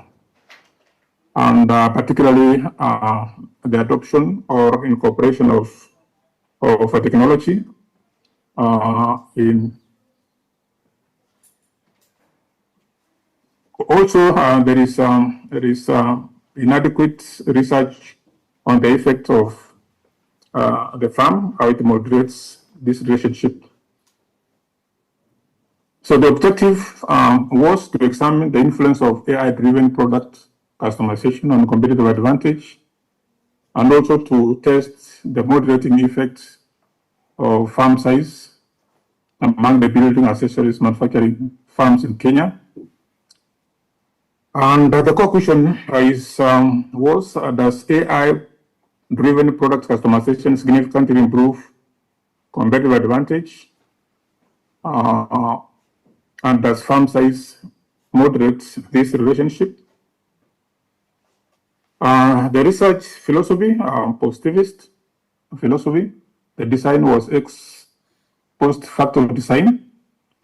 The farms that were considered, those ones registered by Kenya Association of Manufacturers in the 2025 or 25. So the sample was 24 farms, and this was determined using the Slogan's formula. 104 key informants, including the CEOs, heads of departments, that's finance, production, ICT, and procurement, gave their responses. Out of 120, we received 104. That gave the response rate of 6.7%. The instruments used questionnaires and the semi-structured interviews, particularly the CEOs. The analysis, descriptive analysis used the mode to give the most predominant response. And the Likert scale. Inferential analysis used the chi-square tests and the binary logistic regression in interaction terms to test the effect of farm size, whether it moderates the relationship. Ethical considerations were respected. Looking at the perceptions table, only two measurement statements recorded mode 5 and 4, and the rest 4 out of 6 registered mode 2, and this gives an impression or conclusion that investment in AI in the area of product customization is quite limited. There's only an attempt.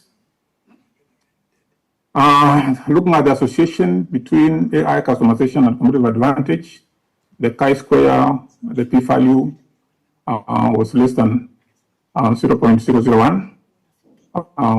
And also looking at the crosstab, the conclusion from there is that there is a strong association between the AI-driven product customization and competitive advantage.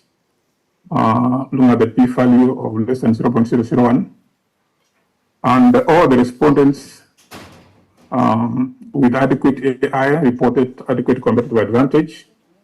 However, you will note that there are also respondents who reported competitive advantage without adoption of AI.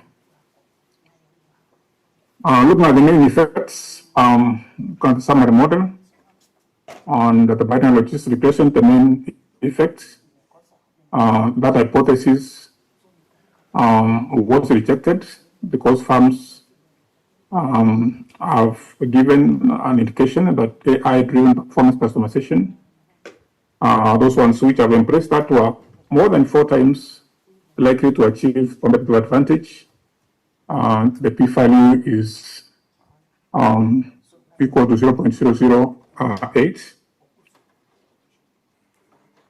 The moderation, whether the farm size or the farm moderates the relations between product customization and competitive advantage, that hypothesis was rejected. Looking at the figures, the p-values, and the odds ratio, there is evidence that AI product customization significantly farms with adequate AI product customization are showing a better odds ratio. So from the data, it's clear that AI product customization is strongly associated with competitive advantage. The odds ratio 4 and a p-value of 0.08. So the positive effect is significantly stronger among the larger farms, obviously because the larger farms possess greater financial resources. They can be able to hire better trained personnel, and they can be able to invest in advanced technologies. So what now the successful AI product customization is a capability that when achieved is very strongly linked to competitive advantage, and therefore farms must invest in that. A contribution, the empirical evidence on AI product customization and moderating role of farm size from resource constrained manufacturing subsector.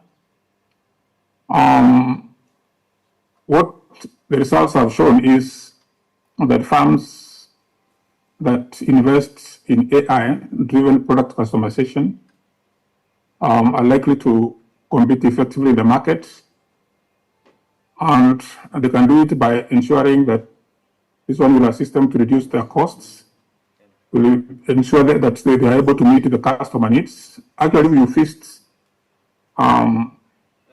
where items from China are being sold, sometimes you even get what you didn't even expect. It means they even exceed the expectation of the customers.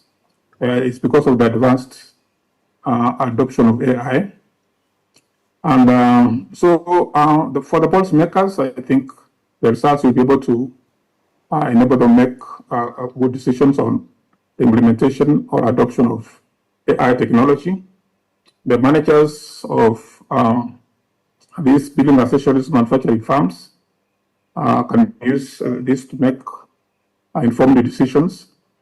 And of course, researchers can be able to cite this as good findings. What about these firms? What came out from this research is a very small percentage of firms have partially, in some areas, embraced AI. And because of the cost implication, the advice is that they can be able to do it in stages. And of course, the government can be able to give incentives. If they can be able to give incentives, then probably the small farms can be able to access this technology. The larger farms can also be kind of a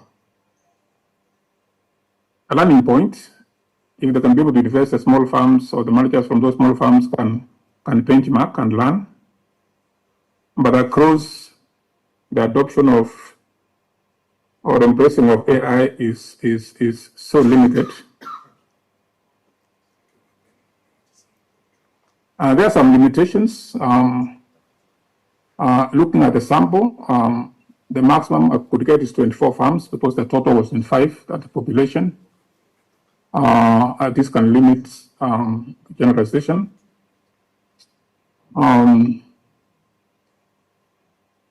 Also, when you give questionnaires, sometimes self-reported measures may introduce some bias.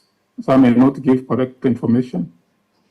maybe combining with a method of getting accurate information, getting into areas like the accounts of the farms, combining the two can be able to give a more accurate results. The recommendation is probably there is a need to carry out research after maybe 6 months or 1 year to see whether the same position holds. Also, there can be expansion into other additional manufacturing subsectors for generalization of the findings. There's also needed to combine self-reported measures with objective data sources so that you can be able to strengthen the overall accuracy of the results. So 3 points to remember after this presentation is adequate AI-driven product customization increases the odds ratio of achieving competitive advantage.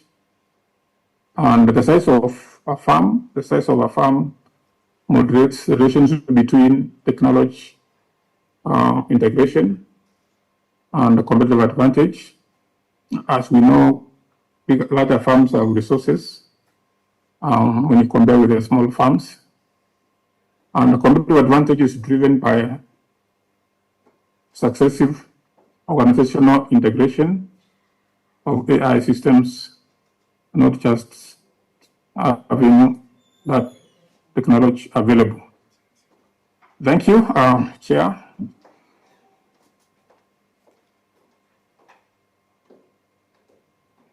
Thank you, Chair. Okay, thank you too for your very good presentation. We want to open now for the members to ask questions, clarifications, and also you can also make your remarks in regard to our presentation from our presenter. Question? As they prepare for questions, one thing I noted is that as much as we are talking about AI, as much as we know the importance of AI, embracing AI is too slow. Too slow. Okay, let me ask you a question. Yes.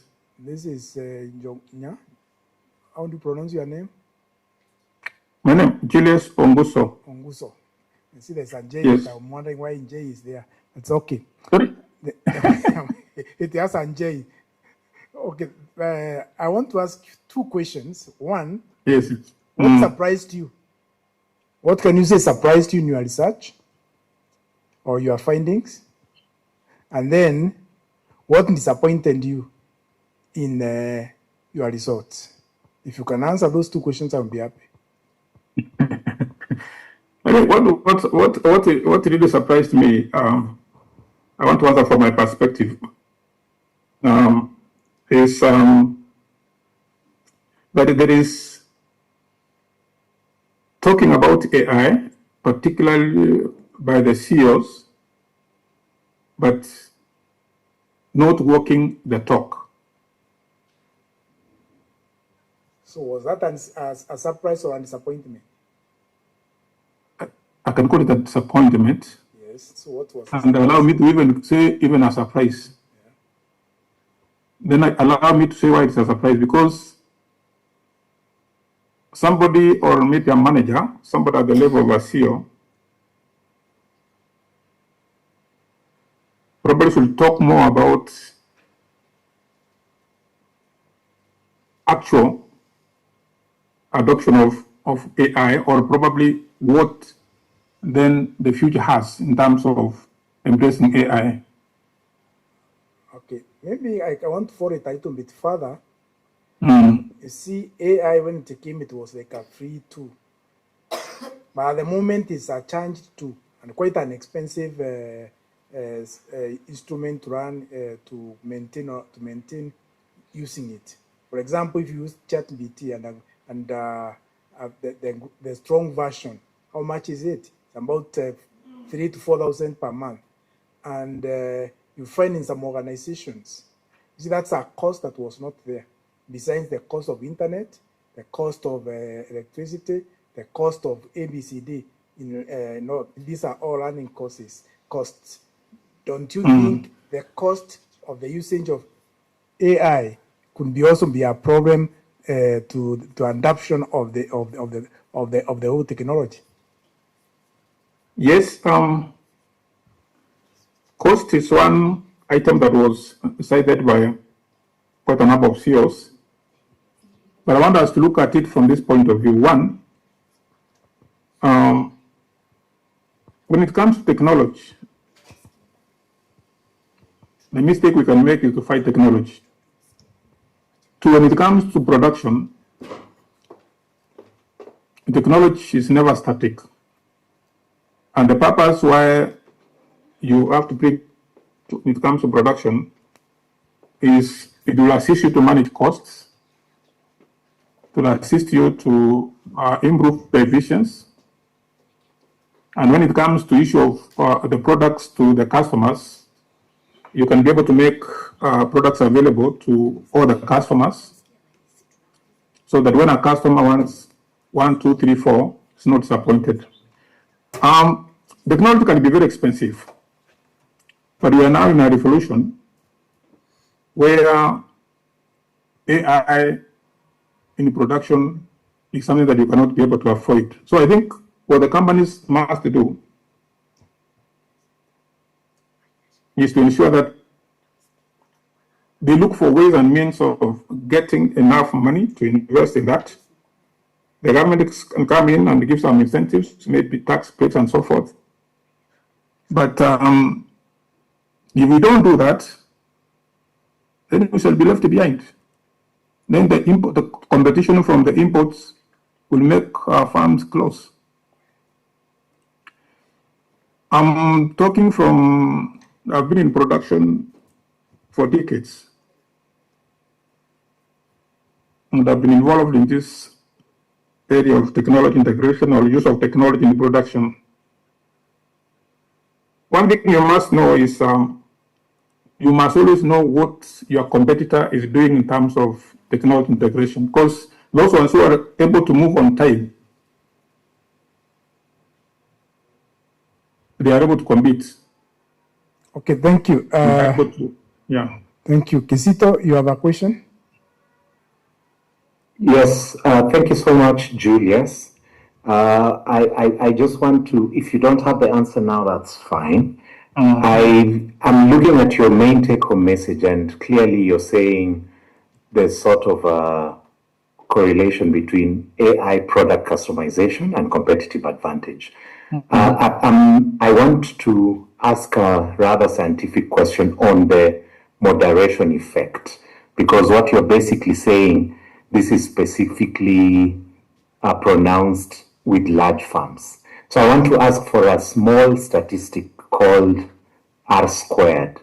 The reason why I'm asking for the R squared in this result, take home point A and B, is I truly want to see to what extent does the size of the farm explain the relationship between product customization using AI and competitive edge, so that we see how big of a percentage large farms actually explain that. I don't know if you get my point.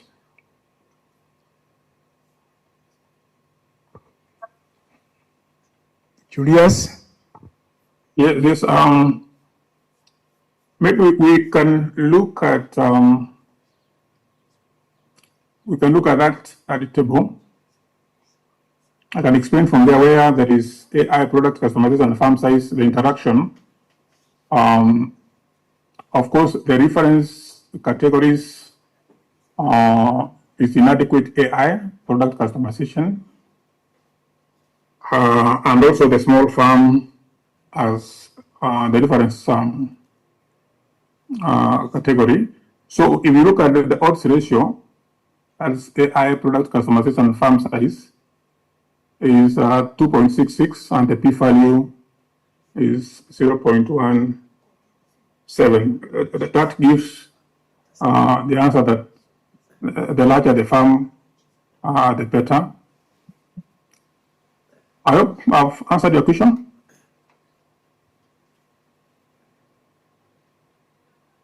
Kisito.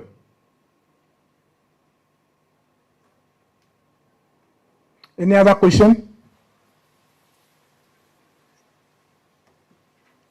If no other question, maybe I would ask our laboratory if he has a summary on this. Do you have any?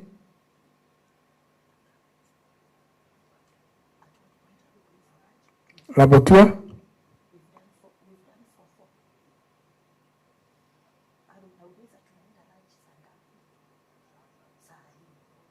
Okay, thank you very much, all of us. We have done 4 presentations that were scheduled for the morning and mid-morning and early afternoon. So I want us to, somebody is talking, that's why I'm trying to take some breaks so that I can wait for him, for her to finish, and I can say what I wanted to say.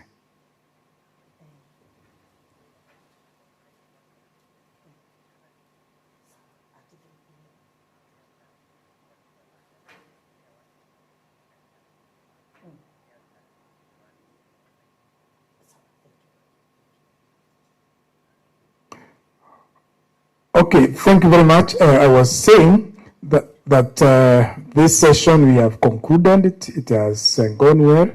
I want to break for a few minutes, the health break, so that we can be back by 3, those who are online and even those who are physically, so that we can continue with our discussion. Thank you very much. Thank you. Thank you.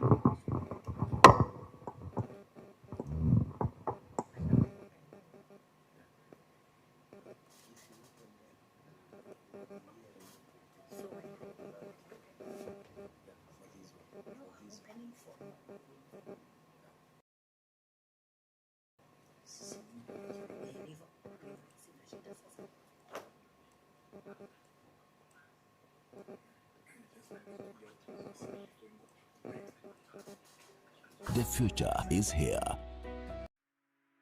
Kenya Methodist University prides the strong desire to give every student, whether local and international, the opportunity to pursue their academic dreams. KEMU is striving to achieve cherished vision of raising a new generation of transformational leaders, well-grounded in professional and academic expertise. Enroll today and join programs in science and technology, education, health, business, economics and political science, computing and TVET programs. Call 0724-256-162. Kenya Methodist University. The future is here. Kenya Methodist University prides the strong desire to give every student, whether local and international, the opportunity to pursue their academic dreams. KEMU is striving to achieve cherished vision of raising a new generation of transformational leaders, well-grounded in professional and academic expertise. Enroll today and join programs in science and technology, education. Defended. Or this is your first publication? No, yeah, I have only defended I'm yet to defend to do the final defense. Yeah, just to avoid that trap of a cross-sectional study you are attributing to a causality association. Yes, sir. So, thank you. Thank you so much, Doc. Thank you. Okay. Okay, there is another question from Professor Ken. Thank you. Yes. We are getting here. I've just written some questions here, which I wanted and then clarification. And for the purpose of improvement, and this is for the purpose of improvement. Yes, sir. You have written something like purposive sampling and sensors in the same line. Yes, sir. What is it? How can you do purposive sampling? Okay. When you are collecting your sensors. Okay, yeah. The target population, my target population was very small. It was only 31 supermarkets that are registered by Retail Trade Association.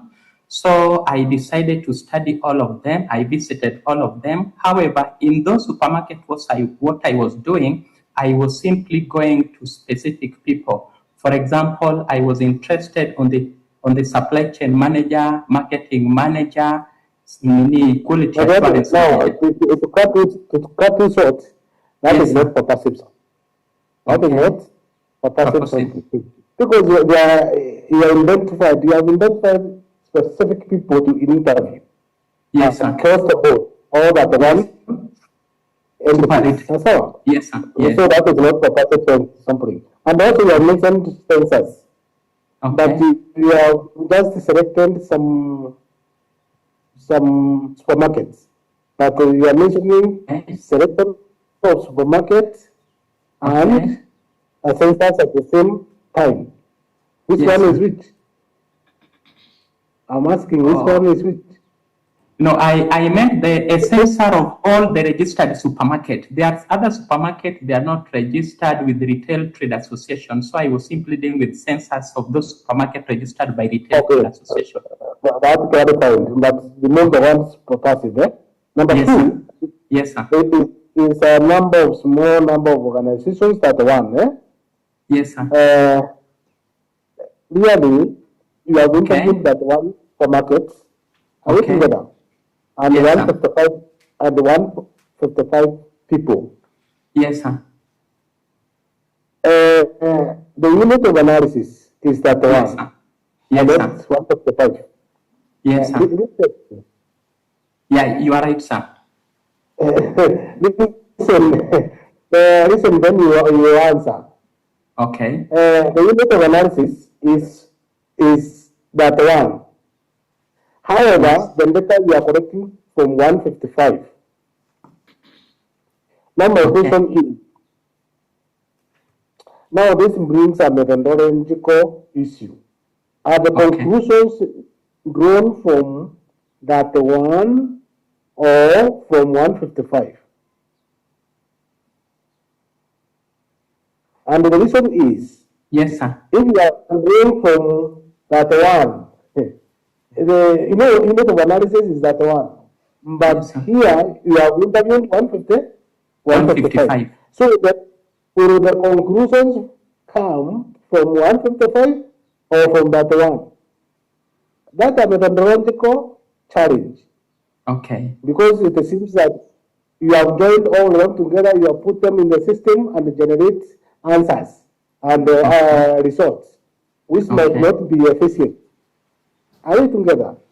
Yes, sir. Number three is that even if you are creating 151 as a unit of analysis, yes, 151, these 5 people come from the same organization. Yes. Are we together? Then there is some bias because these are not random observations, they come from the same organization and we expect the answers or the reply to be the same. Therefore, the analysis can't be random because if it is a supply chain manager is come from this supermarket A, finance manager, you expect them to have a bias somehow. So look at that, the bias of those analysis. Okay. So what I'm saying is that you have to identify whether you want to use the unit of analysis as the supermarket or individuals. But even if you use the individuals, you are confusing both individual data or perception and the actual. Look at that. The other thing, your name, please? Samson. The other thing, Samson, I want to correct your paper is that you are interviewing executive managers. Yes, sir. These executive managers ordinarily, because they have interest, they will give you socially acceptable answers to favor the organizations. Okay. Are you together, Samson? Yes, you are right, sir. Yes, now the kind of data you collect, Yes. it will just reflect what is socially acceptable to the organization. If you ask me, and I'm coming from this organization, do you practice the best interest of this? Ordinarily, I will say yes. That are bit also. Okay. What I did to cover that? Mm-hmm. Hello, sir. What I did to cover that? Yes, interviews was simply for confirmation, because there is, for interview, that one was done for chief executive officer. So for comparison purposes, I collected from questionnaire, the result from the questionnaire was analyzed, also result from interview. So you see, it is simply to compare if the information that has been given by the chief executive officers through interview guide is the same as the information that I received from questionnaire, which was given now to managers. But what if they are not correct? What if they are not consistent? Would you take as they're correct? If they are not consistent, yes, so if they are not consistent, what you are given to the CEO, probably by the chief financial officer and by the suppressing manager or operations manager, what if they are inconsistent? How do you treat them? You know, those are some of the challenges. Number the other one is should also be very careful in this kind of research. Yes, sir. Questionnaires responses depends on the knowledge of the person. For example, if you ask me a question, do you expect the supply chain manager to have the same knowledge with the finance manager? No, sir. The same knowledge? No, they don't. With the operations manager. So everybody will answer according to his own perception. So which perception will you take? You know, this kind of research are supposed to be scientific. Yes. That it can be replicated. Somebody else can replicate. Yes. Can replicate. Yes, sir.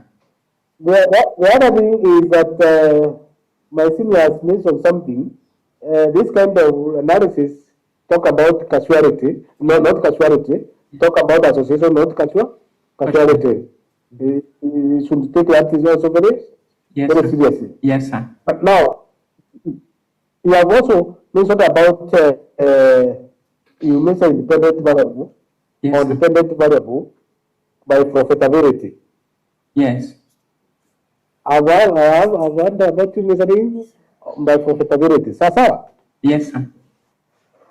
Now, if you measure by profitability, did you correct the actual profitable for actual data, the hand data, or you are relying on perceptions? I collected the questionnaire. I gave the questionnaires that were answered, and at the same time, on interview, I relied on the interview answers that were given by the chief executive officers. Yes, what I'm asking, maybe we are not communication. Yes, I'm asking, is that actual data? Data is and data. How many millions did you make? It is 10 million, or that a million, or 10 million, or it is our organization is profitable. Highly profitable, not profitable, or obviously. What did you correct? What did you correct? Profitable. Are you making profit or not making profit? Not the exact amount. Yeah, no. So that's a yes and no. That is really look at that kind of whatever. Now, on matter, because when you look at profitability, if it is under data, I can tell you, yes, you not get it. Yes, sir. But that is the best in data to analyze. The actual and data is better to analyze. The other one is that what kind of model did you use to determine the association? I use correlational and regressional analysis. Regression analysis and correlational analysis. I tell you, can I tell you that, bro, that can make your result inefficient. You get the answers, but it can give you inefficient answers, results. Inefficient results. I said this is for continuity and Yes, for sir. clarification, so that it can improve the document. Thank you. Yes, sir. Thank you very much, Samson. Maybe for the sake of time, let me thank you. Then we move to the next presenter. Thank you so much, Tom. Thank you so much for your time. Thank you so And much. our next presenter is Dr. Sarah Mungai. Hello, Doc. Yes, Dr. Munyak, can you hear me? Yes, we can hear you, and we can also see your slides. Maybe you can make them bigger, and then start our presentation before Okay, let we me see. proceed for the break. Yeah, thank you.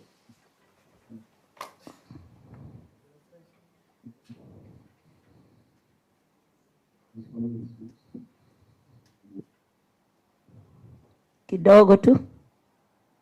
So, no problem.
Is it okay on your side?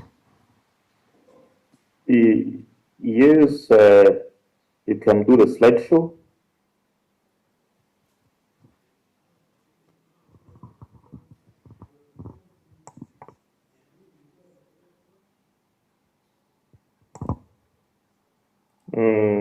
Is the focus good? Oh, and the focus is not good here. I don't know.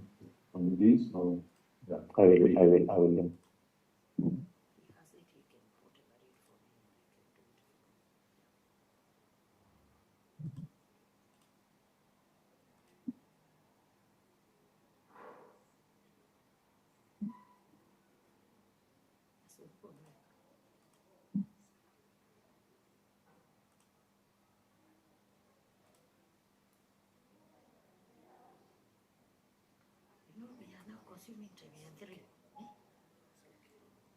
It's okay now?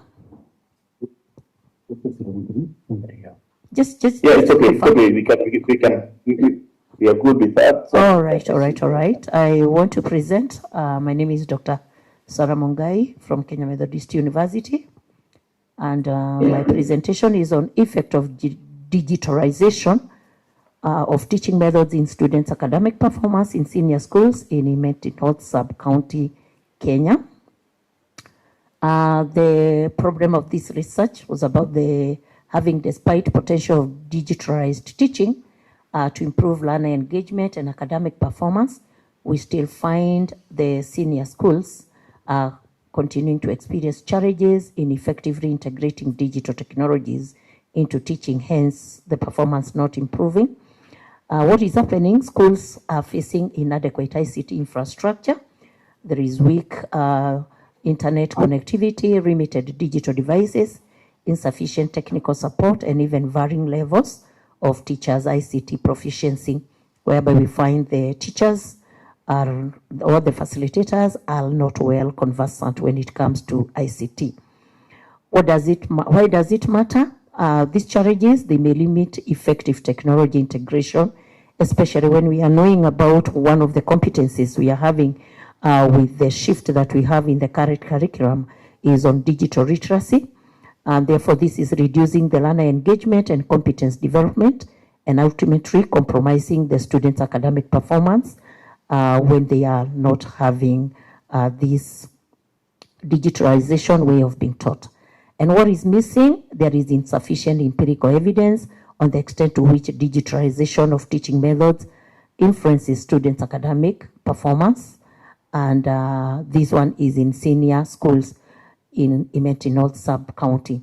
Let me say my typo error there is calling these schools senior secondary. They are called senior schools. Nowadays, we are not using the term secondary school. And as a teacher, that is a typo error. The purpose and the central message here, aim and the objective is was to assess the effect of digitalization of teaching methods on students' academic performance in senior schools in Imenti North Sub-County, Kenya. The hypothesis was digitalization of teaching methods had no effect on student academic performance in senior schools in Imenti North Sub-County, Kenya. And we have the main message here is on inadequate ICT resources, teacher digital competencies, and institutional support hinder the digitalization of teaching methods, hence limiting its potential to improve students' academic performance. The methods of the evidence base, the design that was used was descriptive research design, and the participants were 72 principals with 365 teachers from 72 senior schools. And the respondents were selected by purposive sampling method for the principals and simple random sampling methods with the teachers from the schools. The analysis has given us information obtained using online structured questionnaires. These were Google Forms questionnaires. Purposively, the researcher used these because of the time frames, and at the same time, the teachers and the principals nowadays, they are as well conversant with the use of Google Form. The reliability of questionnaires was checked using Crobat alpha coefficients. Quantitative information was analyzed using the SPSS package, and the descriptive statistics were given, and then we had the frequencies, percentages, and the means and standard deviation, and the linear regression analysis. Allow me to say that I had first gotten the consent for guaranteeing of the participant giving the information. The descriptive statistics of this study on digitalization of teaching methods, the statements were technology is always incorporated in class teaching, and I could find that the principals and the teachers, the mean was 3.79, especially for the multimedia use. It had given a boost because most they were saying they were adopting digital methods, and the digital methods are indicated were indicated in the lesson delivery.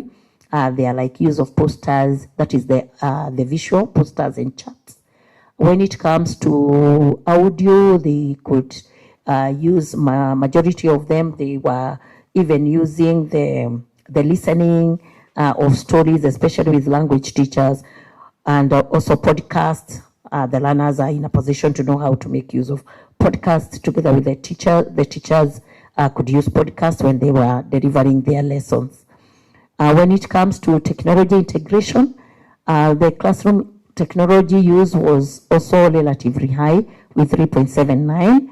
And here with the classroom integration is where the teachers could be in a position, they teach for some few minutes, and then they were able to introduce mostly the use of their phones. And listen to this, it's about their phones. They were not having the gadgets like laptops. They were using their phones, especially when they could want for learners to listen on something on YouTube for 3 minutes. So they were integrating. They were talking of integrating when teaching in classroom as the facilitators. They are still learning not to be called teachers. We are talking about the facilitators in classroom. While digital assessment had a moderate level, they have a mean of 3.45, whereby majority of them could be in a position to indicate, yes, we are able to go digital in assessment, but not well because learners are not even having gadgets. But the most upcoming use of digital assessment is mostly in use with the grade 10 because they have come from junior secondary school with a little bit better knowledge than the ones who are in Form 3 and Form 4. The Digital Gaps Gotten online learning platform had a mean, allow me to go back, had a mean of 2.96, which was low. And of course, because of realizing that these gadgets are not in schools, the technology knowledge that teachers have still was very low, 2.88, and majority of them were recording this because they were saying most of the times, even when they have their gadgets, they don't utilize using in learning classroom way of delivering their lessons. They were saying they wait for the schools to be in a position to provide them, and therefore this brings the luggage of lagging behind on the acquiring of the skills to most of them. Then the next one is on, sorry, I've jumped. The next one was on classroom participation, still on descriptive statistics of students' academic performance. Students' active participation recorded the highest mean, whereby it means that the learners, they are even kind of having an engagement of they would want to be given this gadget in use, if only the teachers would be so much interested in making them participate more with the gadgets. And this one mostly, the teachers, they were saying, these children, they are coming to school even knowing so much. And then this is where now we are finding that we need, as the proponents of CBE coming in with use of gadgets.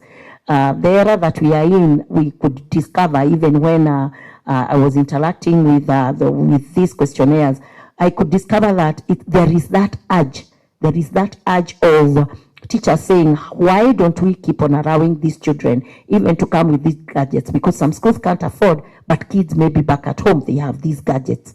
Then on academic improvement, the overall academic performance improved over the past 3 years with a mean of 3.87, whereby students generally were meeting expected learning outcomes with a mean of 3.63. And mostly this one was moving on the category of the schools that were in C1 and C2 and C3. Critical thinking gap, there is that critical thinking and problem solving gap that was recorded with a low mean of 3.49, highlighting that that area is requiring further improvement, especially this one was going because the issue of the competencies that we require to have, one of it is on critical thinking and innovation, and also we are talking about problem solving. And we require to make sure that both the teachers and the learners, they are getting involved with the use of the gadgets. And then the strong relationship between the two. This is giving us the inferential analysis results, the model summary of the effect of digitalization of teaching methods on students' academic performance. Remember, these are the teachers who are now delivering the lessons in the classroom. We wanted to know whether there is any relationship, and the strong relationship that was there was there was a positive relationship between digitalization of teaching methods with academic performance. When the teachers whom we are nowadays calling facilitators. We look at the relationship of that knowledge of making use of digitalization in delivering the lessons, whether it is improving the academic performance. There was a strong positive relationship of 0.768, and the significant effect was that digitalization explained 59% of variation when it comes to student academic performance.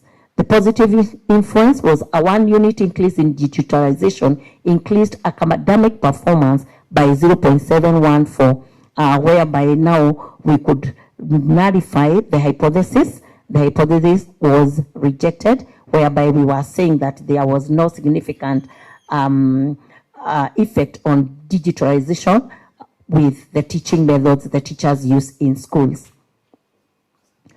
The interpretation, what the data showed, digitalization of teaching methods had a strong and statistically significant positive effect when it comes to performance of the students academically. And then the relationship was strong, or with R of 0.768, with digitalization explaining 59% of variation. And then a unit of increase, as I had explained, in digitalization, it was associated with 0.714 unit increase in academic performance. Why the mechanism of explaining this, why this may be happening?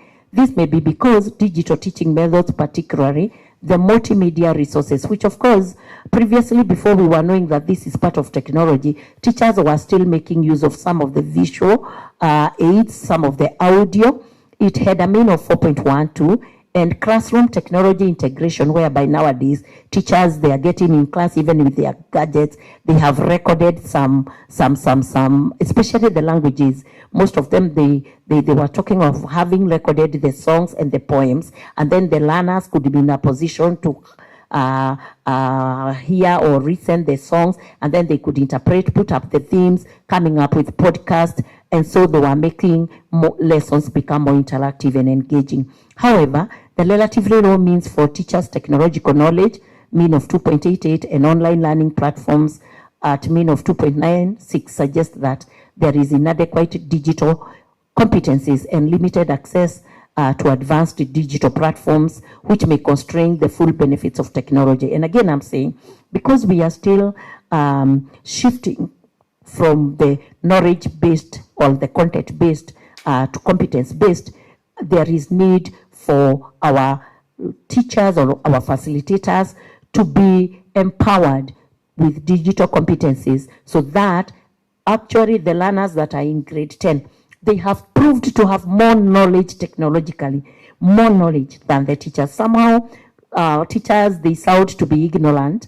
when it comes to boosting themselves. They wait for schools to take them for the in-service courses and seminars. But these kids, they are coming to these senior schools when they are knowledgeable. And that is why you find when it comes to classroom participation, they are participating so well, and they are knowing how to make use of the digital gadgets. And with that, you will ask, so what? The findings imply that providing technology alone is insufficient. So we also need to know that we can empower. Then, to translate digitalization into better academic outcomes, schools must combine ICT infrastructure with digital competencies. And this is where we require to keep on empowering our teachers, reliable internet, professional development, and institutional support. And the internet will not come just without having even the electrical connectivity. This is particularly important for strengthening higher order skills such as critical thinking and problem solving. The contributions of the study, what is new? The study provides empirical evidence that digitalization of teaching methods accounts for 59% of the variation when it comes to performance of the students academically in senior schools. That was in Imenti North, while also identifying teacher digital skills and online learning platforms as the key gaps. Who can use this information from this study? The Ministry of Education, the TSC, the school principals, teachers, curriculum implementers, and even the ICT planners. And what should they do? These stakeholders, they should invest in ICT infrastructure, also have internet connectivity, strengthen the continuous digital pedagogy training, especially to the facilitators, and the monitoring of how technology can be integrated into teaching and assessment so that we can ensure digitalization translates into measurable improvements in learner outcomes. The study, in summary, demonstrated that effective digitalization required not only technology but also skilled teachers, having adequate infrastructures. The institutions required to be supported so that they can translate digital teaching into improved academic performance. And the point to remember is digitalization improves academic performance because we've seen the variation of 59% when technology is matched with competent teachers, adequate ICT infrastructure, and effective institutional support. Thank you. Thank you very much, Dr. Sena. I would like to open the floor for questions both to our online viewer, participants and the ones that are in the room.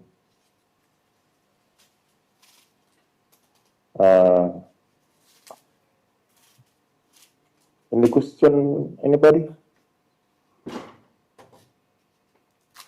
Yeah, just a clarification. It's a clarification from professors. Dr. Yes, I can hear you. Hello. How are you? Fine, thank you. When you talked of digitalization of teaching, what was the scope and what was like the minimum or the maximum?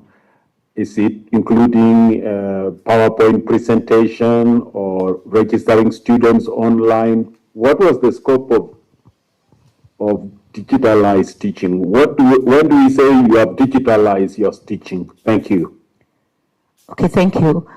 This one specifically was on the lesson delivery, so that the teachers could be in a position to tell us how do they incorporate, whether it is the media platforms, or when it comes to the multimedia use, how they integrate technology in classroom specifically.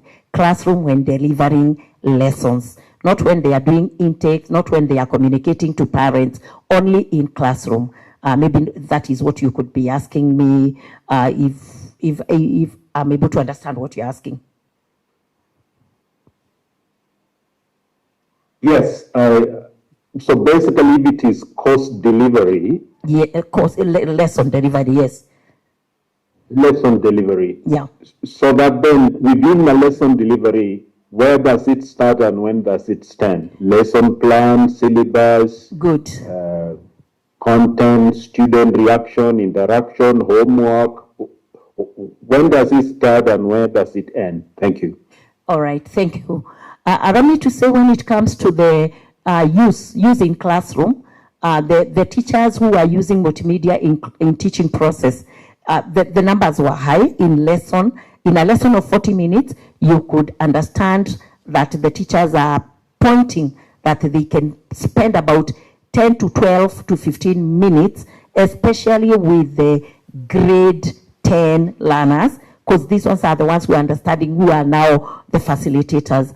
But when it comes to online assessment, those ones were raw, because of course those who do not have enough gadgets, they cannot make use of that. And therefore that is why we had a question, that a statement we were asking, students usually assessed using digital assessment tools, and that is where you could find moderate level of number of times that they assess their learners. Okay. Still making use of lesson plans. Still making use of lesson plans.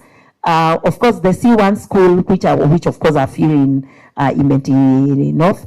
C1, C2, they were processing their lesson plans digitally, but the others, most of them, they do them using the normal way, with no digital thing. You're just drawing the normal way. All right, thank you. Yes, I can hear you. Yes, I'm Halake from Isiolo. I'm very much interested with this investment. on digitalization. You know, Kenya is a vast country with a lot of ambitious investment in terms of infrastructure. How do you think that this program of digitalization is effective in schools, in senior schools across the Meru or the sub-county that you have mentioned? How do you think, because it is very challenging to the government and also partners to establish and to bring on board the major infrastructure required, because it needs a comprehensive connectivity, it needs internet, it needs space. How do the primary schools or secondary schools can make target to reach the, that's my question. Over to you. All right. Let me say this. By the guidelines that we are getting for the shift of our CBE, I'm finding a lot of positivity when it comes to leadership in schools, on how they are collaborating with the county governments, how they are collaborating even with NGOs, because from where we sit, one of the competencies, because it is about digital literacy, both the leaders in schools, and when I'm talking of leadership, I'm talking of BOM, I'm talking of principals, they have to get out of the comfort zone. And that is exactly what they are doing when we interact with them, because beyond this study that I've done, I am seriously deep in interactions with the principals and their chairs of board, because most of them, they tell us something that is passed on by the chairs of board in the schools, they get out of hand and they look for sponsors who can give us, who can be in a position to sponsor them. Let me say, it is an uphill task, but because of the willpower that even the principals have, they don't want to be left behind. I have a strong belief that our schools can become digitalized when it comes to teaching methods in classroom. Thank you.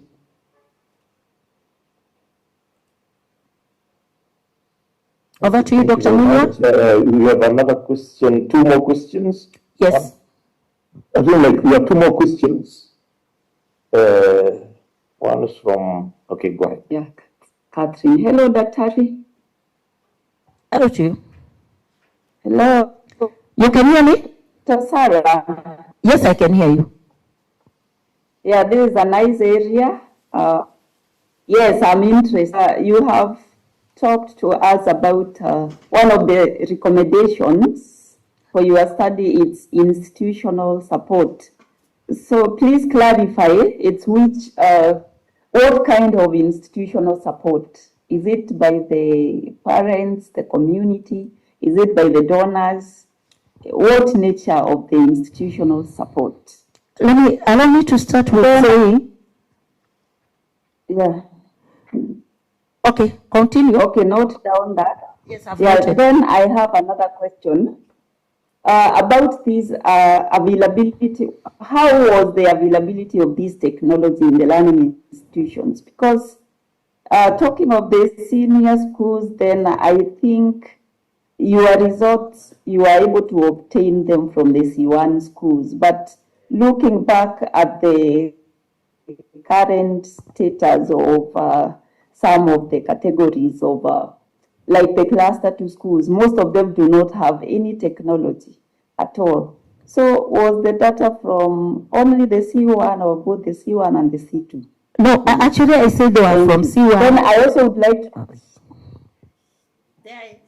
Okay, go. Fine. Then what about, what do you think I've lost you, Catherine. Catherine, I've lost you.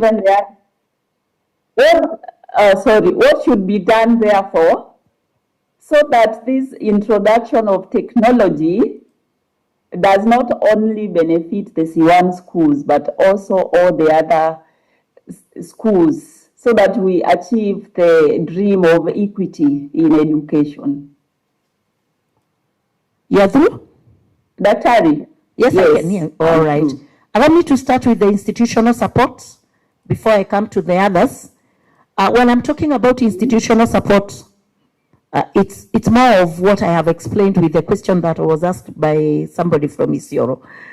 I've come to realize that when it comes to digitalization, we are anchoring on one competence, digital literacy. And this is one of the things that first we require the institutional support first to start with the principal, if it is a senior school. The BOM, they first change their attitude of saying CBE is an expensive thing. CBE is for the rich schools. Because, take it or leave it, CBE is a thing to stay. And therefore, the delivery way of lessons, teachers, the facilitators, they are requiring a lot of support. First, it is attitude change. That is enough support. Once the institutional support comes with change of attitude, with leadership, all the other things will come in. Because, kama Mswahili alisema haba na haba hujaza kibaba. Once it starts with little, little starts with not even having laptops. Imagine even buying phones for school for teachers to do their podcasts, for teachers to do most of the things that they can go there at the front with a gadget, with a Bluetooth for the learners to listen, even for them to have videos using small gadgets. That is enough. That is the institutional support that we are first requiring. Before we come to the mega laboratories for computers. The other second one is, I did not do this study in C1 only. I sampled schools in C1, C2, C3. That's what I started with. So I can be able to talk about the C1s, what they have, the C2s, and surprisingly, the C3s that you think that they do not have this digital use, their teachers are so willing to make use of digital gadgets to an extent of they even come with their own personal laptop, even if they are sharing with so many. But those who are interested with digital technology, because the problem is not the learner.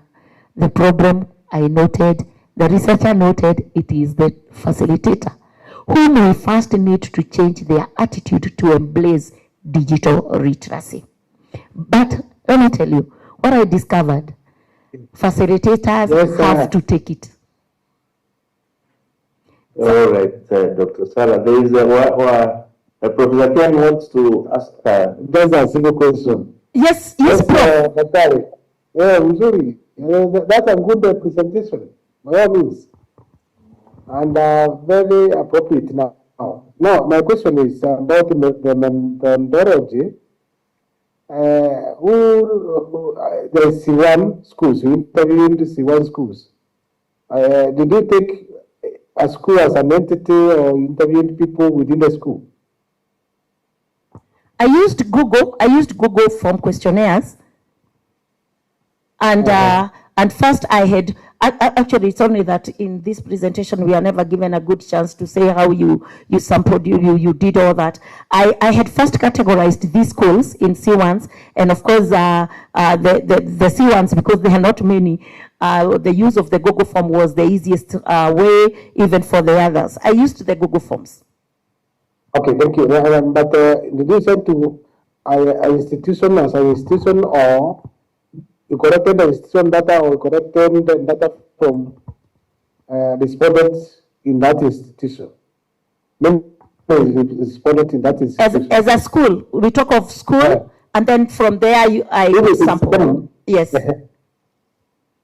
From there you interviewed a number of people. No, I didn't interview. They just filled my Google forms. Oh, now my question is, and where this kind of research can get a bit confused. For example, if you give me Ken Mugambi, I answer from Ken, I answer what I answer. Then Sarah Mungai from Ken, also with the same, you give different opinion. No, per school. Gives different opinion. Per school, that's what I mean. Yeah, per school, I could get teachers from that school.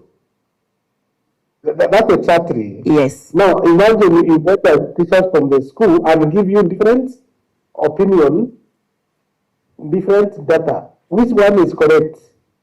Do you sum all of them to represent the school, because that is where mostly when you look at these data, this kind of data become a bit complicated, because they will give you the same people, the same institution, the same department, using the same mechanism and the same systems, gives you different answers. So it becomes more of a perception than reality on the ground.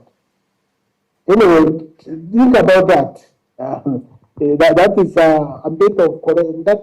It is very intricate to remove that kind of, and that's the reason why you find mostly it is better to go with an institutional data. Thank you. Clarify, when you talk of an institutional data, Prof, you want to say that if I go to a school like Kaaga, I say Kaaga is like this?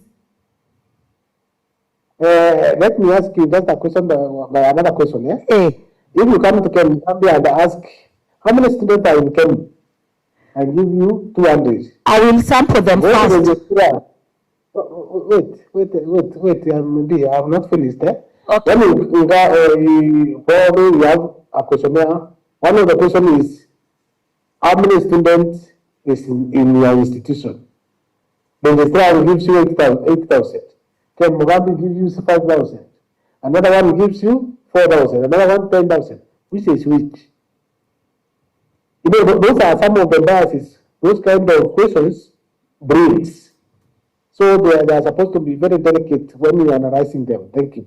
Okay. Now I understand what you're saying, but I believe because I did strata and I was in a position to know if I required teachers, I knew that in this school there are departments, and I could be in a position to know if I get a science teacher, I would be in a position to know whether they make use of that. But I understand your statement. Thank you.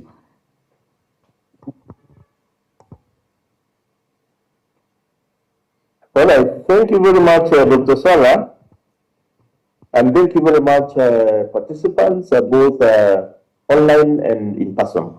So at this point, I would like to invite one of us to pray for us, Professor Sommer, so that we can go for lunch. The lunch is in the cafeteria. Yes, Faisal. Still along.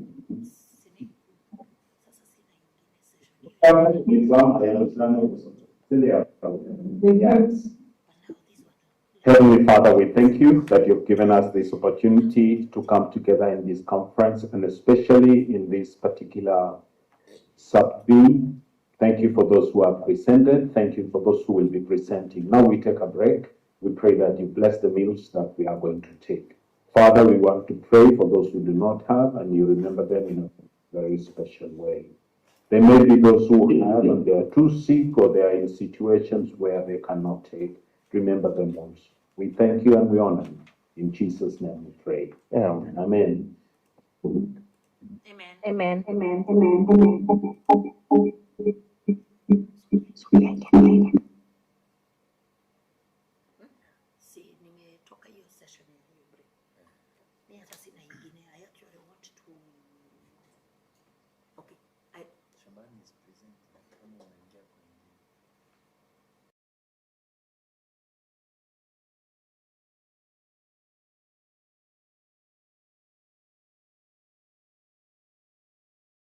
In professional and academic expertise. Enroll today and join programs in science and technology, education, health, business, economics and political science, computing and TVET programs. Call 0724-256-162. Kenya Methodist University. The future is here.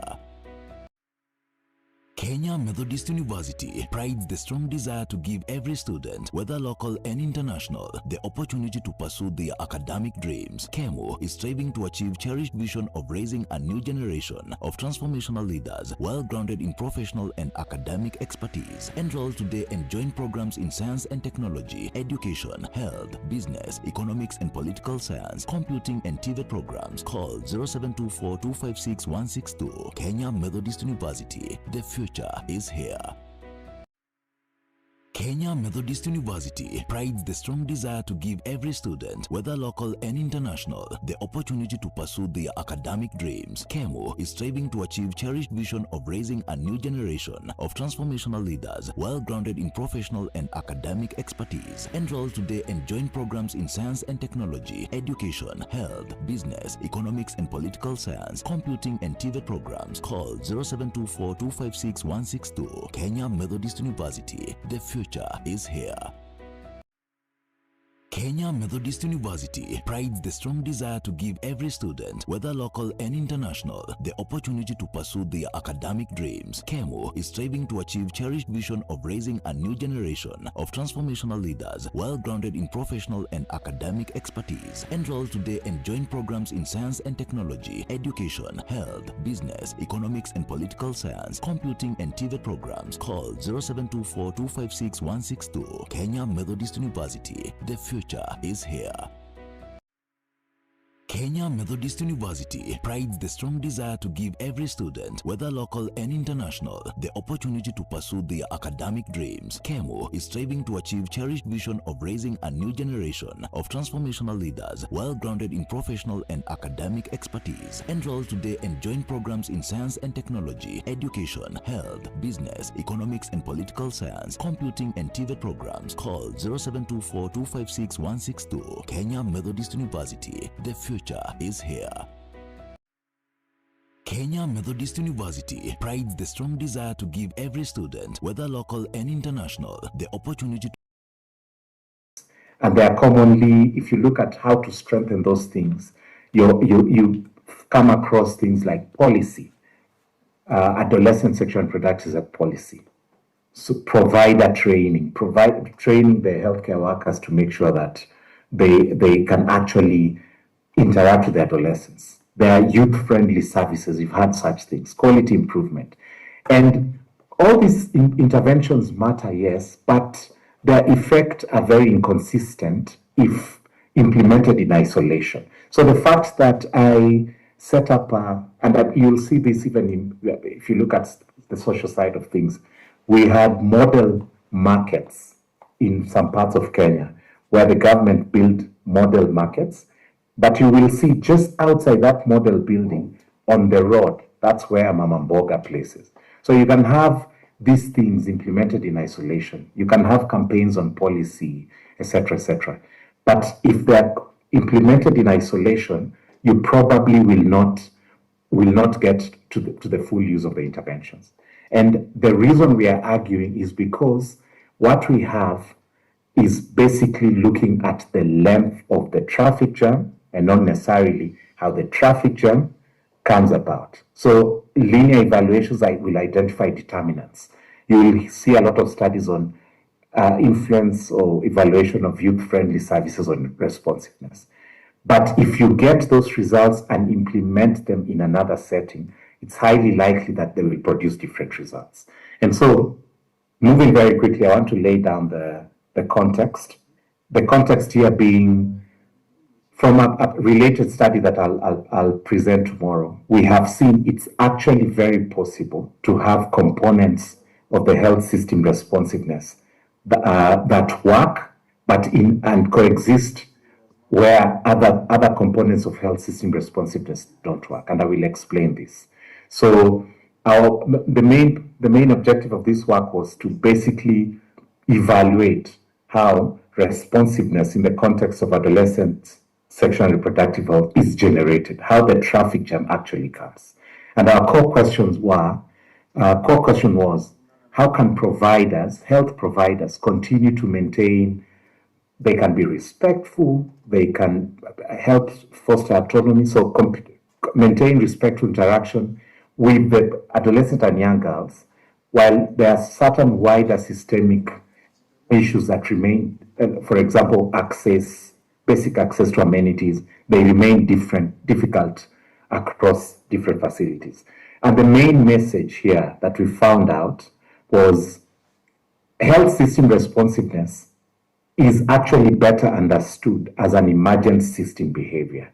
So all these things, implementations that we do, as they interact, what comes out of it, that emergence, That is the best way to understand health system responsiveness.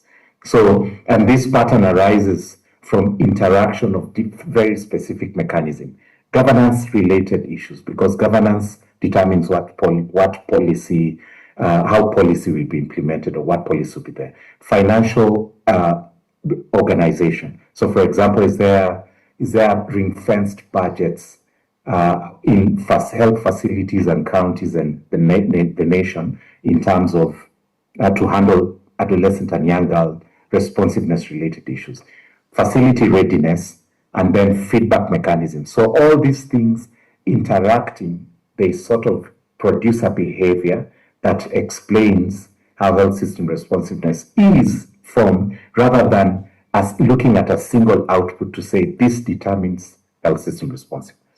And so I wanted to walk you very quickly through how we formed the evidence base, and this was we attacked it from two fronts, and one was setting up a cross-sectional exploratory study that actually went to 3 Kenyan counties, and the Kenyan counties were selected based on because reproductive health is a big issue. We looked at teenage pregnancy as a burden, as a proxy for sampling, and we looked at 3 counties.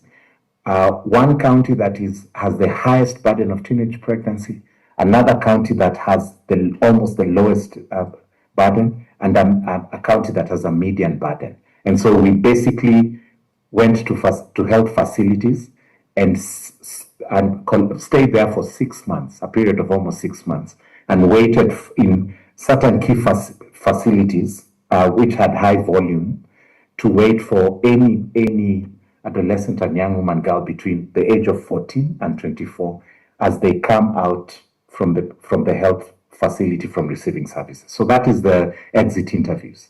And then we got the empirical responses. And in those facilities, we looked at health facility managers, from the in-charges to the heads of the MCHFP services, county folks, etc., etc. And so with those two, we were able to do quick analysis and come up with certain guiding questions. And so those questions, we then had to look for key informant interviews, right from the head of adolescence and sexual reproductive health in Kenya to the heads of ministries, specific family planning, specific adolescent health managers, private sector folks, NGOs, donors. And so we had 23 key informant interviews. And what we did is, because health system responsiveness is huge, we had to find out, agree on a problem, the actual problem on how to strengthen this. And so we did systems dynamic modeling, which looks at complex systems. It identifies the dynamics and patterns in a system and identifies pivot points. So we triangulated this through very extensive key informant interviews, thematic analysis, and then we described the problem in something called a causal loop diagram. So that is where we came up with the hypothesis, and then developed a model and tested it just to make sure that we're on the right track. And all this is to demonstrate how does health system responsiveness actually, how is it determined? We got approval from KEMU and a license from NACOSTI and complementary approvals from the regions where we trade. So this is the exciting part. There are 3 crucial results that we got, and this went ahead to say that rather than looking at health system responsiveness as an outcome of youth-friendly service or policy, we found out there are certain key mechanisms that actually determine health system responsiveness. And these mechanisms, as we said, are policy clarity and governance, facility readiness, financing and prioritization, trust and provider interaction, feedback and learning, and community engagement. Let me just quickly go through 3. Policy clarity and governance. So, for example, what we observed overwhelmingly was if there's ambiguity in the policy, you don't know what is the age to provide contraception, what is the process to provide contraception. If you get a 15-year-old who's coming for labor and delivery, do you take them to the medical ward, do you take them to pediatrics? If there's ambiguity in terms of how adolescents should be provided with services, the confidence of the provider is hampered. I hope Brian is aware that his time is running out. Okay. All right. Okay, thanks. So in summary, we had one big result was we had different mechanisms and not necessarily one angle. The second biggest result was with those mechanisms, we actually had a very concise feedback structure. And the feedback structure was each mechanism related to either was reinforced, balanced, or affirmed, amplified. So for example, if you look at policy, the policy aspect, if policy is clear, this is R1. If policy is clear, the provider confidence is up and there's responsive care. And so we had a lot of feedback structures that were reinforcing and a lot of, and some feedback, loops that were balancing. Balancing means they either have to curtail the effect of that mechanism or to stop it. And then we had a reinforcing loop that stood out, which is called a cross-level coordination. If there's no coordination between national government, subnational government, counties, and health facilities, that would be an issue. That was the second big thing. So you can already see clearly there's a lot of going on with health system responsiveness. And the third, and I think biggest result for us was, if we are truly looking at health system responsiveness, we cannot fail to acknowledge that all those things actually, they interact because of a dynamic pathway. So there are two things that can determine. Brian, you have 1 more minute. You have one more minute. All right. Okay. Thanks. So there's dynamism. So perhaps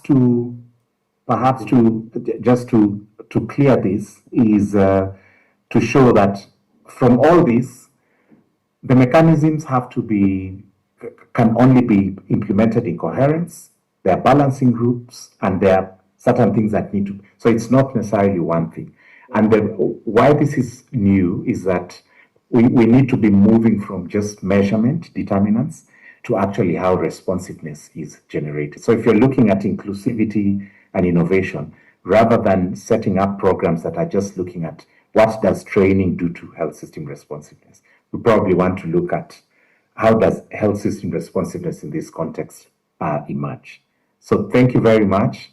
I hope that the key message here to you is we can better understand traffic jam as an emergent system behavior rather than isolated interventions. Thank you, and apologies for taking time. Thank you very much, Kizito. That was good. I'm requesting that we keep our questions and that we'll ask questions when the last person has given the presentation. The next one to give a presentation is Razia Miraj, Mwanakarama Mohammed, Frederick Kimemia, Professor Job Mapesa, all of Kenya Methodist University. So I guess it is Razia who is going to present. Razia, it's now your time. You can start presentation, 15 minutes.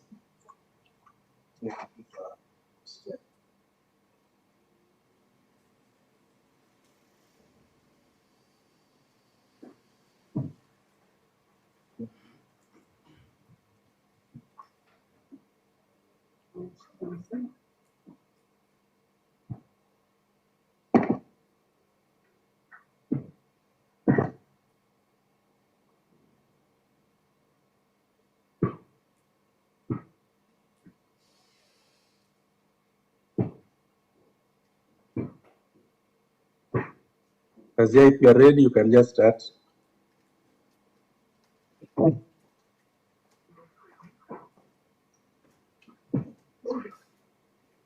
Good afternoon. Can you hear me? Yes, we can hear you. Thank you very much. My topic is health system predictors of maternal and perinatal health outcome among the perinatal women in our public health facilities. Yes, Razia Miraj is one of the main co-author together with my supervisors, Dr. Job Mapesa and Frederick Kimemia. Mwanakarama is the county RH coordinator in Mombasa County, who has also contributed to this work. So, maternal and perinatal outcomes in low and middle income countries remain a critical indicators of the health system performance, particularly in the low and middle income countries, where preventable complication continues to contribute substantially to these morbidities and mortalities. In Kenya, the gains of the National Safe Motherhood Policy have not been evenly distributed across the counties. And even globally, the maternal mortality declines in the year 2000 and 2015, but very slow progress has been noted in several regions, including the Sub-Saharan Africa, and Kenya is within the Sub-Saharan Africa. So this disproportionate burden has persistently created a gap in access to timely, quality, and responsive maternal health care services. It is empirical evidence just to link the direct link between the service level factors to the distinct perinatal outcome. Bearing in mind, in Kenya, the maternal mortality ratio, we are at 355 per 100,000 live births compared to the Sustainable Developmental Goal of 3.1, where we are supposed to, by 2030, to have met 70 per 100,000 live births. And Mombasa is part of the county that is immensely affected. It is a county where it is a peri-urban setting, but it is immensely affected with this maternal risk. So our focus is moving beyond service coverage. It's not about these mothers come to the facility. It's all about increasing how these services we access are delivered, and does it meet the quality of care of a normal clients, our maternal mortalities mothers? Does it meet the criteria? Or is it just a matter of giving services and that is it? So this study seeks to examine the health system predictors of the maternal outcomes and perinatal. Why we seek to examine this? It's because in amongst our women in our public health facility in Mombasa County, we have 4 main domains that are guided by the research. So the client-centered domain, we were looking at how age-appropriate services, how the culture, how the education perspective caters for this domain. Then we were also looking to the access to care. In the access to care, we were looking at the geographical accessibility to these services in terms of financial accessibility, and also, apart from that, how accessible are these services? How prompt are these services given? We are also looking at the healthcare providers' practice, bearing in mind when you are rendering services, you need to be responsive. There must be good trust and good rapport and availability of resources. Key message here, increasing facility coverage alone is insufficient, and maternal and perinatal outcomes are deeply shaped by the point of care service. Once I bring myself to a health facility, how is this service going to be delivered to me to a point I say I'm very much contented and happy with the services that I'm getting from the facility. So the study design was the facility-based cross-sectional mixed method, where in Mombasa County facility, where we involve the 3 levels of care. We have the tertiary level, that is level 5, that is post-general and teaching referral. Then we have level 4, that is Likoni sub-county, and level 3, it is Mlaleo Health Center. These are voluminous facilities that are serving the major population of the Mombasa County. The target population was 208, And the response rate, you can see it is 92, which is very verifiable and very good response rate. In terms of analysis, quantitative data, we use the SPSS version 28, and also the descriptive we use Manwitney just to compare the perceptions of the provider and the clients that we serve. And the multivariable variable, we use the logistic regression just to analyze the data. And also we had a qualitative data, we analyze it thematically. Ethical approval was sought from both Chemo, Narcotic, Department of Health, and all the participants who took place in the study. They gave their written informed consent. So from the participant characteristics, we can see that majority of the mothers were ranging between 20 to 39, and they were married and they at least attained a secondary education of 90.8%. We can see also there is low inadequate income from the table, stating the vulnerability, social economical vulnerability that the client we serve, they are undergoing through. From the provider perspective, majority of them are also within this age bracket of 20 to 39, and some of them are from above 40, with education background. Majority of them at least have attained a diploma. And in terms of cadres, we can see nurse and midwives are the primary caregivers who are frontline in nature, giving the maternal health care delivery in our public facilities. So on the reported maternal and perinatal outcomes, these reflects on when we ask the mothers, have you encountered any maternal complications? A majority of the mothers, translating to 69.4%, reported that they have experienced complication while they were seeking for pregnancy services. And are they aware of danger? They also say they are very much aware of danger, and they prefer places of care in the hospital setup. In the past these are maternal reports from the mothers, not verifiable from the facility records. And from the provider, when they are giving services, they have said they have encountered perinatal complication. And 65, those are 15 out of 23 provider, they have witnessed maternal mortalities in those facilities that we interrogated. In terms of the common perinatal outcomes complication, we can see hypertension taking a lead, with mothers reporting they have undergone hypertension, hemorrhage, and blood infection. This proves that there is a maternal obstetric risk for our mothers who are undergoing maternal services. And from the reported pre-existing condition, we can see bleeding and hypertension and anemia taking a lead. The provider also retaliated from this conversation. They say it is true. We have common complications, and this complication is only the 3 delay model, where these mothers could have access, they could have made a decision to come to the facility in good time, and upon reaching the facility, how responsive are our services in terms of giving services, and how responsive in terms of timely we give these services to the mothers.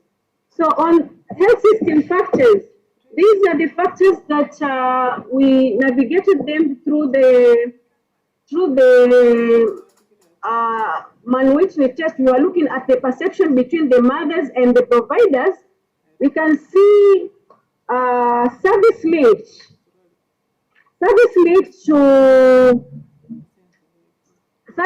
that is client-centered service. We were looking at the service tailored to age, service linked to education, and cultural sensitive services.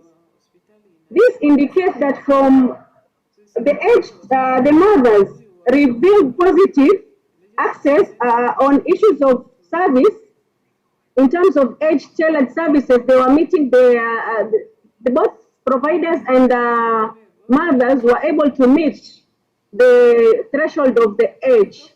But when it comes to service linked to education and cultural sensitive services, we had some significant variable, and it is of concern that influence the positive outcome of the perinatal and maternal complication.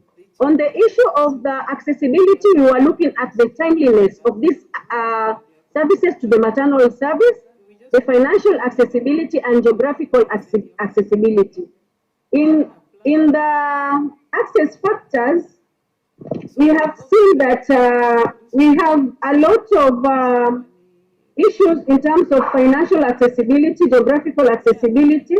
Although financial was rated as inadequate by nearly all the participants, but timely access to service and geographical emerge as significant predictors of the favorable perinatal outcome. Razia, you have 3 minutes. Okay. So this reflects on how the health system indicators are really affecting on maternal and perinatal outcomes. So highlighting on, just to give a summary, we can see when we have respectful and acceptable care, it is more critical than about service. It's not a matter of service, it's a matter of the quality of service that we give to our clients. On access factors, we are seeing that timeliness and geographical access has a significant predictors of favorable perinatal outcome because delay in reaching and receiving prompt care is key. On providers' practice, we are seeing that the clinical decision, when you do triage and do prompt decision to make significant saving of these mothers, it is taken as significant as a predictors of the perinatal and maternal outcome, showing the skills of the clinical management is central to the maternal services. So the 3 delays, the finding aligns with the 3 delays, the readiness and the responsiveness of the health system vis-a-vis quality. It's not about coverage, but it is the quality of service that we are getting from this facility that will determine how these services can be rendered at the point of care. So contribution and relevance, you can see an empirical model explicitly linking the point of care of performance domain directly to the patient-reported maternal and perinatal safety within the high density.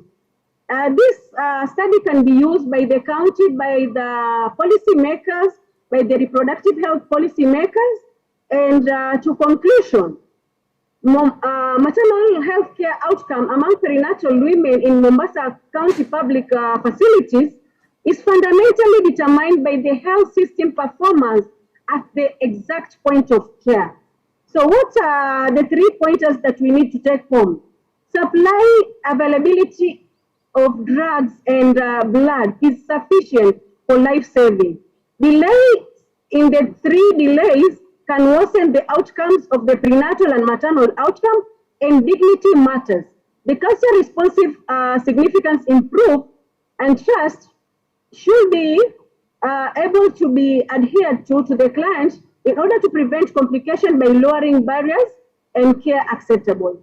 Recommendation, we need to transition the maternal resources allocation from microstructural to scaling up, and also we need to reinforce the county finance so that it can meet the maternal and perinatal outcomes, so that we cannot run out of the availability of drugs.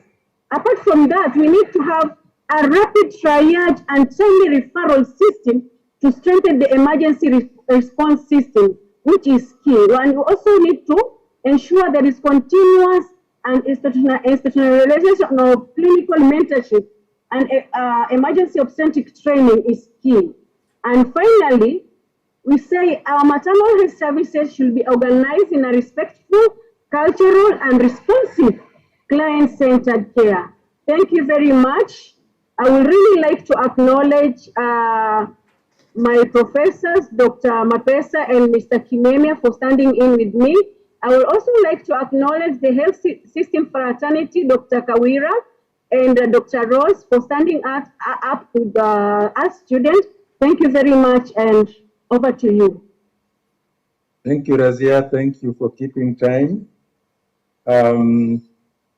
Whoever has a question, you can just hold on a bit. We're about to finish.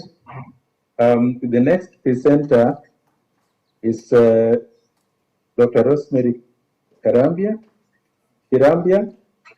again of Kenya Methodist University, on church governance and collaborative initiative and their effectiveness in enhancing climate change adaptation in semi-arid Kenya. So, Dr. Kirambia, you can start.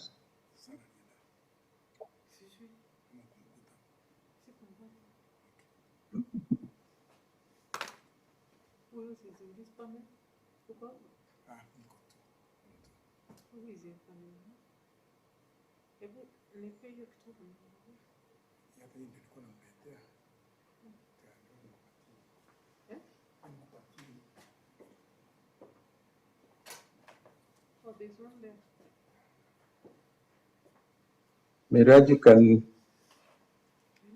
Thank you. Okay, thank you. Continue, Daktari.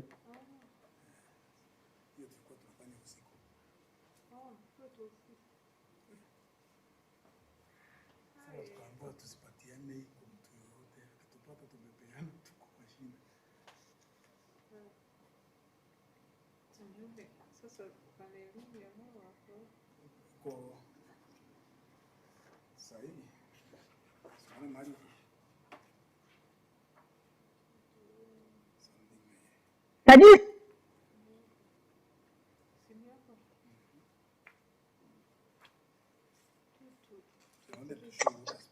Try again, you are not being heard. Daktari, you are not being heard. You need to be in a place where there is a network. Now, can somebody, can you hear me now? Can you hear me, Daktari? Yes, I can. Oh, yeah, I was muted. I was actually muted by default, but I just allowed me now to share my slide. Sorry for that.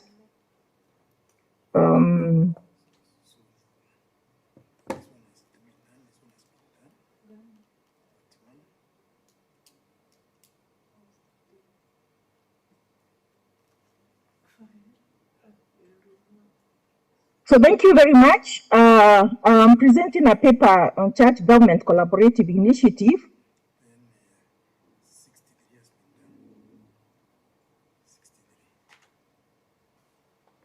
And the effectiveness in enhancing climate change adaptation in semi-arid,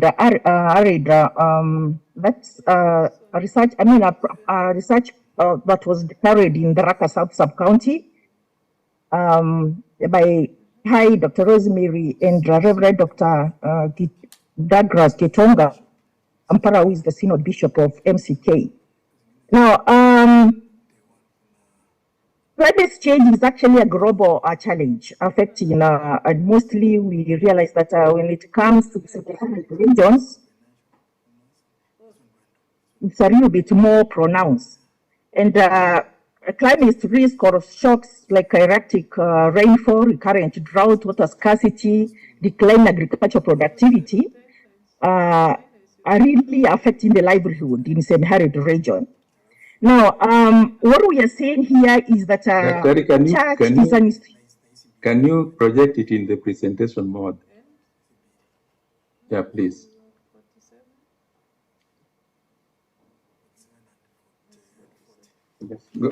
Go. Yeah, okay. You can even go the next bit.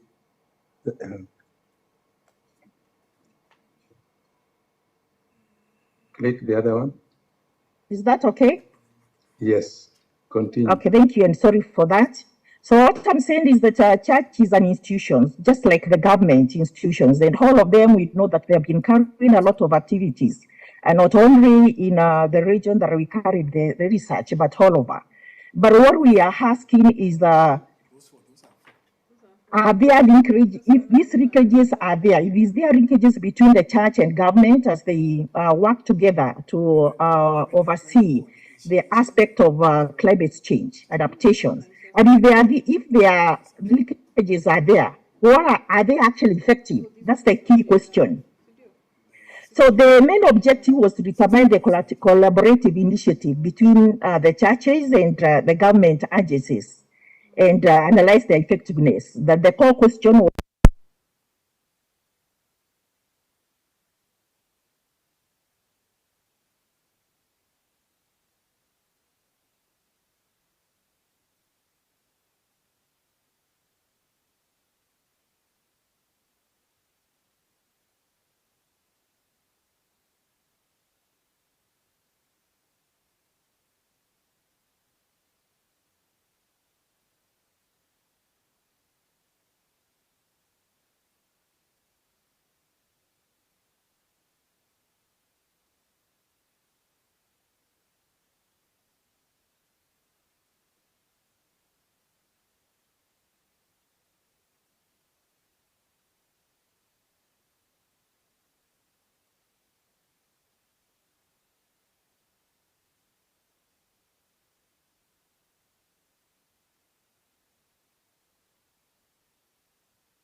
Kenya Methodist University.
as you can see, the prevalence remains between 40 to 55% in low sanitation zones in Meru County.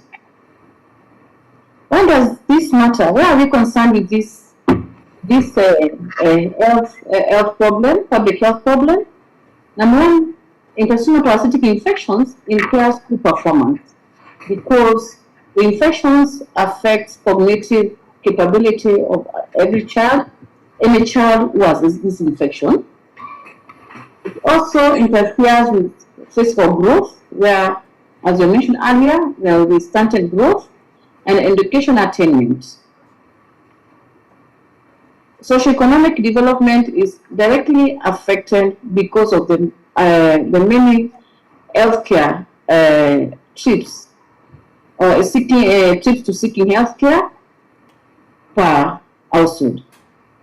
Wash infrastructure remains insufficient in many Meru County schools, as we got from our.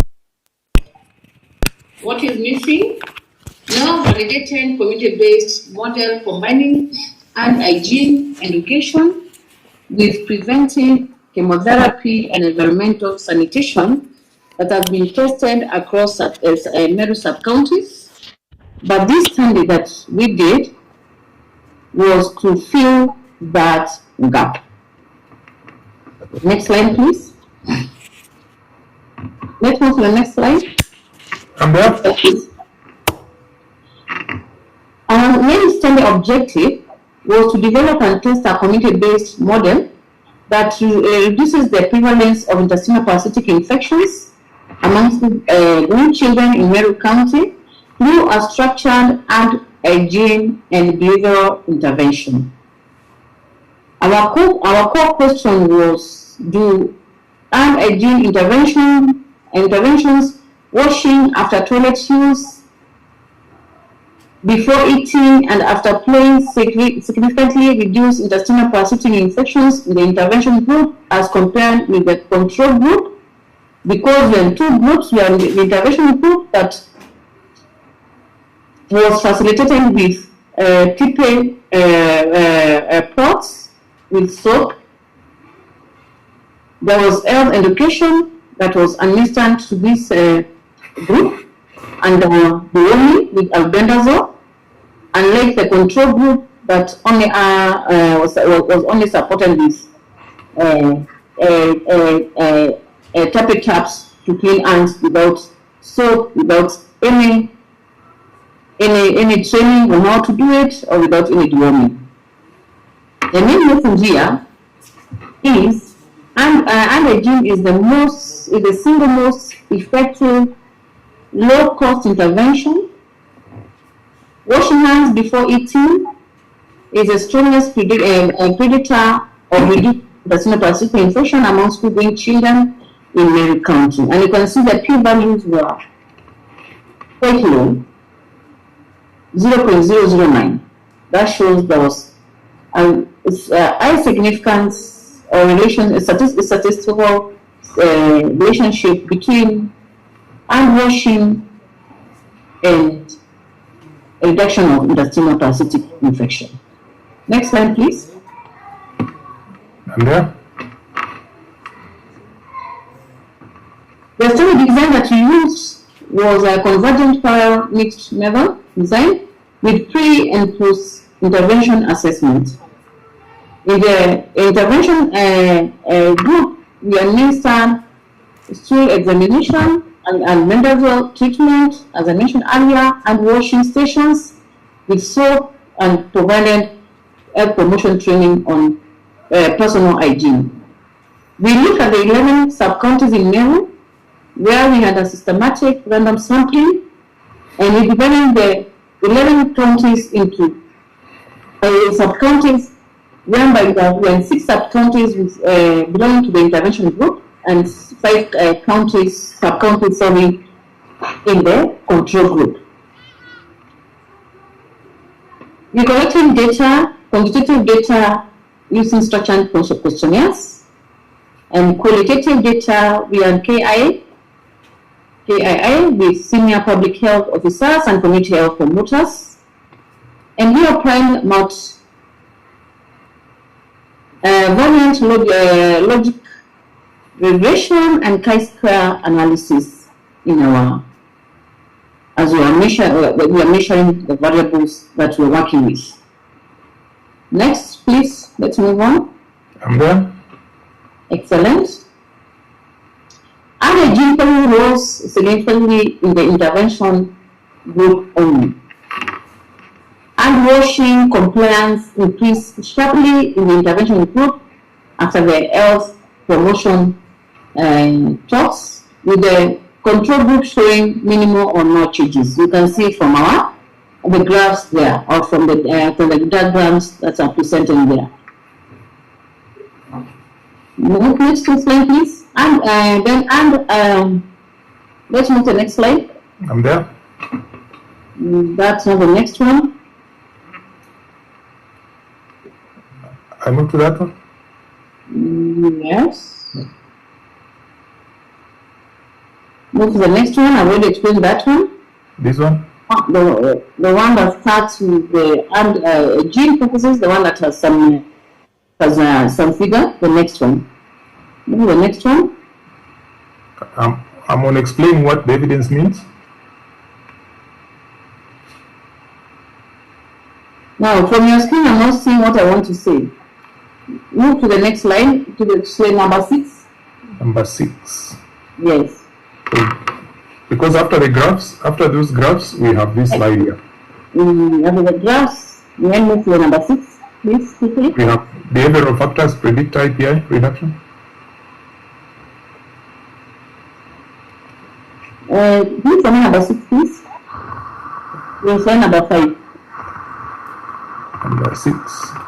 Number 6 is that one? Okay, yeah. So I'm a gene purposes. When see from our regression model, all 4 predictors are statistically significant. Okay. The one p-value. Association in certain design does not confirm the causality. We can see, but you can see washing hands before eating is the single most predictor in our study.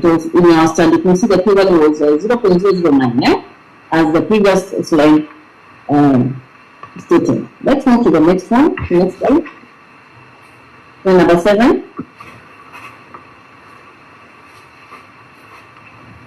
There we are. 4 nutrition behaviors, which improved significantly in the intervention group,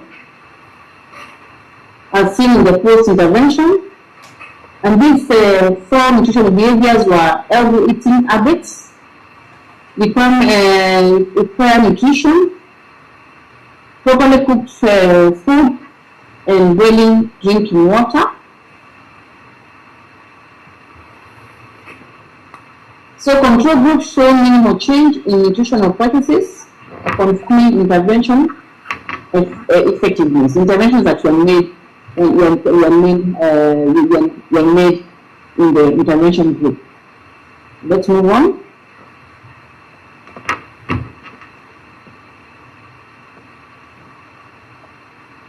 When we look at the behavior factors that predict intestinal calcium reduction, we have 5 modifiable behavior factors, which were gender, healthy eating, as mentioned before, but eating properly cooked food turned out to be the most single strongest predator.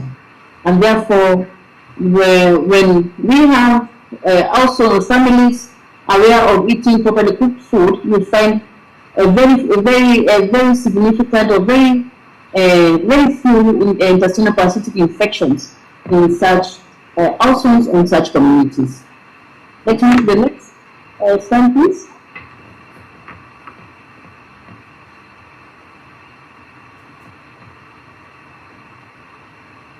I want to explain the evidence.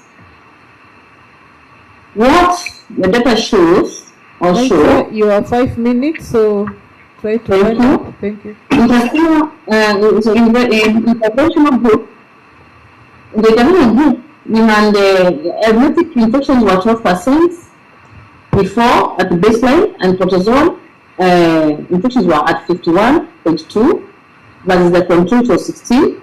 But the post-interventional findings, properly cooked food, as I mentioned earlier, was 0.0 and a p-value of 0.002, and boiling water 0.028, which delivered the largest reduction in intestinal parasitic infections. Mechanism explanation: an gene disrupts the fecal-oral transmission route of airlets and protozoa. Cooking and boiling kills parasitic eggs and cysts at the point of ingestion. Gender differences may reflect differential hygiene socialization between boys and girls, and you can find onset with more girls and few intestinal parasitic infections. Meaning for what does this standard mean to the stakeholders? A combined behavioral change plus chemotherapy plus wash models outperformed any single strategy. In investments in hygiene, education, sanitation infrastructure, and clean water access will sustainably reduce intestinal parasitic infection burden across Meru County. Quickly, let's move to the next one. Contribution, what is new? A violent community-based mixed model for reducing intestinal parasitic infection that integrates hygiene, nutrition and behavior change, albendazole chemotherapy, and wash, tested across the 11 counties in a controlled before and after design. Who can use this model? The Minister of Education and the Minister of Health in Meru County, and also at national level, and also health, community health promoters, NGOs, and public health policy makers and researchers. What should they do? They should install trapped hand washing stations in all primary schools, provide soap, and conduct quarterly albendazole deworming to school-going children, and embed hygiene training in the curriculum, in the school curriculum, engage local leaders and teachers and parents for long-term sustainability, because we have to work as a team to achieve this target of reduced or elimination of intestinal parasitic infections in our communities. Recommendation: Meru County government should roll out the integrated IP model in all primary schools, progressing the 6 intervention sub-counties with annual stool survey monitoring to see whether we are achieving any impact in interventions. Next, the last, second last.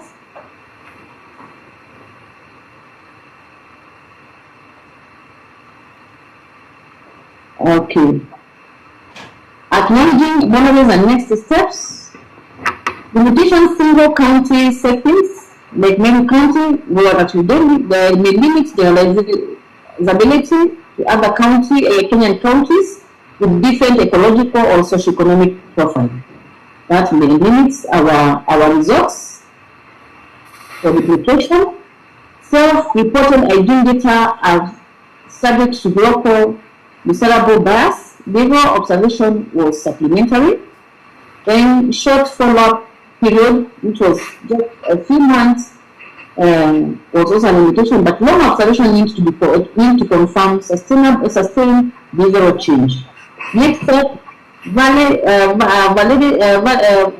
the model in additional counties with diverse wash infrastructure levels. That's similar to Meru County. And also, it's very important that we conduct a longitudinal study or any other research can carry on the future to confirm that involve behavioral changes and parasitic infection prevalence. And the last one is to engage ministries of health and education and environment for policy adoption and national scale-up with the advice of the recommendation that we gave earlier. The last slide, please. And thank you for extra time. Therefore, gene education combined with chemotherapy and environmental sanitation significantly reduces intestinal parasitic infection among school-going children in Mary County. If you have to forget everything else that I've said, please remember washing hands before eating is the single most powerful behavioral predictor of reducing intestinal parasitic infection. Prone model and wash and a gene plus albendazole plus wash outperforms deworming alone. Deworming alone cannot achieve elimination of intestinal parasitic infection, but when we combine wash, that is water, sanitation, and hygiene, and add wash and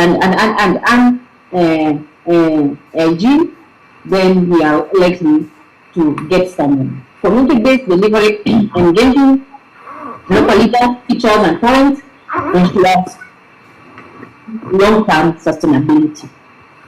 Thank you for listening to me. Thank you, Dr. Naita. Members, I request that you put up your comments for Naita on the chat. We will usher in the next presenter. Then we will do 3, and then we will be able to get back and get the comments. So the next presenter is doing organizational factors and immunization coverage among children under 5 years in Wajir County, Kenya. Yes, Margaret. You are there? Yes, put up your presentation. So if you have any questions for Naita, please put them on the chat. And then Naita, keep checking on the chat. Get ready with the comments, with the responses for those questions after we do 2 other presentations. So, yes, we are waiting for your slides, kindly. I'll give you 15 minutes. And our rapporteur, Dr. Vivian Cherono, is online. So welcome, Doc. We will move on.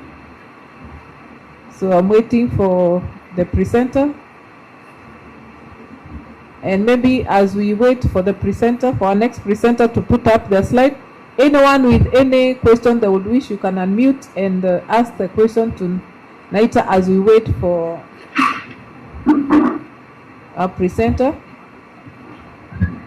Shilo? Donald. Yes. Hello. I've sent you my document. I'm having the same problem like that one over. Okay, Roland, please assist your colleague to share the document so that he can be able to present. And meanwhile, anyone with a question for Naita? Dr. Naita?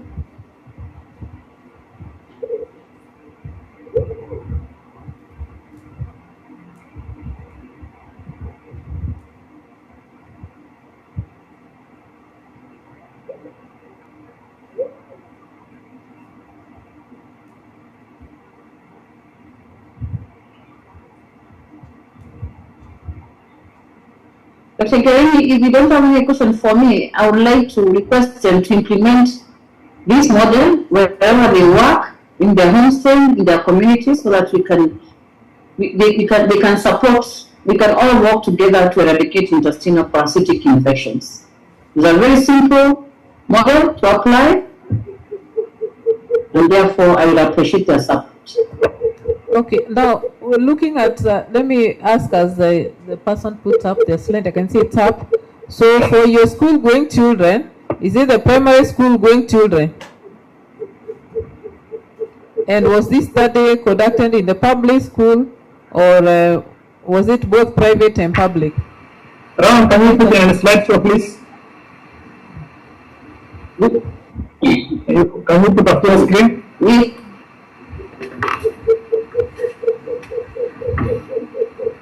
We focus on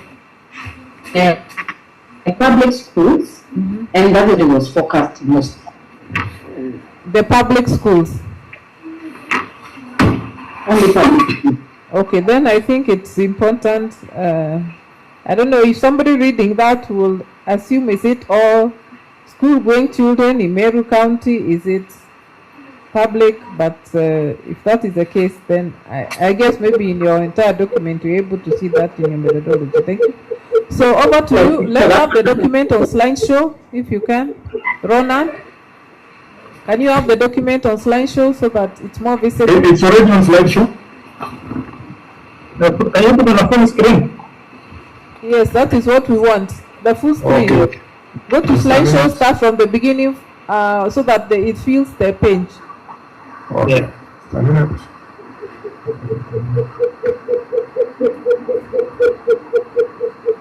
After animation, just click down there. Is it so just click down there where it's written notes or comment hapo mbele kidogo. There's that like a booklet whatsoever. Next. The next. Yes. One this one? Yes. Okay? Yes, that's now okay. So 15 minutes for you. Okay, thank you. Okay, my name is Maulid Shila Omar. I'm presenting organizational factors and immunization coverage among children under 5 in Wajir County. Next round. Okay, what is the problem? The problem is that immunization coverage among children under 5 in Wajir County remains very low despite so many interventions. So what is happening? What is happening is a low vaccine coverage rate, high dropout rates, low full immunization coverage. Why does it matter? Increases vulnerability to vaccine preventable diseases, undermines child health and universal health coverage goals. So what is missing? Limited evidences on how immunization factors within health facility influence the immunization coverage and immunization outcomes in Wajir County. Next round.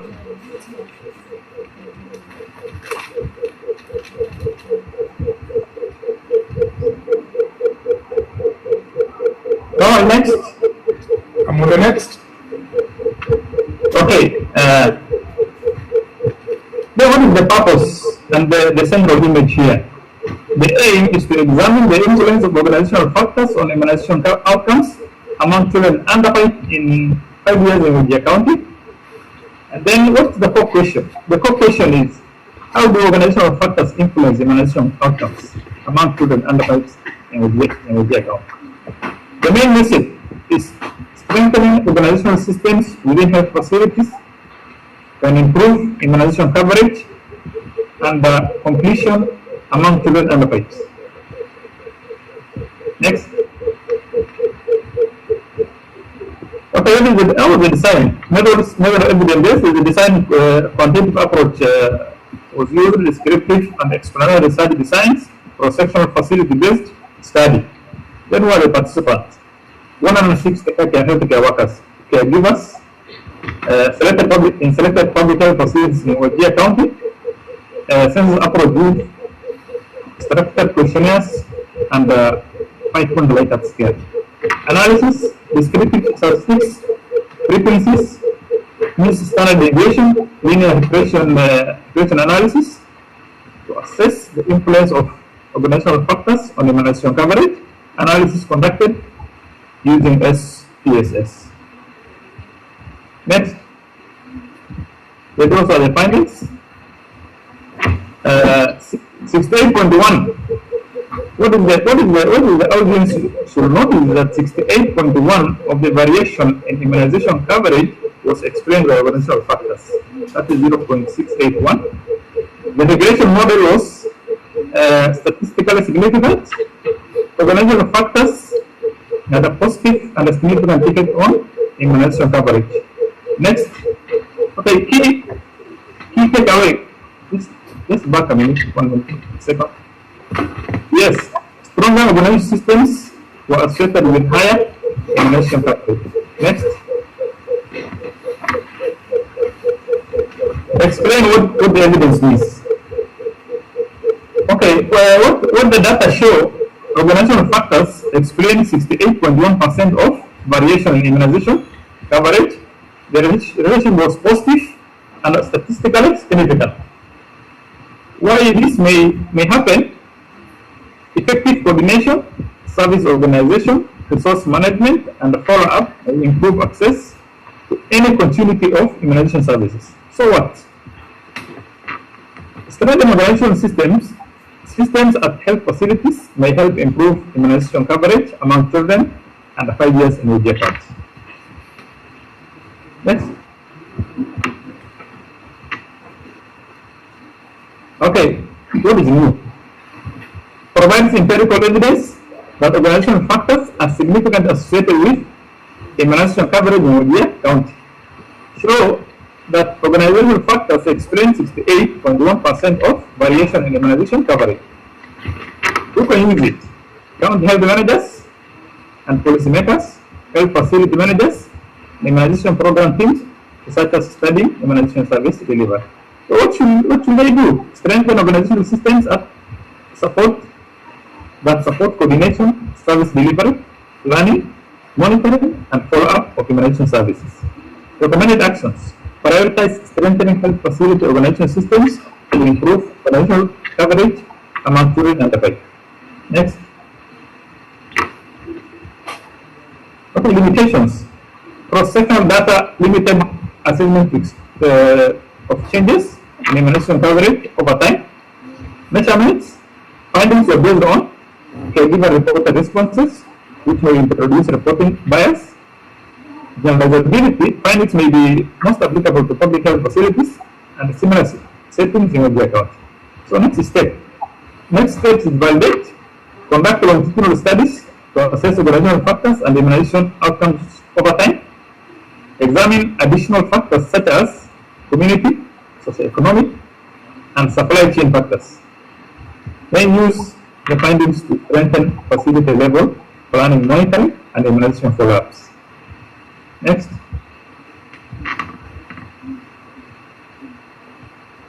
Strengthening organizational system within health facilities is critical in improving immunization coverage among children under 5 in the account. 3 points to remember. Point number 1, organizational factors significantly influenced immunization coverage. Organizational factors explain 68.1% of the variation in immunization coverage. Strengthening health facility level coordination, service delivery, and monitoring and support better immunization outcomes. Thank you for your attention.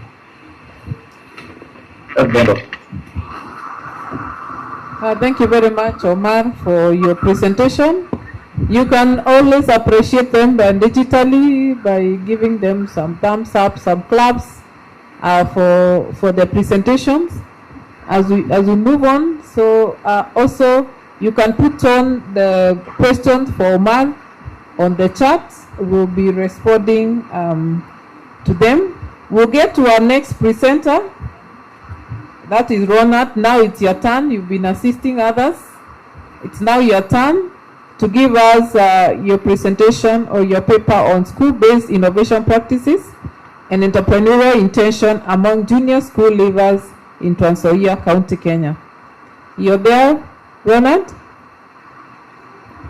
Yes. Yeah, Ronald is from Mount Kenya University.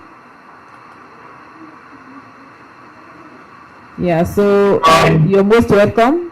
Take us through as we put up the chat for questions on the chat for Omar. Welcome. I'll give you 15 minutes. Okay, good evening, Chair. It's my pleasure to present our study entitled School-Based Innovation Practices and Entrepreneurial Intentions Among Learners in Public Junior Schools in Trans Nzoia County, Kenya. This study was undertaken by Ronald Werunga Kikechi and Emily Kirok from Mount Kenya University. The study is particularly relevant within the current educational transformation in Kenya, where the competency-based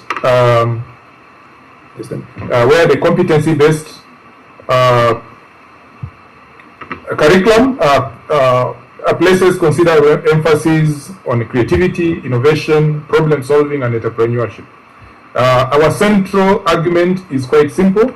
If we want learners to become innovative and entrepreneurial in the future, we must create opportunities for them to practice innovation while they are still in school.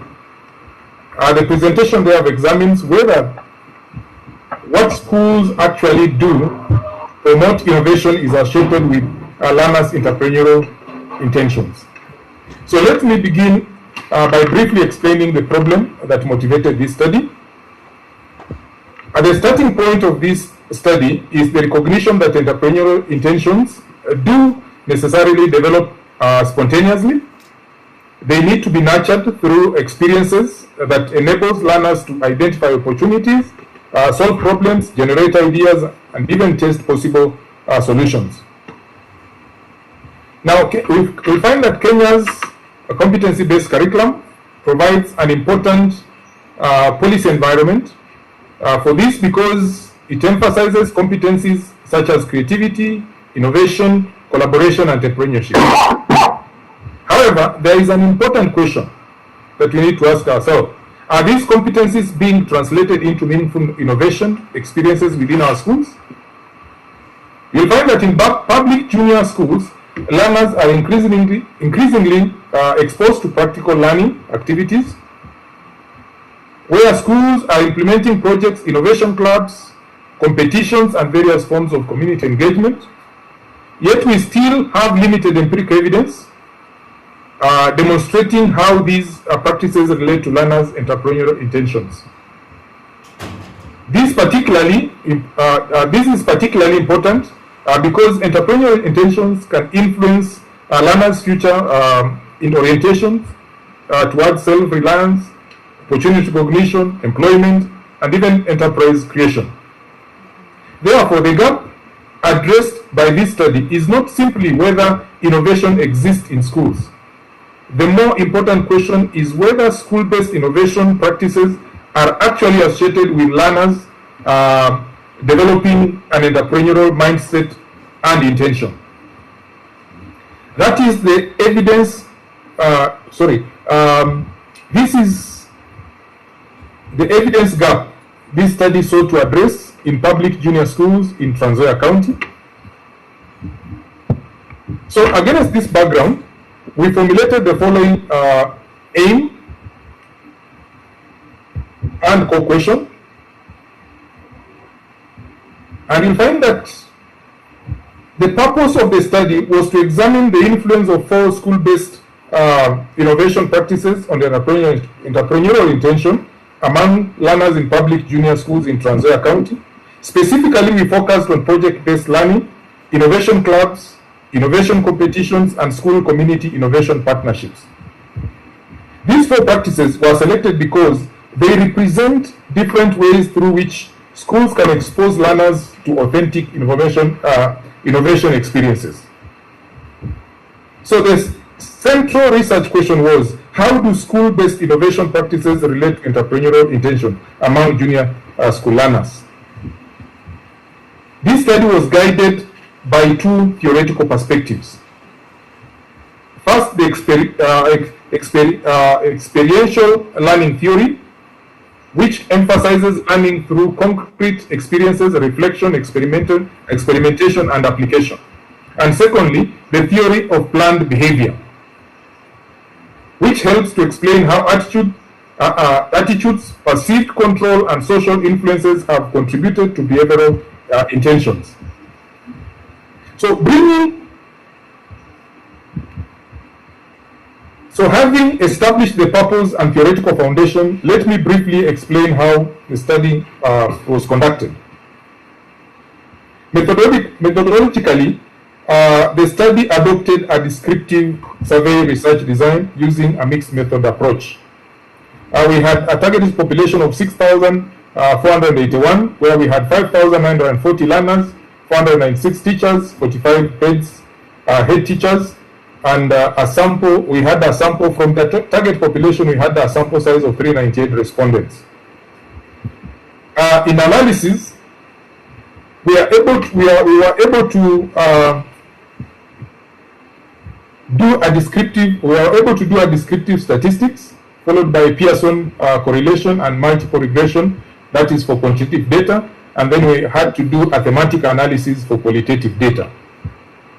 Data collection, we had to use questionnaires, interview schedules, and document analysis.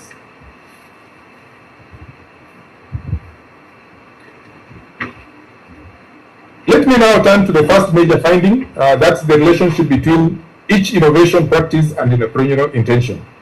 So we have those four innovation practices. The correlation findings provide our first important message, where we can be able to see that all four school-based innovation practices had a statistically significant positive relationship with entrepreneurial intentions. The strongest relationship was observed for project-based learning with a Pearson correlation of 0.612. This was followed by innovation competition, which had an R value of 0.587, and then we had innovation clubs at 5.48. Then we had school community partnership, which also showed a meaningful positive relationship of R at 0.493. So from these, we can be able to see that all relationships were statistically significant at 0.001.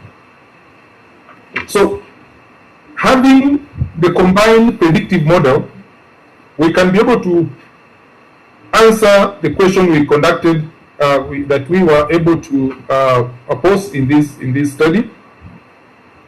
So we can be able to see that the results particularly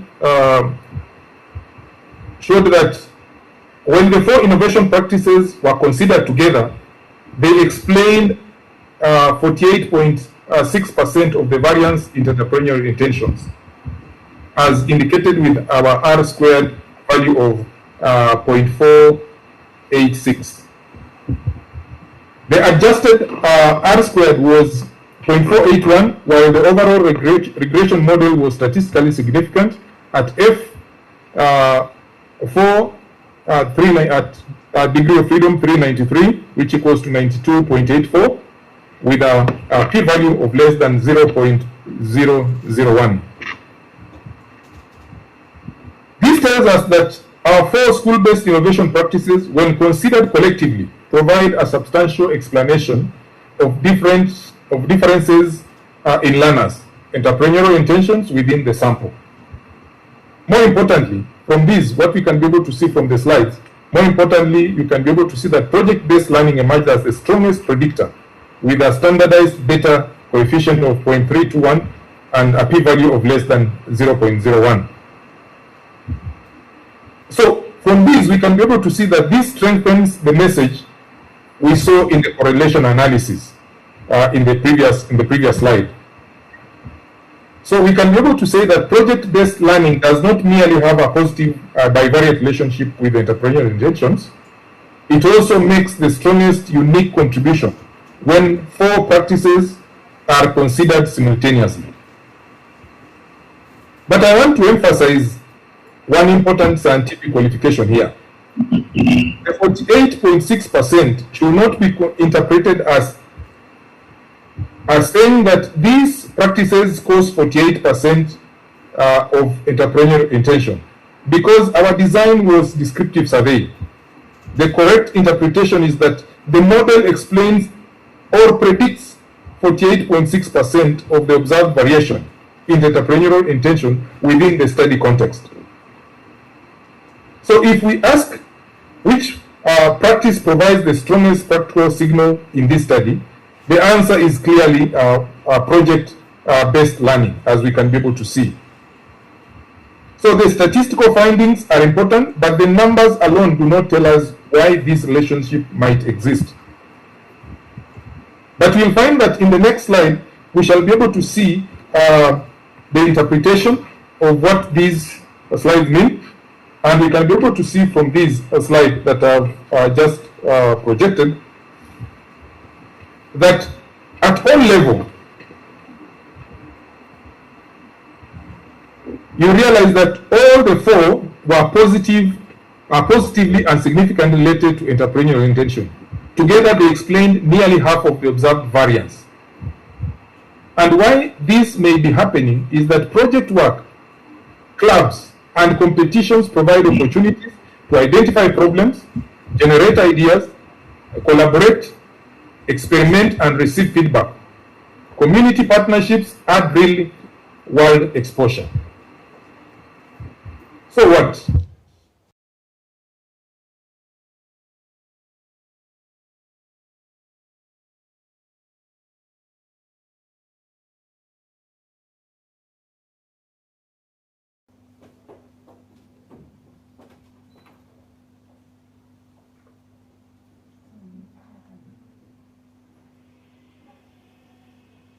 The strong desire to give every student, whether local and international, the opportunity to pursue their academic dreams. KEMO is striving to achieve cherished vision of raising a new generation of transformational leaders, well grounded in professional and academic expertise. Enroll today and join programs in science and technology, education, health, business, economics and political science, computing and TVET programs. Call 0724-256-162. Kenya Methodist University. The future is here.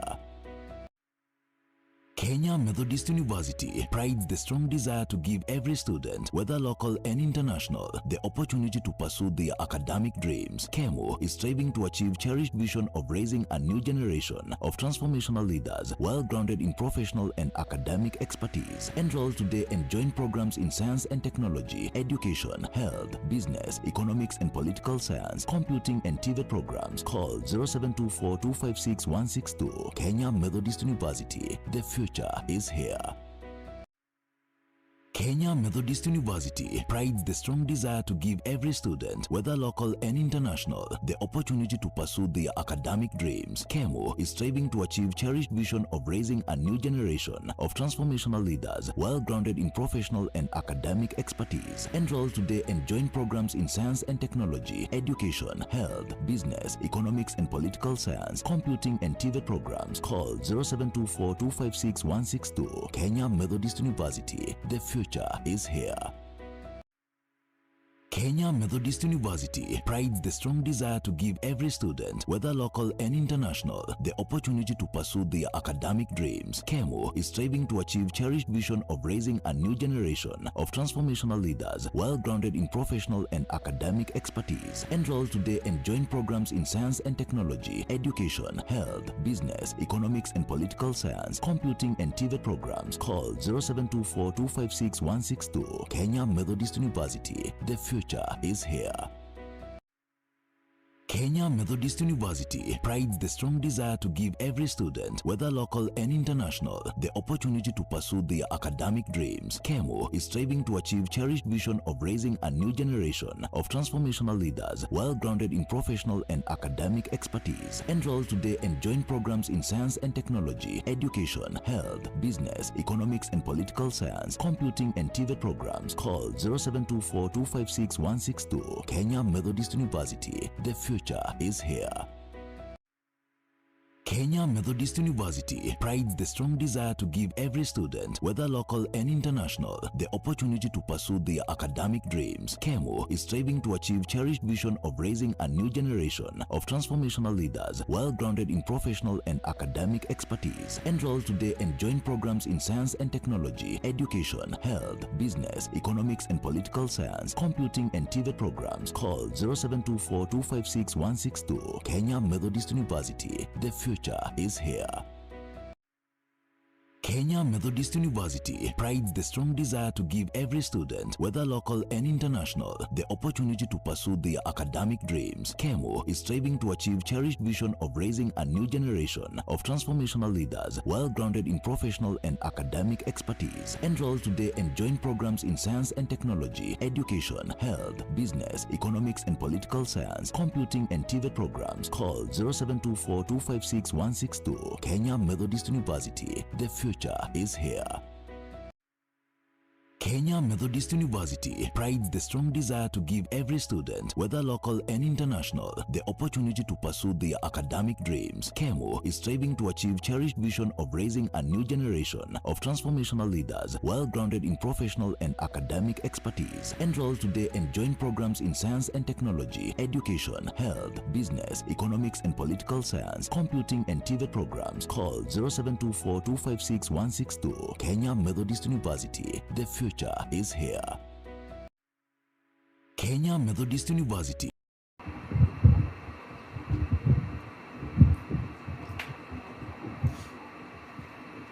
Thank you very much, Ronald. I'm done, Chair. Yes, thank you very much for that presentation.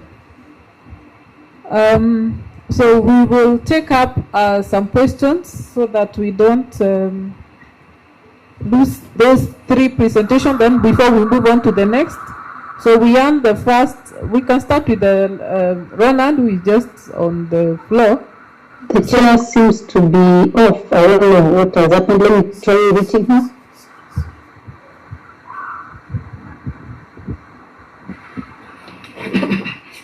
Sorry, I'm back. Sorry, we had a small technical hitch, but I'm back, but I followed through. So we will take up some questions for Ronald. Then from Ronald, we'll get to Omar. Then if there are any other questions for Dr. Naita, before we move on to the next presenter. So any questions for Ronald?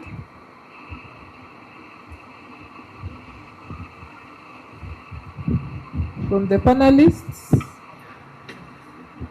the participants? Anyone with a question?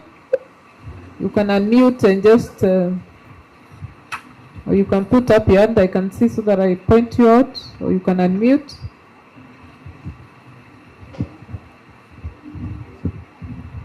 Anyone with any question? Okay, as the others recollect to ask any question, thank you, Ronan, for your presentation. Now, you told us project was the highest and the highest influence in the entrepreneurial intention of among the junior learners in Trans Nzoia. Which are the lowest influence? Which factor and the lowest influence?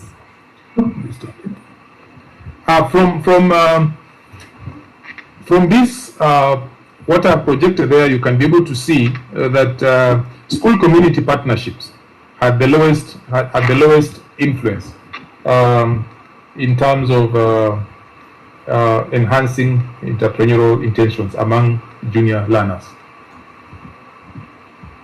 And what do you think is the reason why it's the lowest? And looking at, of course, this is the intention, entrepreneurial intention. After the intention, we expect the learner then to put into practice and become entrepreneurs. And is it that the school community is also not being involved in the training of this school, in these learners? Because then maybe at a later time we would think we would need partners for them to actualize. I don't know whether you're able to get that. Yeah, and that's why I said this study, the findings should be taken with a lot of caution, because to us we just looked at the intentions, but we need a longitudinal study so that we can be able to do a follow-up of these learners to see whether these practices actually translate into entrepreneurship. But what I can be able to also to discern is that nearly all schools that we traveled in had project-based learning, had projects in terms of entrepreneurship, but very few had innovation competitions, very few had innovation clubs, and very few had school community partnerships. So you realize that we need to, one of the things that we need to do is the policymakers and those who are in management need to emphasize more on the other three, so that those other three can be able to come up and be able to create that entrepreneurial intention among the learners, because nearly all schools had project-based learning, but a few had only innovation competition, others innovation clubs, others school community partnerships. Okay. Thank you. So we are hoping as you make your recommendation for further research, you can recommend that so that even what they're being taught, they can actually then also set up some what they're doing in school, they can duplicate in the society and loop in the community, and probably then that later it will be a business that will grow even to be a big enterprise that can also create jobs for others. Anyone else with any question for Ronald? Chair, maybe not a question, but a small contribution. Yes. It's Maulid Shilo speaking. Ronald, thank you for the good presentation.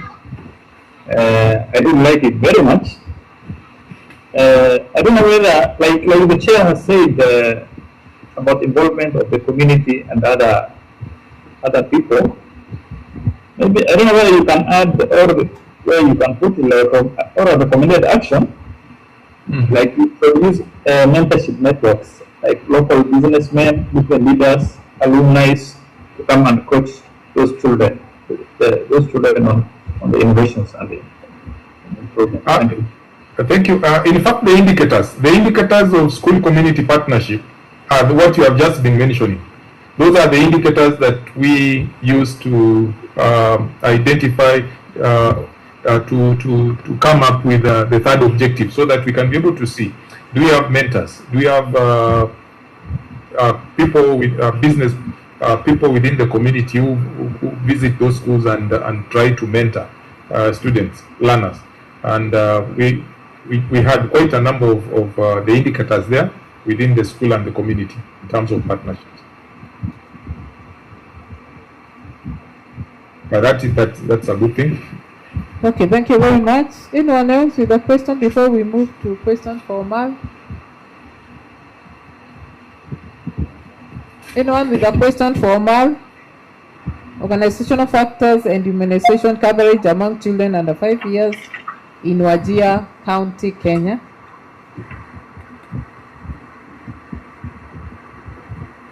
Omar, you can say you are ready for the questions, isn't it? Yes. So anyone with a question for Omar? Thank you for your good presentation, Omar. I have a question for you. Now, you're looking at organizational factors, and in your presentation, you talked about you relied on information given by the caregivers about immunization. And looking at organizational factors, I believe these children get immunization from some health facilities, and that's why you're looking at the organizational factors. Yes. So at what point then were you getting information from the caregivers? No, sorry, maybe that's a printing error. We are interviewing actually the healthcare workers who are giving services to these children. Oh, not the caregivers, because not the caregivers. Sorry, talk about caregivers, because I thought if you're looking at organizational factors and immunization coverage, you're looking at the record of these children. Yes. And that's why you're able to know now which factors are influencing the immunization coverage among the children under 5 years in Wajir. Yeah, not the caregivers, the health workers, the healthcare workers, sorry. Oh, the healthcare workers, okay, maybe you didn't see it, right.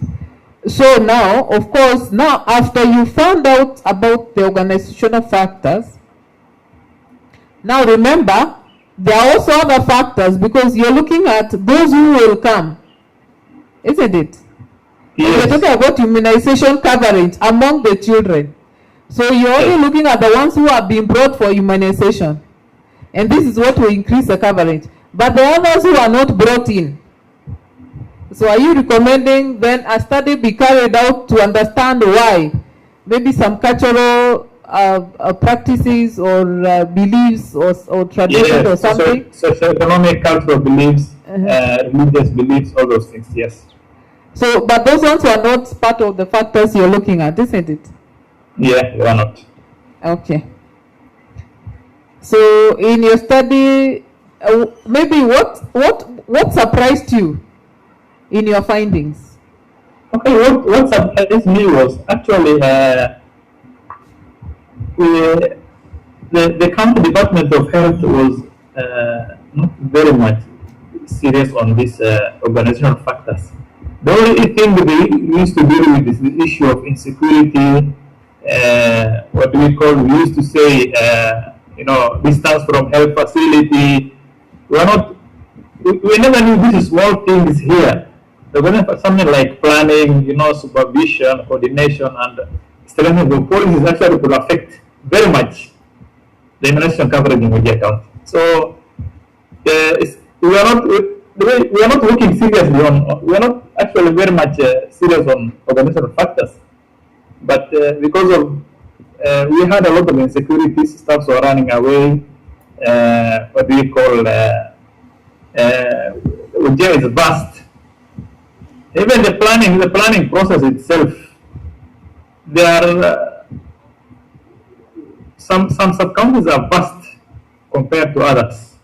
So even the initial planning and the construction, infrastructure of health facilities was not planned very well because in sub-county, one sub-county, if you go to one sub-county, you can find 2 health facilities almost like 10 kilometers apart or even less. But if you go to other sub-counties, you can find between one facility and the other is almost 40 kilometers. So the initial planning was actually the problem that we had never noticed.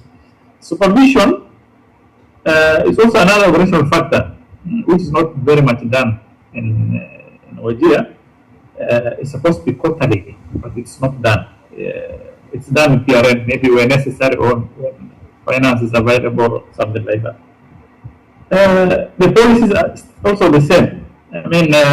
Maybe some facilities are using the old policies that they used to retain children because there was shortage of a vaccine. Like, for example, a BCG, if it gives like 50 children, then a child comes and then the child is being told what we do. Maybe we cannot take this because of you, so let us bring more children and we wait. Then the child becomes a list of children and it goes away. So those are the small things that we are not looking at, but now they are coming out very broad. That's what we need to do with. Okay, thank you. Then I believe those are some of the areas of further research you can recommend. Yes. And probably in those areas where the distance is a challenge, I don't know whether now you can recommend mobile clinics so that the mothers can get their children immunized. Because again, if a child is very small, maybe the parents are feeling that distance is too long for them to travel. But anyway, that's so. Anyone else with a question for Omar?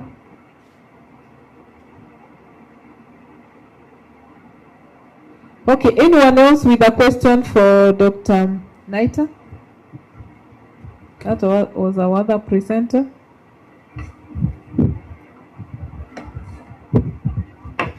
Anyone? Dr. Naita presented the paper on model of to reduce intestinal apolostatic infection among school-going children in Meru County, Kenya. Anyone with a question for them? Okay, if no other question, then I think we can usher in our final presenters for the day. We have Simiyu on the effect of risk assessment on the financial performance of deposit-taking circles in Kenya. Are you there? Andren Simiyu? Yes, I'm there. Okay, get ready. Have your presentation on. Then we'll have James Muthe. So Andren Simiyu has the paper with Dr. Mary and Ali from Masinde Muliro, University of Science and Technology. Then after that, we'll have Beyond the Storm The Jonah Effect in Organizational Diagnosis and Decision Making by James Mudhe of Kenya Methodist University. Bwana Mudhe, are you present? I am present. Okay. Thank you. Thank you. So let's have those two, and then, so 15 minutes for each, and then we're likely to have another final one. So please take 15 minutes. So starting now, by 1:30, you'll be done, so that you can move on to the next. So over to you. Thank you. Thank you, Chairman, and my other scholars. My name is Adelaide Simiyu from Masimba Muliro University, a PhD student. I'm presenting a research on the effect of risk assessment on the financial performance of deposit taking circles in Kenya, the moderating role of management information systems.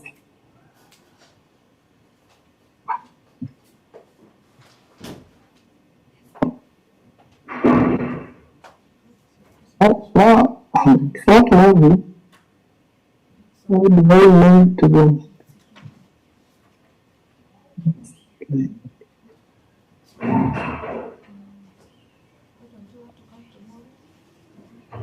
Deposit taking circles. Deposit taking circles in Kenya held 1.08 trillion in assets and are serving more than 5 million people, middle and low income members. Yet, operational costs remain volatile.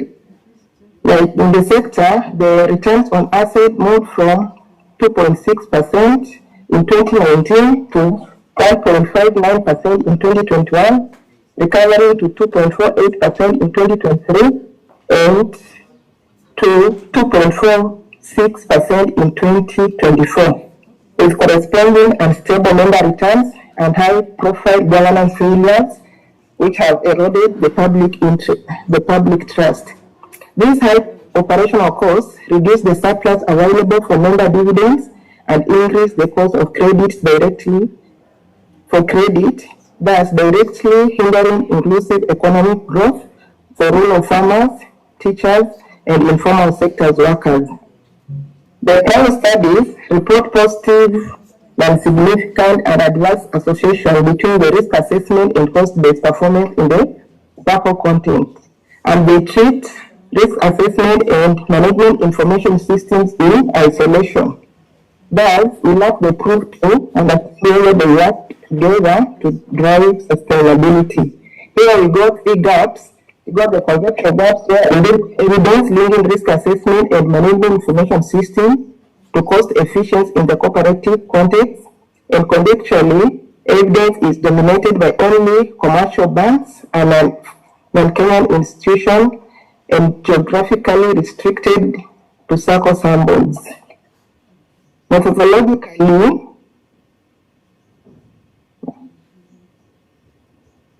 oh Jesus. And what the objective was to establish the moderating effect of management information systems on the relationship between risk assessment and financial performance, that is cost, operational costs of deposit taking circle in Kenya. And the core question was, does this integration of risk assessment and management information systems significantly reduce operational costs to drive institutional sustainability? Thus, the main message here is risk assessment is a powerful driver of cost efficiency, but its impact is significantly amplified when embedded within robust management information systems. The next thought we used the positivist philosophy and qualitative cross-sectional explanatory study.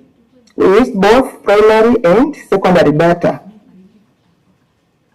The participants, the population was 176 personal licensed deposit taking circles in Kenya as of December 2024, and the sample using the one-man formula, we got 122 deposit taking circles, and we targeted staff from the internal audit, credit, departments, finance, and ICT function, where we got 366 respondents, thus having a successful response rate of 75%. The analysis we used descriptive and hands-on collaboration, where we used to summarize and establish association with operational cost performance. Also, hierarchical moderated multiple regression was used to test the direct effect of risk assessment and the contribution of management information systems and the risk assessment and management information interaction.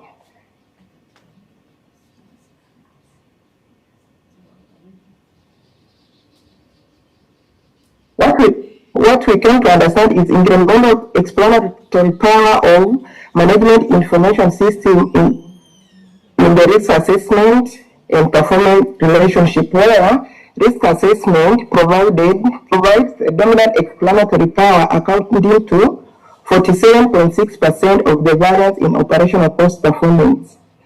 While when management information system was added, alone produces no change in explanatory power, whereby the R squared remained 47.6%, and the p-value was 0.878, which was insignificant.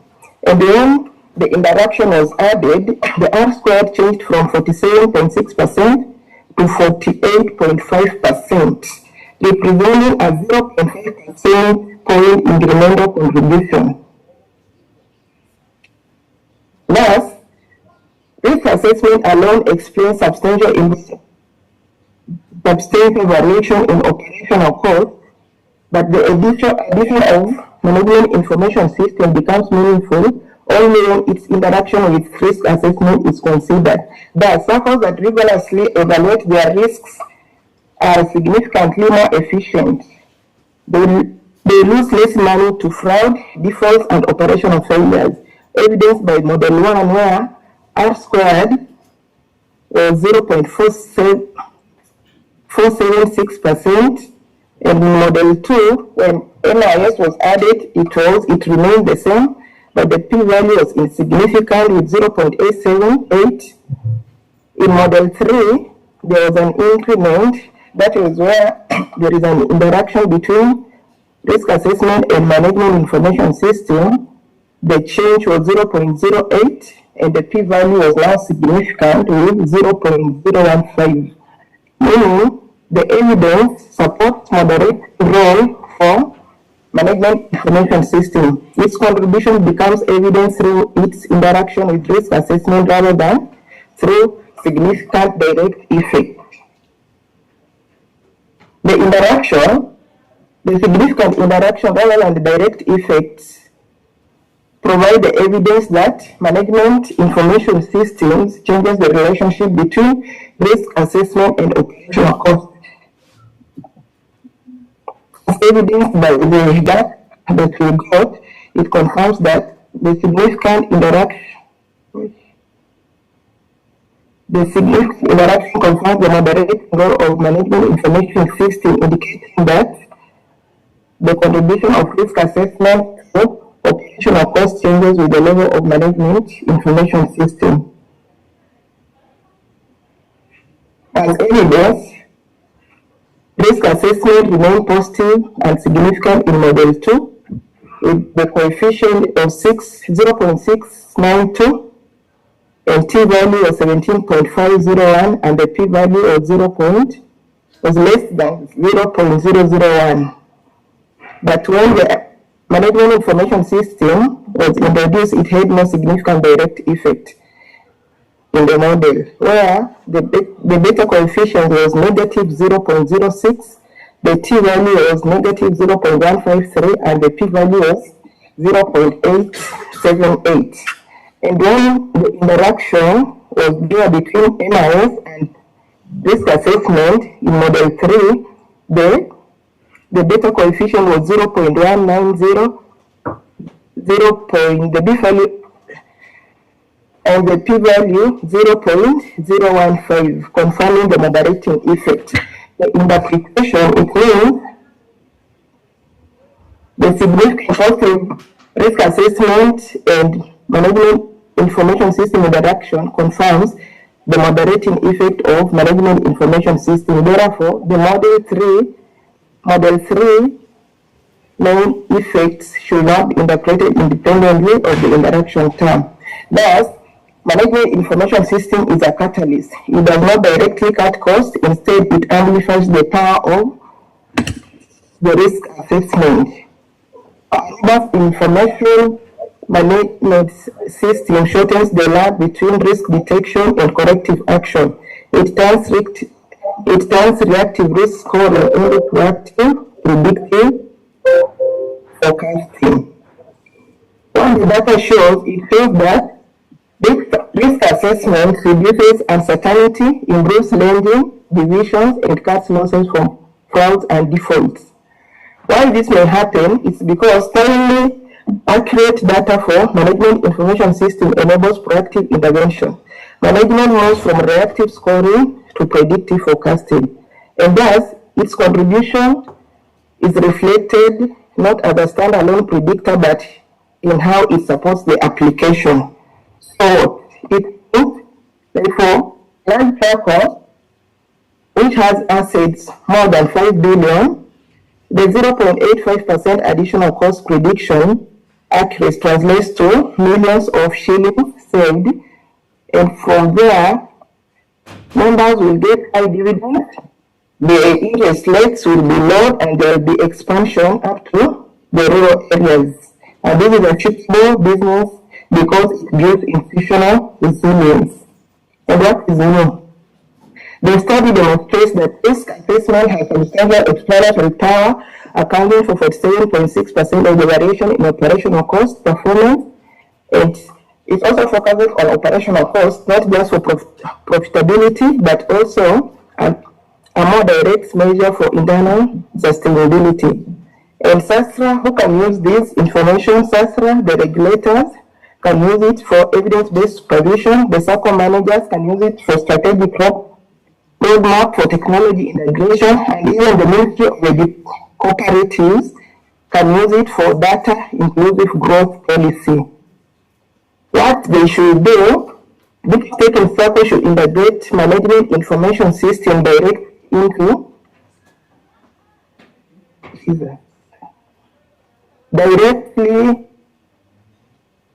risk assessment process rather than treating information system as a standalone technology function. Management should ensure that management information system provides timely and relevant information for risk identification, evaluation, and monitoring. Also, SASRA and the board and SACCO board should encourage alignment between risk management systems and management information system capabilities to strengthen evidence-based risk decision. The limitation, we use the cross-sectional design that which captures association, not long-term causality. We prioritize that immediately so that the sector-wide generalizability over a 5-year wait. But in future, we recommend for longitudinal studies, parallel or longitudinal studies to examine whether the risk assessment performance relationship and moderating role of management information system remains stable over time. Also, the limitation, self-reported data where we translated the primary data with secondary financial reports to meet. We used self-reported data, primary data, we translated it with secondary financial data for us to mitigate the bias.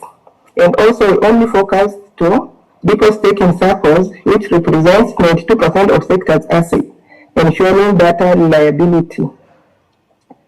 Thus, we need also to broaden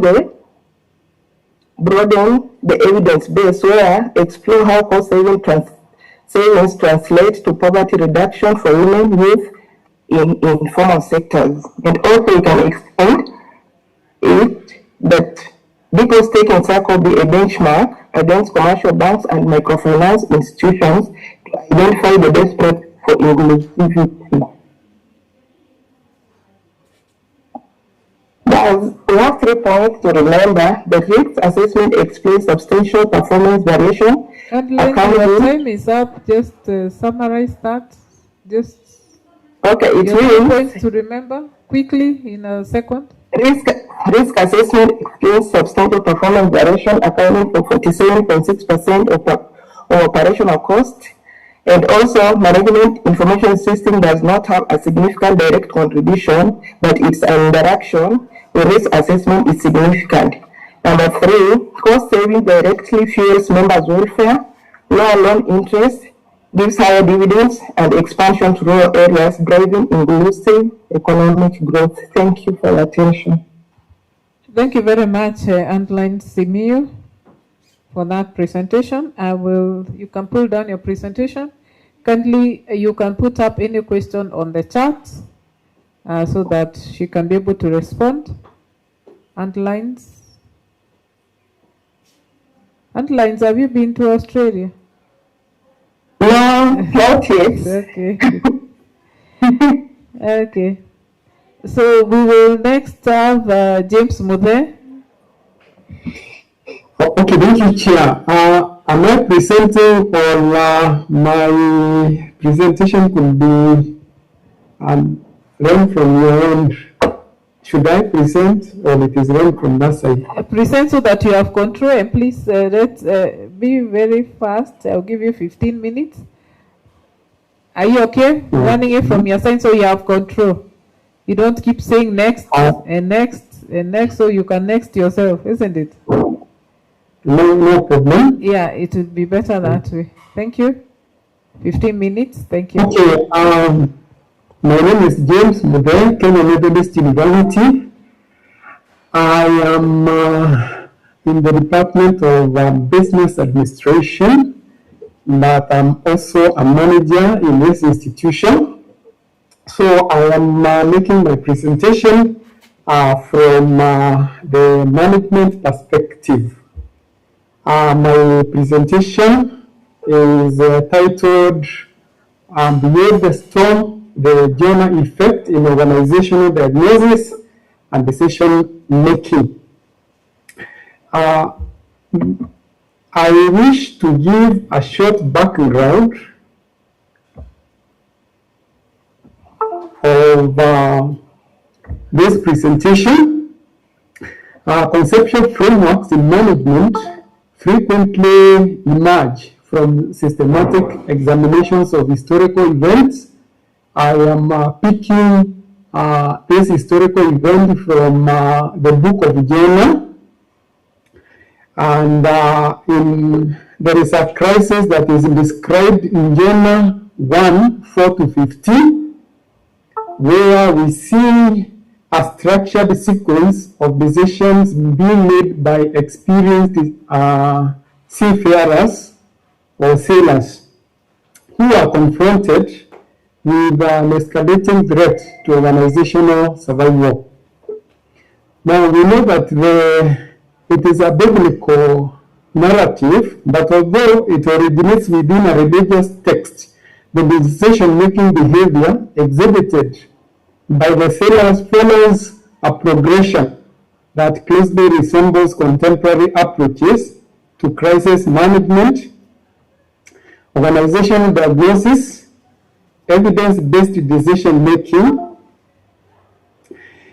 and we see a sequence which is beginning with the recognition of a threat. There is a violent storm which places both the vessel and its occupants in immediate danger, requiring rapid managerial intervention. Now, what do the sailors do? The sailors first implement familiar operational responses by reducing the ship's load through disposal of cargo. This initial action reflects an important characteristic of effective crisis management. Organizations typically respond fast with established operational procedures before considering more fundamental explanations for emerging problems. Immediate stabilization takes precedence over diagnosis. When there is a problem, you will want to immediately stabilize before you start diagnosing what the problem is. Now, when these operational interventions fail to restore stability, the decision-making process evolves. And rather than repeatedly apply the ineffective solutions, the sellers initiate an investigation intended to determine whether the crisis originates from an identifiable underlying cause. In the Bible, what is recorded, James, this investigation, James, yes, you can see. Okay, we are just on the first page, so I don't know whether you're giving the background without the slides or whether the background was, you're supposed to see the slides. Yeah, just without the slide, and then the slide is coming in the next 2 minutes. So you're just giving us the background. Yeah, the background. But remember, you also have only 15 minutes, so you move faster. Thank you. Yes. I know. I have timed myself. So, this investigation takes the form of casting lots, but from a contemporary management perspective, the method itself is not significant, but the purpose, the casting of lots, represents a transition from operational response to diagnostic inquiry. Now, Jonah is identified, and the sailors do not immediately implement the corrective action, but they try to verify by questioning Jonah regarding his identity, his actions, and so on and so forth. Eventually, the threat is removed and there is stabilization. So that is the background of this framework. So, what is the management problem here? And what is happening here is that we see an organization that is experiencing a recurring problem. Either it could be delays, or it could be failures, it could be conflicts, it could be performance disturbances within our contemporary organizations. And managers will often respond repeatedly to visible symptoms. That which you can be able to see, that is what the managers respond to. Now, and what is missing in this one is systematic. It is a systematic way to ask whether there is a concealed organization condition which is generating the pattern. And the Jenner effect provides this diagnosis. And here we pick that the storm itself may not be the real problem. What is the purpose of this presentation? The aim is to develop a conceptual framework for diagnosing concealed managerial artifacts that generate persistent organizational dysfunction. And the core question is, when an organizational storm persists despite conventional interventions, what should managers look for? And the main message is they should move beyond the storm. They diagnose the concealed condition that may be generating the storm. And the conceptual diagnosis is detailed, like what we have seen from Journal 1, 4 to 15, which is treated as a conceptual case of crisis decision making, where the seller's actions are reconstructed as a sequence of managerial reasoning, and the narrative is not used as a biological evidence, not at all. Its decision logic is abstracted for managerial analysis. We considered system thinking when we are looking at this analysis, organization diagnosis, evidence-based management, and organizational resilience for theoretical grounding. So what is the Jenner effect? The Jenner effect, we start by looking at the Jenner artifact itself, which is a concealed organizational element whose systemic influence is larger than its apparent operational contribution. It may not be contributing much to the organization, but it has a very large influence. And the influence is systemic, meaning that it keeps on recurring from time to time or time to time. This artifact may be a person, it could be a technology, it could be maybe governance, it could be a policy, it could be a process, or it could even be an assumption. When we make decisions, there are certain assumptions that we normally make. And if there is a certain assumption that you always make and your decisions do not go the way they are expected, then that one could as well be treated as a genre. Now, for human genre, we have things like raw ambiguity or informal authority, or we could be having decision bottlenecks. Where we have policy genres, we have outdated rules that constrain responsiveness. Where there is a process genre, we have accumulated steps, approvals, or workarounds. There is a technology genre where we have legacy of fragmented systems. There is governance genre, overlapping authority and clear decision rights. Cultural genre, assumptions that reproduce ineffective behavior, and other genres that you can come up with. The second you have this framework, then you can be able to determine what sort of a genre that you have in your organization. The objective is always the same. The analytical lenses may differ, but the objective is always the same. Discover this concealed organizational element that is causing trouble. There are two principles that are proposed by this framework. The first one is the genre principle, which states as follows: a persistent organizational disturbances frequently originate from concealed managerial artifacts. These artifacts are concealed, whose systemic influence is greater than their apparent operational contribution. That is a principle. The other principle that we are proposing is the pattern principle, where we have persistent organization patterns, and the reasons deserve greater diagnostic attention than isolated events because recurring patterns may indicate concealed systemic influences. A single event may be noise. A recurring pattern is a reason to investigate. Now, then we come to the general diagnostic framework, which we are proposing, and there are 6 steps. The iterative. The first step is the recognition of a crisis.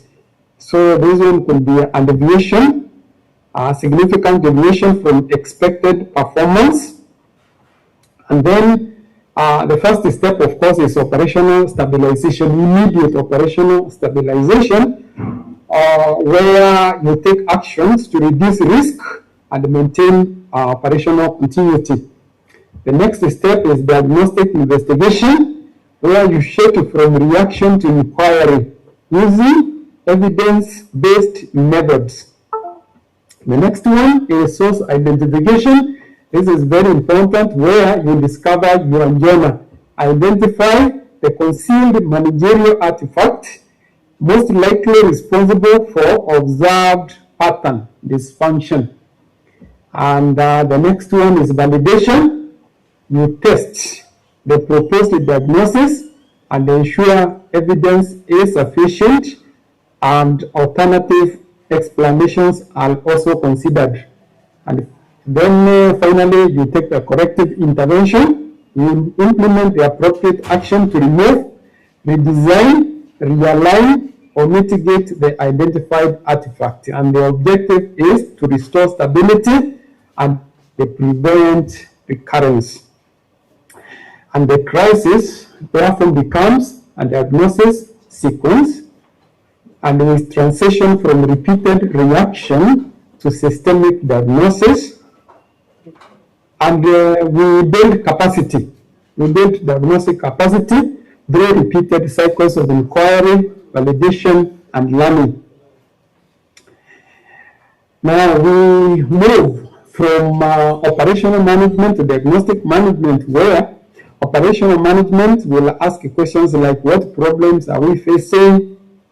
How do we contain the problem? What corrective action should we implement? For diagnostic management, we are interested in answering the question, why does this problem keep recurring? And what concealed condition may be sustaining the pattern? And what evidence will validate the diagnosis? The goal is not to find someone to blame, but it is to restore organizational alignment. Now, what are the contributions? If we had adequate time, we could have shown exactly the characteristics of Jonah, but what are the contributions, boundaries, and the next steps of this presentation?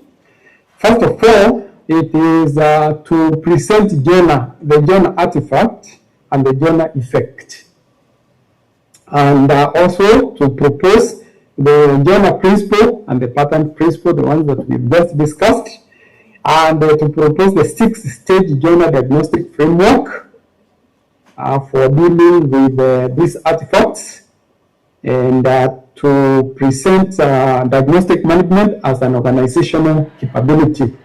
What are the boundaries? This is a conceptual framework. It is not an empirical validation. It is a framework at the moment. And we need to know that it is not every problem that has a single concealed source. A problem might be having many sources. So not every problem originates from Jonah. And diagnosis should be evidence-based and avoid scapegoating. What is the next step here? Is empirically to test and refine the framework across organizational settings. So you can see the Jonah person is here. Yeah, the strategy, they are trying to carry this load, operations, finance, everybody is carrying the load. Jonah is really not carrying anything, he is not carrying, but is making the load heavier, yeah, for everyone. Yeah, that is the image that the Jonah effect brings to our mind. What is the take-home message? When organizational storms persist, despite conventional solutions, do not only manage the storm, you need to diagnose what may be generating it. Number one, you look for the patterns. Number two, you identify concealed influences. Number three, you build diagnostic capability so that you are able to identify them when they recur later. Thank you for listening to me. That is my presentation. Something. Thank you very much, James, for your presentation. Allow us to do, so you can put on your comment on the chat for James. You will be able to respond to the comments. Allow us to do one more, then we can now take up the comments and respond to them.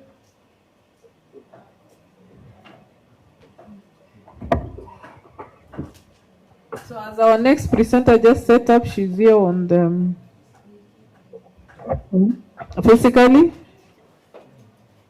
Kindly. Anyone with a question? As we have a presenter set up, should be here. Any question for James? Anyone with a question?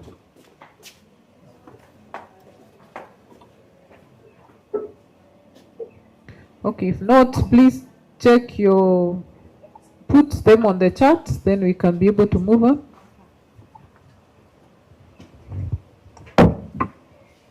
We'll have Kamira Mohammed make a presentation on spatial distribution and temporal expansion of Prosperous. Okay, go on. Okay. Thank you, Chair, and good evening, everyone. My name is Kamila Mohamed Abkanu. I pursue Master of Science in Agriculture and Rural Development and have specialized in animal production. I also work with the County Government of Isiolo Livestock Department. What motivated me to undertake this study is that there is a high encroachment of Prosopis juliflora in Isiolo County, and they are encroaching the rangelands. And as we know, the communities in Isiolo are pastoralists. They all depend on livestock for their livelihood. And this Prosopis is encroaching the range that the animals depend on for feed. So I wanted to understand how are they spatially distributed and temporarily expanding over the years, and how are they affecting pasture availability and livestock productivity in Garmara ward, a specific ward in Isiolo County which has high inversion. And this study was guided by Dr. Moria Mugambi and Dr. Dominic Maringa. Invasive species, they are major drivers of ecological degradation and biodiversity loss because they are competing with the native plant species. The invasive species, they are species that come to our rangeland, that they were introduced into our rangeland with a good intention, of course, but they ended up overtaking the rangeland and competing with our native plant species for nutrients and other resources. So as they are taking up the rangeland, they are affecting the productivity of our rangeland because our animals depend on these grasses and the native shrubs for feed. Now with this inversion, the animals are not getting feed and our biodiversity is being affected. So, and there is the evidence linking the spatial distribution, the spatial expansion and pasture availability is limited. That's why I found I found the reason to undertake this study. The main objective is to assess the spatial distribution and temporal expansion of Prosopis juliflora and its implication on pasture availability and livestock productivity in Garmara ward in Isiolo. And the key question, I had focused on areas between 2019 to 2025 because I was using a satellite imagery called Sentinel-2, which was developed in 2017, and the only data that were available was from 2019. And then I wanted to understand how the rangeland has been changing from 2019 to 2025. And as the Prosopis juliflora is expanding, what other land resources are being affected? And what do these changes on the rangeland and the vegetation productivity imply on pasture availability and livestock productivity? The methodological approach for this study was, I used Sentinel-2 imagery, as I've earlier mentioned. It's one of the imageries within the Google Earth Engine. Google Earth Engine basically is the store of images. It's just like a library of images with several images across the world. But I focused on Sentinel-2 because it has high resolution of 10 meters. And it was developed in 2017, as I've mentioned. That's why the data that was available was from 2019. So I was looking at 2019 with the epochs of 3 years, 2019, 2022, 2025. I used random forest classification to generate seasonal land use land cover changes, and 6 classes were identified from my maps. That's rangeland, forest crops, water bodies built up, and the Prosopis juliflora. Then the classified output was exported to the QGIS for quantification. We're able to know what in the old rangeland, what area belongs to rangeland, the forest, the cropland, Prosopis, so that we can be able to see the expansion of Prosopis in the area. Then MODIS-driven NDVI and the integrated land use land cover were used for the proxy of vegetation, productivity, and pasture availability. Now that from the land use land cover analysis, we are seeing the extent of Prosopis expansion. So for us to identify how grasses have been affected or the range has been affected, we are using the NDVI. All the vegetation within the rangeland, they have a specific NDVI. By looking at their NDVI, we're able to know what is being displaced by Prosopis expansion. The impact pathway is basically the Sentinel-2 imagery assessments from 2019, 2022, and 2025, then random forest for classification and generation of the land use land cover change, and then we quantify Prosopis expansion and the rangeland change as Prosopis is expanding. Then I integrated the land use land cover and NDVI analysis for pasture availability and livestock productivity. So the analysis, it distinguished between the loss of the grazing area, the changes in the vegetation productivity, and implication on livestock productivity. From my land use land cover analysis, prosopis has been increasing with 249% in the dry season. In 2019 to 2022, there was an increase of 92.4%. And in 2022 to 2025, there was an increase of 81.4%. And overall, in dry season, there was an increase of 249% of prosopis. In wet season, prosopis overall increased with 213.4%, with an increase of 50.5% in 2019 to 2022 and 108.3% in 2022 to 2025. As prosopis was expanding, rangeland was contracting, and in dry season, the rangeland contracted with 1.25%, and between 2019 to 2022, it contracted with 0.52%, and in 2022 to 2025, it contracted by 0.73%. For the wet season, overall loss of the rangeland was 10.18%, and in 2019 to 2022, it has decreased by 4.5%, and between 2022 to 2025, it has decreased by 5.94% from the spatial analysis. So how rangeland has been changing, the inversion versus the rangeland.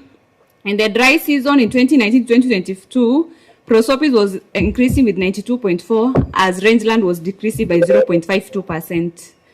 And in 2022 to 2025, prosopis was expanding by 81.4%, as rangeland was decreasing by 0.73%.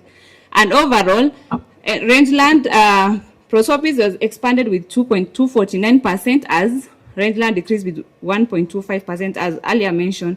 So the wet season acceleration of prosopis juliflora was 108% between 2022 to 2025, and the same year is when rangeland was decreased with 5.9%. So these partial changes, it has indicated the progressive pressure on the land resource available for grazing. So next we looked at how now the changes in this rangeland has affected pasture availability.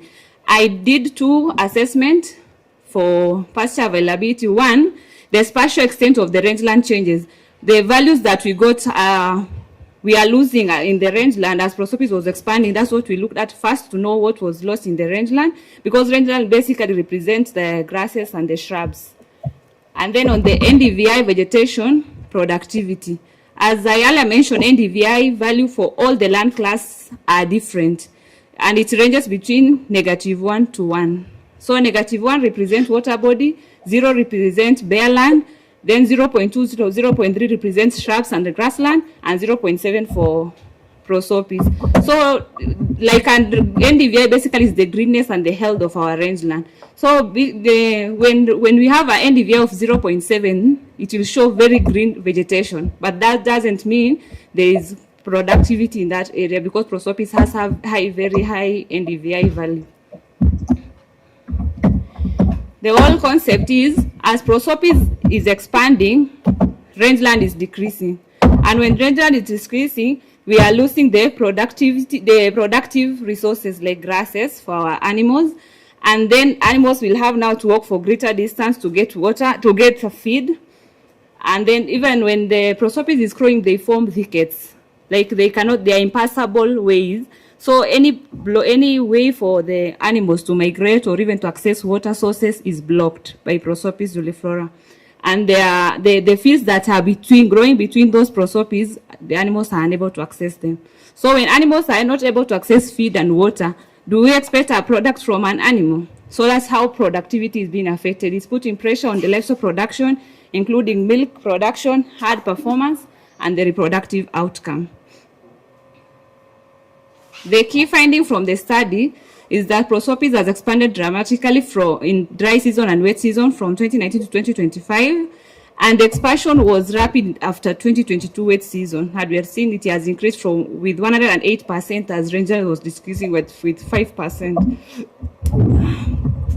Then integration on the land use, land cover change, and the NDVI provided evidence of declining pasture. Then the ecological change have direct implication for livestock productivity, because pastoral production depends on the rangeland. So the productive grazing resources were depleted with the expansion. In conclusion, Prosopis juliflora is rapidly transforming pastoral landscape in Garmara ward, and the result shows that an inversion rangeland change pathway in which substantial Prosopis expansion coincides with declining grazing resources and vegetation productivity. So integrated management for Prosopis control and targeted rangeland restoration and continued geospatial monitoring, so that we can be able to access the inversion funds and put interventions that are able to control these inversions. Then protecting and restoring productive grazing resource is essential for sustaining livestock productivity and pastoral livelihood in Kenyan ASAL. Thank you.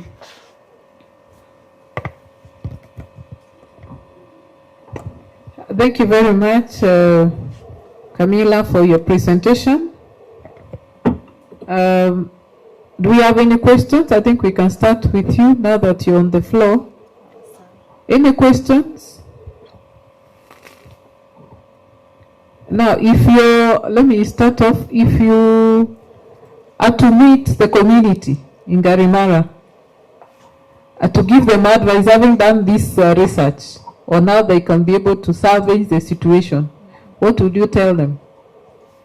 Actually, the presentation I've done is just a section of a bigger study. The community were involved in this research because at the first stage they did community surveys, key informant interview, and the FGDs. So the information we got from them first was the first-hand information on how the community are experiencing these challenges, and what they have done, what interventions has been there, how has it worked, and what has not worked. Now, from the findings from research, we are going to sit with the community, because some of these things, like the GIS information, they are not aware. Even the invasive fonts, they are not aware. They just know the Prosopis is invading their rangeland, but they don't know in specific areas with the inversions are occurring. From their analysis, we will be able to inform them these are the areas where inversions are occurring. Is it a migration route for them? Because pastoralists, they move with the animals from one place to another. They'll be able to manage those areas so that they control this inversion as they take care of their animals. So far, have you managed to kind of contain or get a solution that probably seems to be working? Yes, there are some interventions that are put in place, but we are not targeting specific area where they're invaded, because random, like an NGO comes with an intervention, they have resources to do something, but they don't know where this problem actually is. And even all the pastoral households, they are not experiencing the problem or the inversion the same way. Like maybe I'm a nomadic pastoralist. You are an agro-pastoralist. When you're agro-pastoralist, the inversion will affect the land that you're using for your agriculture. At the same time, it's affecting the land that you're using for your grazing. So the intervention will be based on now what community wants with this information. Because initially they are not informed, and if an intervention comes, they want to support with pasture. They'll just clear that area, they plant the pasture. And then that is not a long-term solution, because what happens if that pasture depletes, because pasture will not stay there for long. All the grasses, they have their timeline for them to remain nutritious. Once they have it, it will be invaded again, because the inversion is taking over our land. You can see it has been increased with 100 plus in a year. So they will be able to do evidence-based intervention. Now that they have this information, they'll be able to know which area is invaded, what intervention can we put in this place, which is highly invaded, because invasion is not uniform across the landscape. So it will inform them on the approach they can use to put up the interventions. Thank you. Anyone else with a question? Yes. Just if I'm the rapporteur, I just want to do, because it's a very interesting area. Maybe you need to tell us whether you've done some benchmarks or you did some piloting on this study? Piloting? Yes. Yeah. Did you do any piloting? Piloting of what? Just a benchmark to see whether it's only in Isiolo area which is invaded by these invasives, or did you check other areas? Because I know of some studies which have been done by especially the Kenya Wildlife Service, where they have also this kind of invasions for the animals in the park, not in the rangelands. So I don't know whether you were able to do the same. No, we never. Because you can also do sectional study. You can do some cross-sectional study where you also look at other areas where researchers, like for example, those ones in Kenya Wildlife Service, they did for invasive plants that are also invading where the animals are kept. And these are now the wild animals, not the domesticated animals. So I thought probably we can do some cross-checking. Yeah, And it can help also in recommending and doing recommendations of the same. Yeah, I'm recommending even in Isiolo County, I targeted a specific ward. It is in Garmara ward, but the inversion is happening across the county, especially in some 2 wards within the county. So I'm planning maybe we can scale up with resources. You know, all these things require resources. But even the study in this Garmara ward, it's representation of the ASAL county, because all the ASAL counties, we are depending on the rangeland. The rangeland are used by the animals. So it can be applied across, but there are some maybe differences that may arise within different areas. This is something we can scale up with enough resources. Thank you. Anyone else with a question? For Camilla, before we go to somebody else? Anyone? Okay, let's appreciate her as she takes her seat and move on to... Now, any question for James Modern?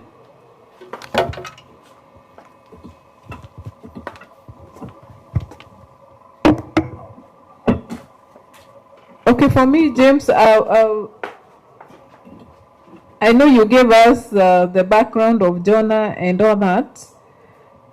What probably motivated you to think about beyond the storm, the Jonah effect in organizational diagnosis and decision making?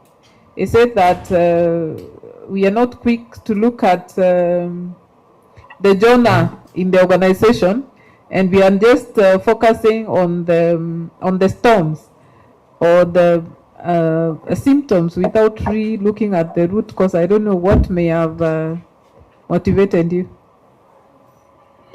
Okay, thank you, Chair. Am I audible?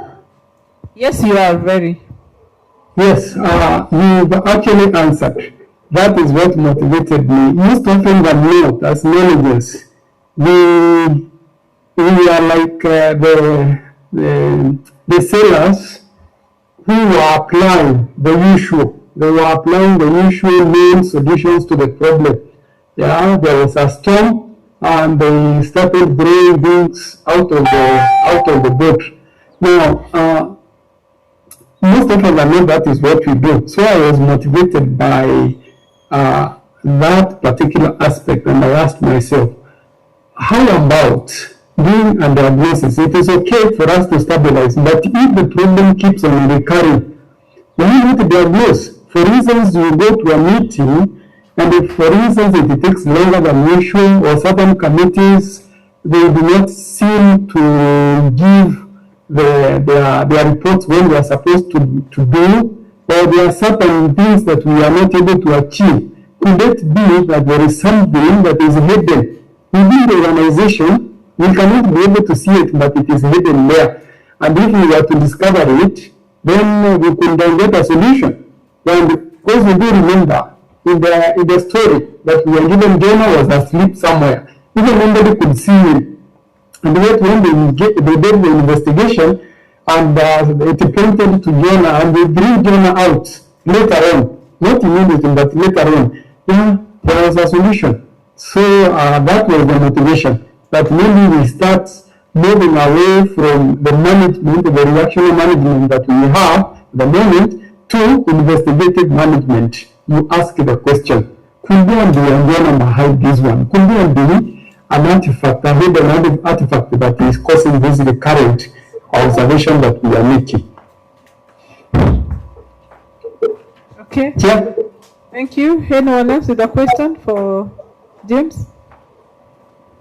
Can I maybe just ask one question? Yes. Just about which theories did you apply with, Mr. James?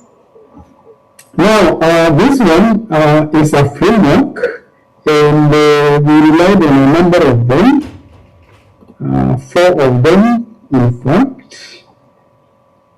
The theoretical guiding was on the systems thinking, the systems theory, then organizational diagnosis, evidence-based management, and organizational resilience.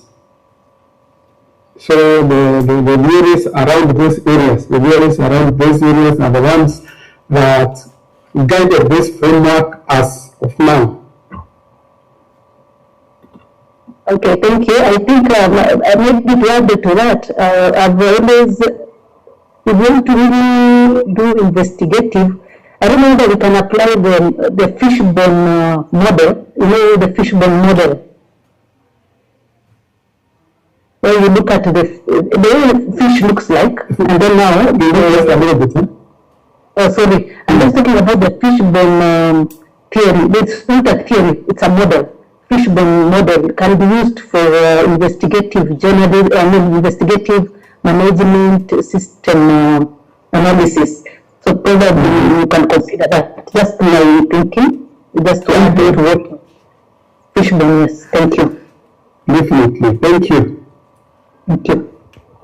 I have taken note of fishbone. I'll definitely look at it and see if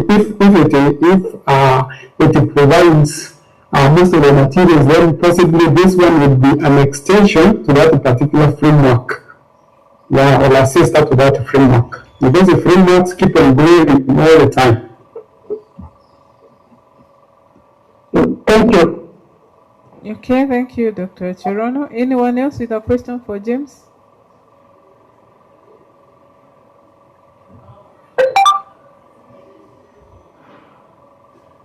Anyone, you can just go on if you have a question.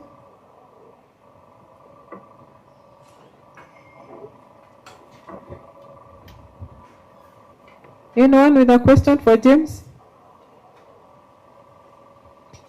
Okay, my final comment is that James, as you continue, probably you can also maybe look at the leadership, because I believe not all organizations are affected that have the same scenario. Maybe the leadership style that are in different organizations can also influence, or can be an intervening, or yes, can be the donor. So, or because again, we say an organization is as good as the leader. And remember, when an organization is doing very well, we actually place that CEO. And when it goes down, it begins to go down, then we actually, even if there are other factors, we say it is a leader. So again, I don't know how you'll be able to bring in, maybe the leadership styles may be what could be affecting that. Just a thought that you can put into it. Because I believe not all organizations are in that scenario of Jonah. Maybe some are out and they're able to get the root cause of the issues even before they even become maybe making the boat to almost sink, like the team there, people almost sinking until they go to know the Jonah. So yeah, it's just a thought. Thank you. Thank you, Chair. Yeah, the leadership style, I consider that one too. In as much as we talked about the woman donor, or the person as a person, but not the entire leader, but the leadership style might actually be a donor, an element within that particular leader that is causing the leader not actually to achieve the objective. Correct. Yeah, I definitely look at that. Yeah, so the styles could be what makes one organization maybe thrive better than the other. So thank you. If there's no other question for James, then I think we'll go to the final. Andrind Simiyu on the effect of risk management on the financial performance of deposit-taking circles in Kenya. Those who have any question or comment, I don't know if there's anything that has been put on the chat, Dr. Vivian? Not yet, nothing so far. I am checking, nothing. Okay. So I I'm looking for the presenters. I can't find it. I don't know whether they are on the call.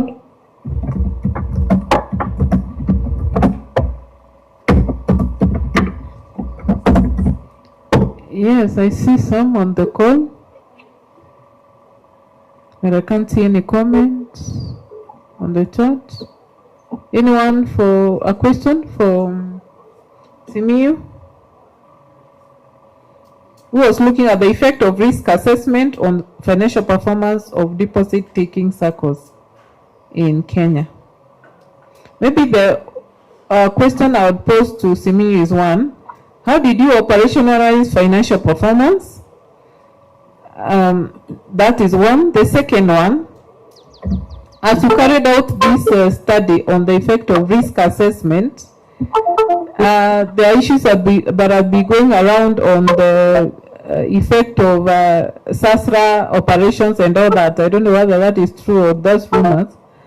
I don't know whether that was a risk to this, and if it may have affected some of the financial performance of some of the deposit-taking circles in Kenya, or if there's anything that you are able to gather as you're carrying out this study. Over to you, Simi. Okay, thank you, Chairman.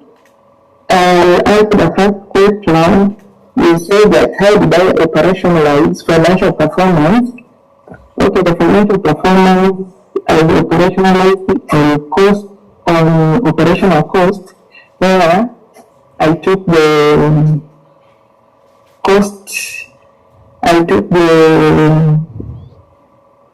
income ratio as my cost indicators for financial performance.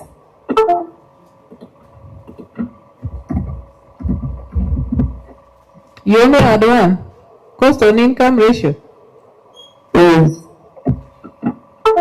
Now, well, my understanding on financial performance, now, these circles, they are members, isn't it? Yes. The members have interests.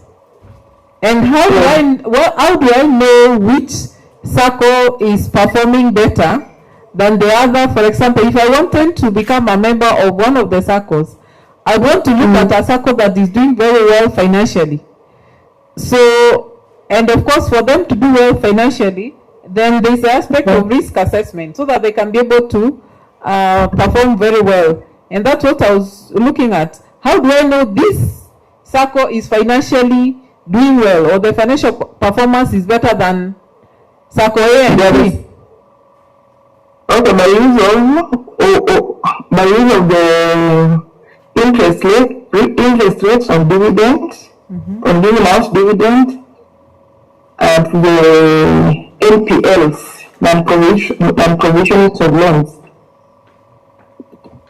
So was that one of your parameters on financial performance, or you only had one? Okay, it was a wide scope of where I operationalize financial performance using the liquidity, premium costs, the operational costs, and the non-performing loans for default. But now I narrowed down and assessed this operational cost alone using the costs and income ratio. Okay. So then on the issue of the operations of them being affiliated to SASRA, did it have any effect, or that was not your concern? Okay, thank you for that question, but I think I didn't go that way. Okay, thank you. So anyone else with a question for Simiyu?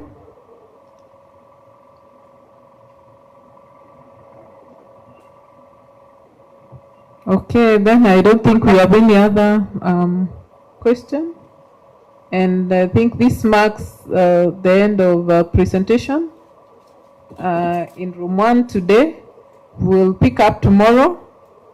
So let's check out, let's be there to learn and be able to also engage with the presenters.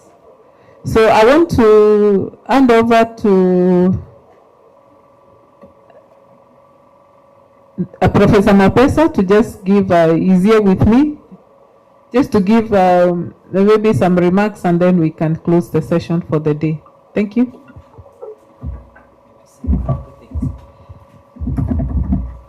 Good evening.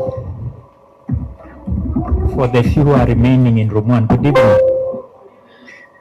Good evening. All right, I think we've done well. Now we have come to the end of our sessions and we need to brace ourselves for tomorrow.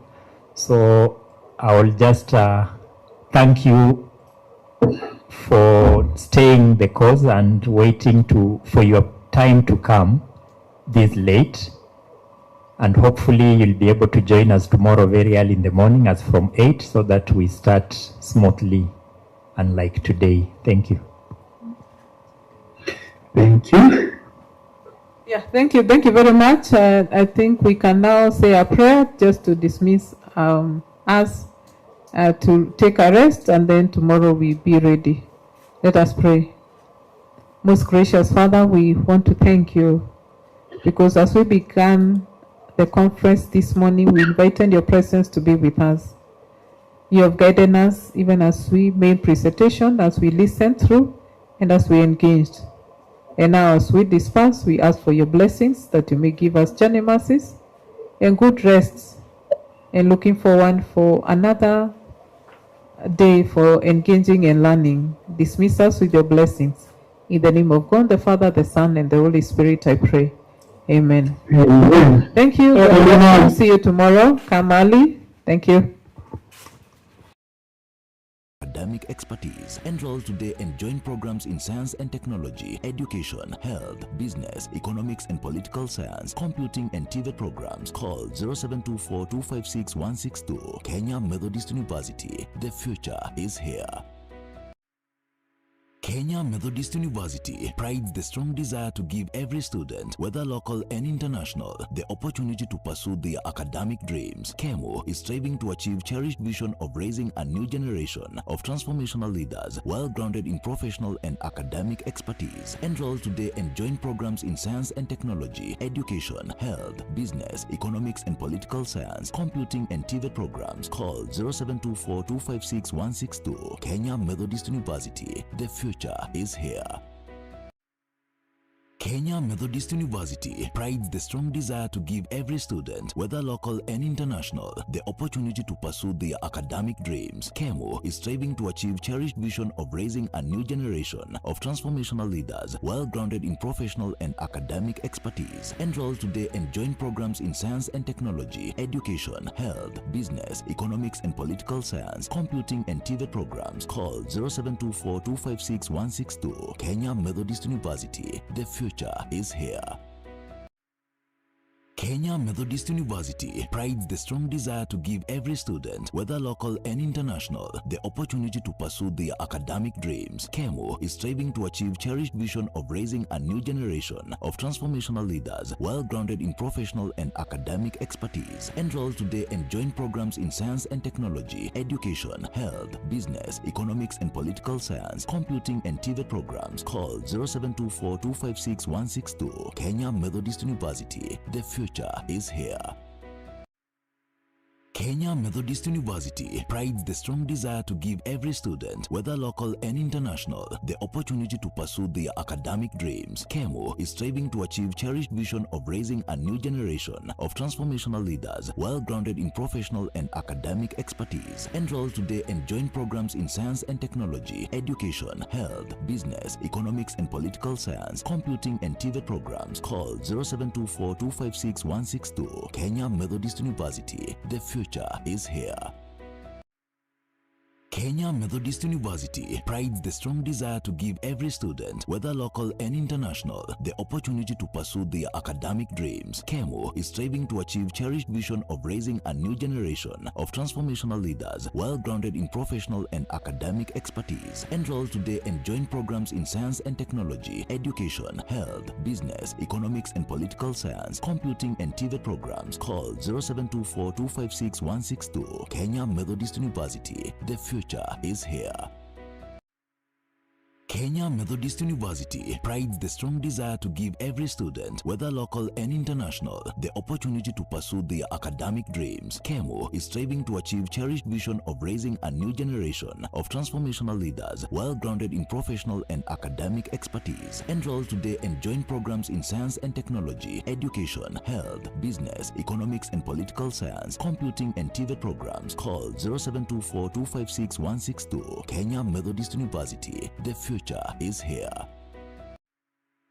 Kenya Methodist University prides the strong desire to give every student, whether local and international, the opportunity to pursue their academic dreams. KEMU is striving to achieve cherished vision of raising a new generation of transformational leaders, well grounded in professional and academic expertise. Enroll today and join programs in science and technology, education, health, business, economics and political science, computing and TVET programs. Call 0724-256-162. Kenya Methodist University.